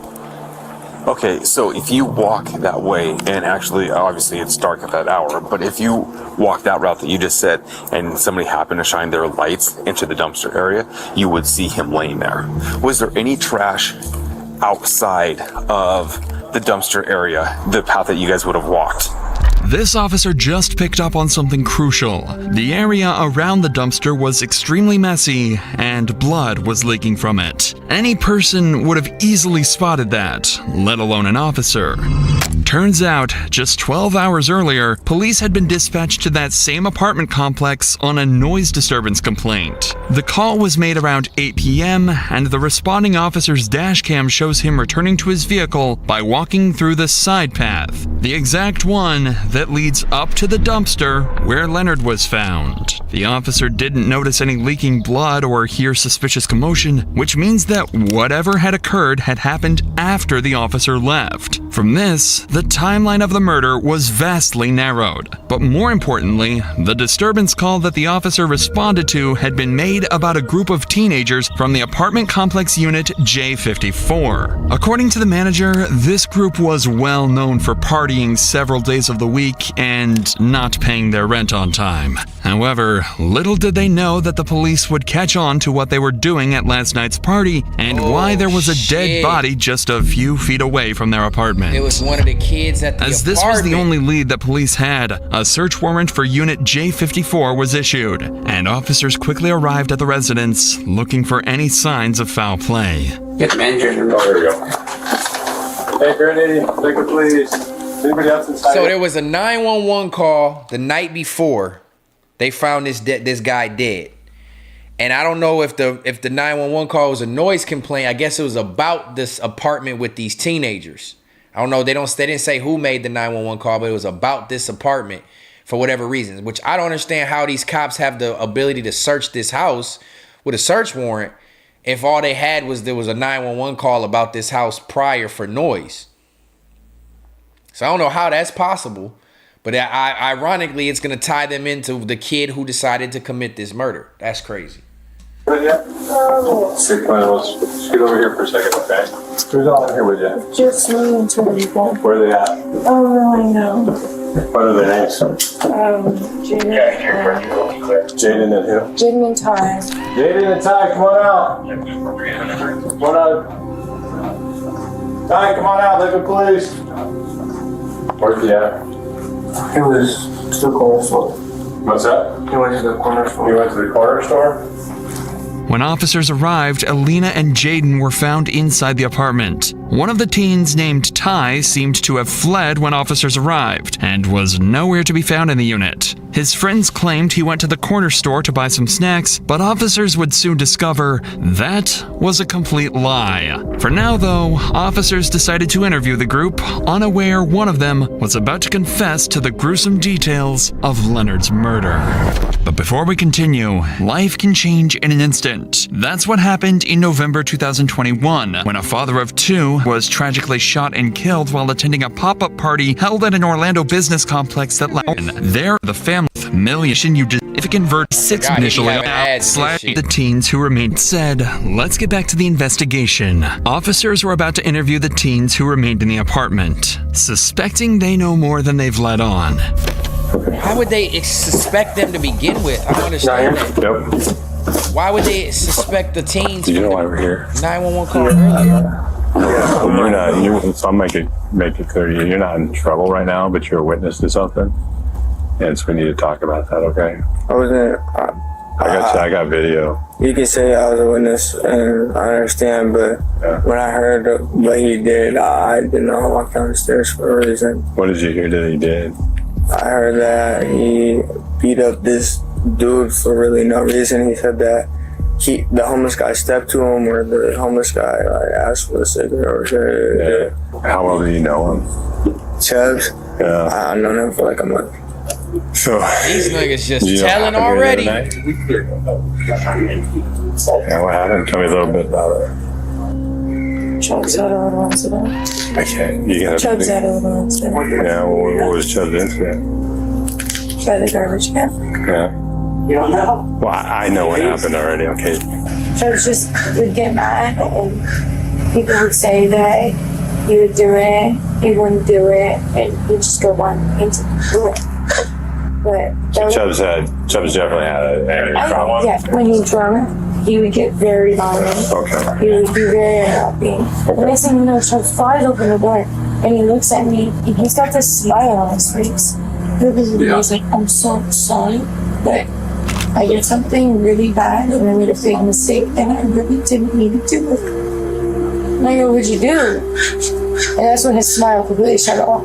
So I think he realized, like, he really just took some advice. And then Chubbs, so you dealing with teenagers, you go back into the house and you tell them what you already did. I never understand why somebody can commit a crime and tell a soul. If I was to ever murder somebody, I'm not telling a soul. I'm not telling a human. There's gonna be nobody that can corroborate or be a witness to what I just did.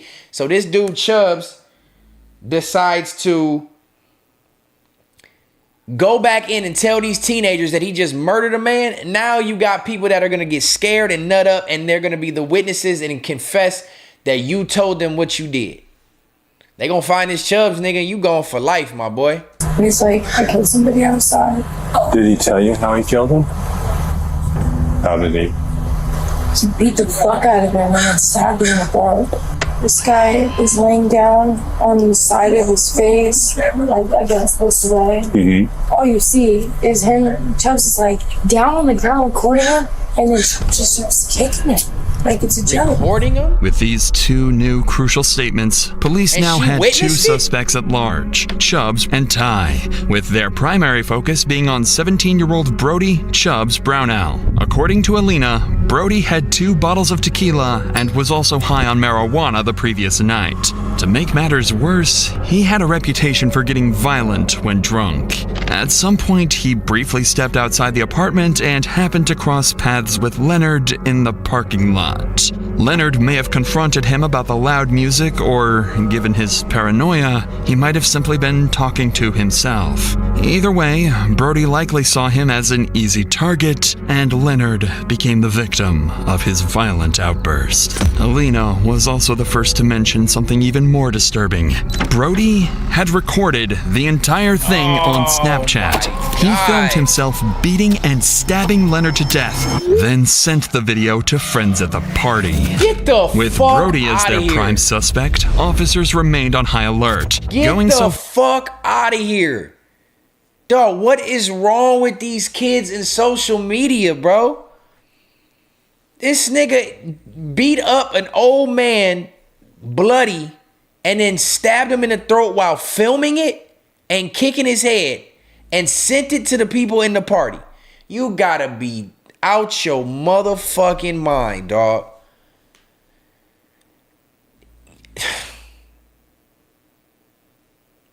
You beat up an innocent man, an old man, for fun, for shits and giggles, beat him to a pulp, and then stab him in the throat and kill him, and then film it on Snapchat and send the video to people at a party?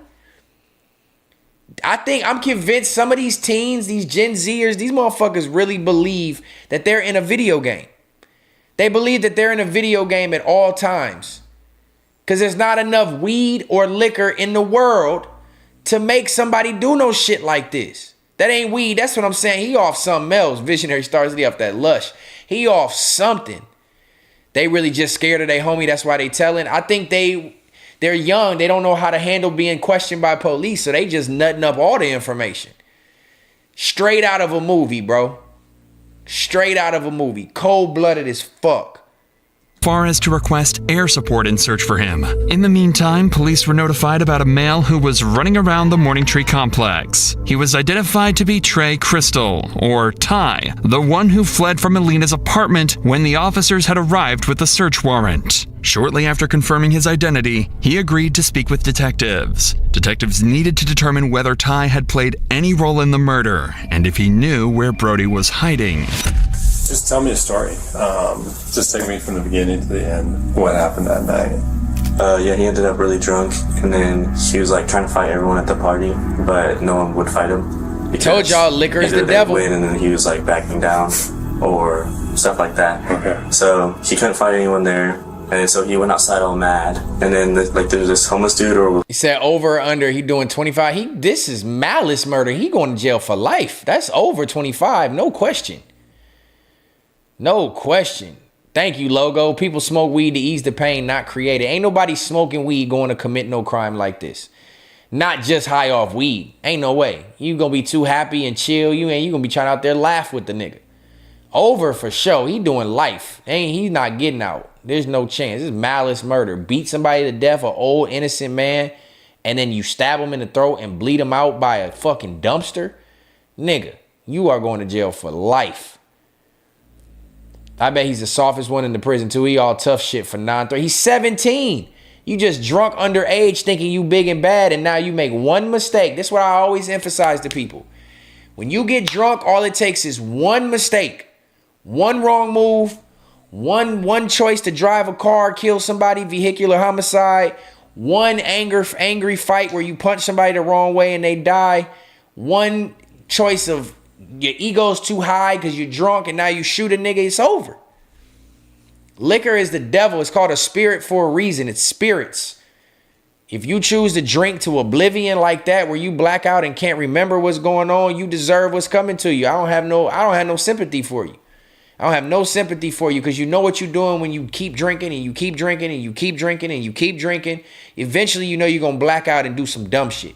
So you want to fight everybody in the party because you drunk to try to show you a meathead or a tough guy. Nobody want to fight, so you go outside to do something and you see a easy target and you angry. So you beat up this nigga to a pulp and kill him, a 63-year-old innocent man. You's a bitch. I hope they taking your motherfucking cheeks in prison. Whoever it was walking by, and then he was like, "Oh, keep stepping, keep walking." And the homeless dude was like, "All right," and he was like just walking away. And then Chubbs just started getting mad, and then just like ran up on him and punched him. And then he just started stomping on him. Sucker shit. After a minute or two, he went up inside, and then he like grabbed the knife, and everyone was trying to stop him, but like he was. So he goes outside.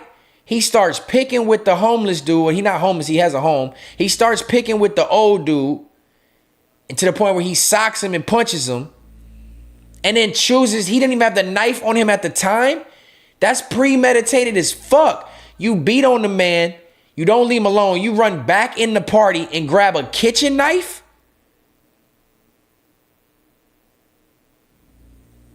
Fair to say, Logo, I got you. I'm gonna start doing the polls 100%. I appreciate the tip, bro. I'm gonna definitely do that to keep it engaging. You beat up the man, sock him out, do whatever. Don't leave him alone. Go back in the house to get a knife. A kitchen knife to kill this man? You didn't even have it on. You didn't act in that moment where you can have 10 years knocked off a sentence, where it was more like self-defense after I started fighting the dude. Then I just decided to stab him. You go get the knife, a kitchen knife. Ran up on him and punched him. And then he just started stomping on him. After a minute or two, he went up inside, and then he like grabbed the knife, and everyone was trying to stop him, but like he was kind of scary with the knife because he was really drunk. According to Ty, he fled the apartment out of fear. Although Ty's statement aligned with those of other witnesses, police couldn't definitively rule him out due to his suspicious behavior. But for now, their priority was finding Brody. While the search was still ongoing, officers interviewed everyone who knew Brody to find out where he might have fled, including two of his best friends, Miguel Ventura and Dakota Johnson. I ended up going, basically there was a party posted up that was over at one of our female friends' Britt's house, and eventually Chubbs, I guess he stormed outside. He got really upset. He was drinking 1800 at the time, like type of tequila. There was someone standing by the garbage cans, and he got really angry at him because I think they were staring at him. He just got closer to him, and I think the dude yelled something at him, and then he just started swinging on him. I get down the stairs, and then that's when he started getting him. He hit him a couple of times and then stomped him a couple of times, and by that point, like it was too much. Like it was just a lot. I grabbed him by his chest and everything. I tried to pull him. Was there anybody else that was hitting the guy? Was there anybody else kicking him, hitting him, punching, stomping? And you had text messages with him shortly after. Can you kind of explain to me about those text messages? It was like the day after he had done it. Okay. He did coke and he beat the crap out of this guy and killed him and stabbed him in the neck. And then there was like blood all over the ground by the dumpster and at his head looked like a smashed watermelon. He told me that he tried to put him in the trash can himself, but he couldn't do it. So that's why he stabbed him in the neck. While officers continued interviewing witnesses, Brody had just been located hiding in his family home 40 minutes away in the city of Yelm. A SWAT... You know you a dummy. You a fucking stupid ass kid, bro. You are hiding at your family's house when obviously everybody at this party is gonna identify you. These are teenagers. They don't have a no snitching code. You guys are in the suburbs. This is a fully white party. They not gonna have no code of honor to where they're gonna try to protect you. Everybody said your name. Everybody said your name and verbatim told the story of what happened. And you go hide at your family's house? You's a dumbass. You will never see your family again, boy. The team quickly descended on the residence, ready to take Brody down if he made any wrong move. All right, hey. Oh, damn. You three, they coming with the if there's SWAT people for this milling nigga? around up front, we're going to detain them right off the bat. So be ready to go hands as soon as they move up. They run or we're letting them run, right? Yeah. Damn. We're capped. That team's rolling up. For a 17-year-old kid that wasn't armed with a weapon, with a gun, he just killed a nigga with a knife? Y'all gonna come like Male this? in the stairwell. Dom, it's this first entryway right here on the right. Hey, move up. Move up. I want to be able to see that door. Hey, let's bring it back here. No sense in standing out there. No sense in standing out there. There we go. All right, I got hands on her. Okay. You got cuffs? Yep. They detaining everybody? All right, step this way. Just keep your hands up. I want you to set your phone and your drink on that little concrete barrier right there. Need a set? Now I want you to step out to me. They know who they looking for. Why they doing all this? Put your hands on your head, flip around, face the building. Okay. We're good for right now. Down. We're just detaining one more. Huh? Hey, come down. Set it down right there. Now put your Why hands they on top of detaining your the head, two step black over to me. dudes? I appreciate your cooperation. I don't know what's going on. So I'm like, what the hell? Brian and Jeff, the first two to come out, were Brody's friends, staying in the apartment with him. The two claimed they didn't have any knowledge of what was going on or why Brody was being arrested. The next one to come out was their primary target, Brody himself. Occupation Adam 206. Remember, I took a study of that. Step out of the apartment now. You are surrounded. You guys can even hang here. We're just going to send an entry team up. Just want eyes on them. Okay. Hey, Jay, just for your knowledge, cell phone and Sprite belong to white t-shirt. Cell phone and what he was holding, black t-shirt. Okay. All right. Good? Kevin, what we got? They Ryan, swatted up. Call of Duty Casas, style. Mike and I are going to move up. You guys hold the windows. Hey, that's the primary on Yep. Primary right there. All right, black shirt. Start walking this way. Start walking this way. Keep walking, keep walking, keep walking. Come here. Walk to me. Face the building. Put your hands on your head. All right, primary's in custody. Brody was finally escorted from the house and delivered into the hands of justice. He was charged with assault and homicide in the first degree. He had originally pled not guilty, receiving a bail of $1.5 million. Neither Ty nor anyone else at the party was charged, as the Snapchat video clearly shows that Brody acted alone, consistent with witness statements. Although the exact motive for the murder remains unclear, Brody's extreme intoxication and well-documented issues with aggression led to the tragic death of a kind and gentle person. Following his initial hearing, Brody returned to court and changed his plea to guilty. He received the maximum sentence of 25 years in prison. Boom, you hit it right on the head and you asked the question. 25 years, I said over 25 years to life. I said he was gonna get life, but he was a teenager, so I guess I should have took that into consideration. The bro, he came back and took the plea. Had he went to trial, he was getting life without the possibility of parole. But because he took another plea deal, they decided to give him 25 years instead. I mean, a homicide, 25 is I wouldn't call it life when you're that young. You're 17, it means you get out at 42. You still got a whole half of your life ahead of you. But 25 years for a 17-year-old for one drunken night, that's what the fuck you get, man. That's what the fuck you get. That should tell people, these type of videos should tell these teens how to act in these situations and what's coming at you. I feel like in society, we don't do enough of educating the youth on the real consequences and showing you what it is. Yeah, you can say you're going to end up in jail. You can say you're going to end up dead. But like, are you showing them these jail videos and what they'll have to live through? You know what I'm saying? Are you showing them dead body? Like, I don't think there's enough of putting it in front of their face and letting them know what they really facing, to where you got people doing shit like this. 17-year-old getting drunk, underage, and you go murder an innocent man. That's something you got to live with for the rest of your life. We not showing this shit enough to these people, bro.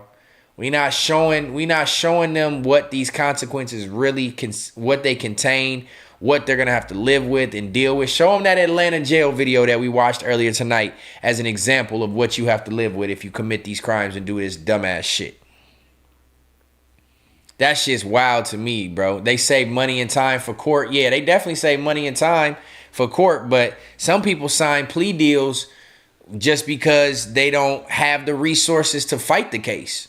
And then you end up signing a plea deal because the court is like, all right, well, fuck it. We gonna not have to deal with all this, pay all these attorneys and stenographers and judges and courtroom costs and all that. We got somebody that did it, just throw their ass in jail for 25. There's a consequence. Like, one mistake can change your whole life, visionary. 100%, bro.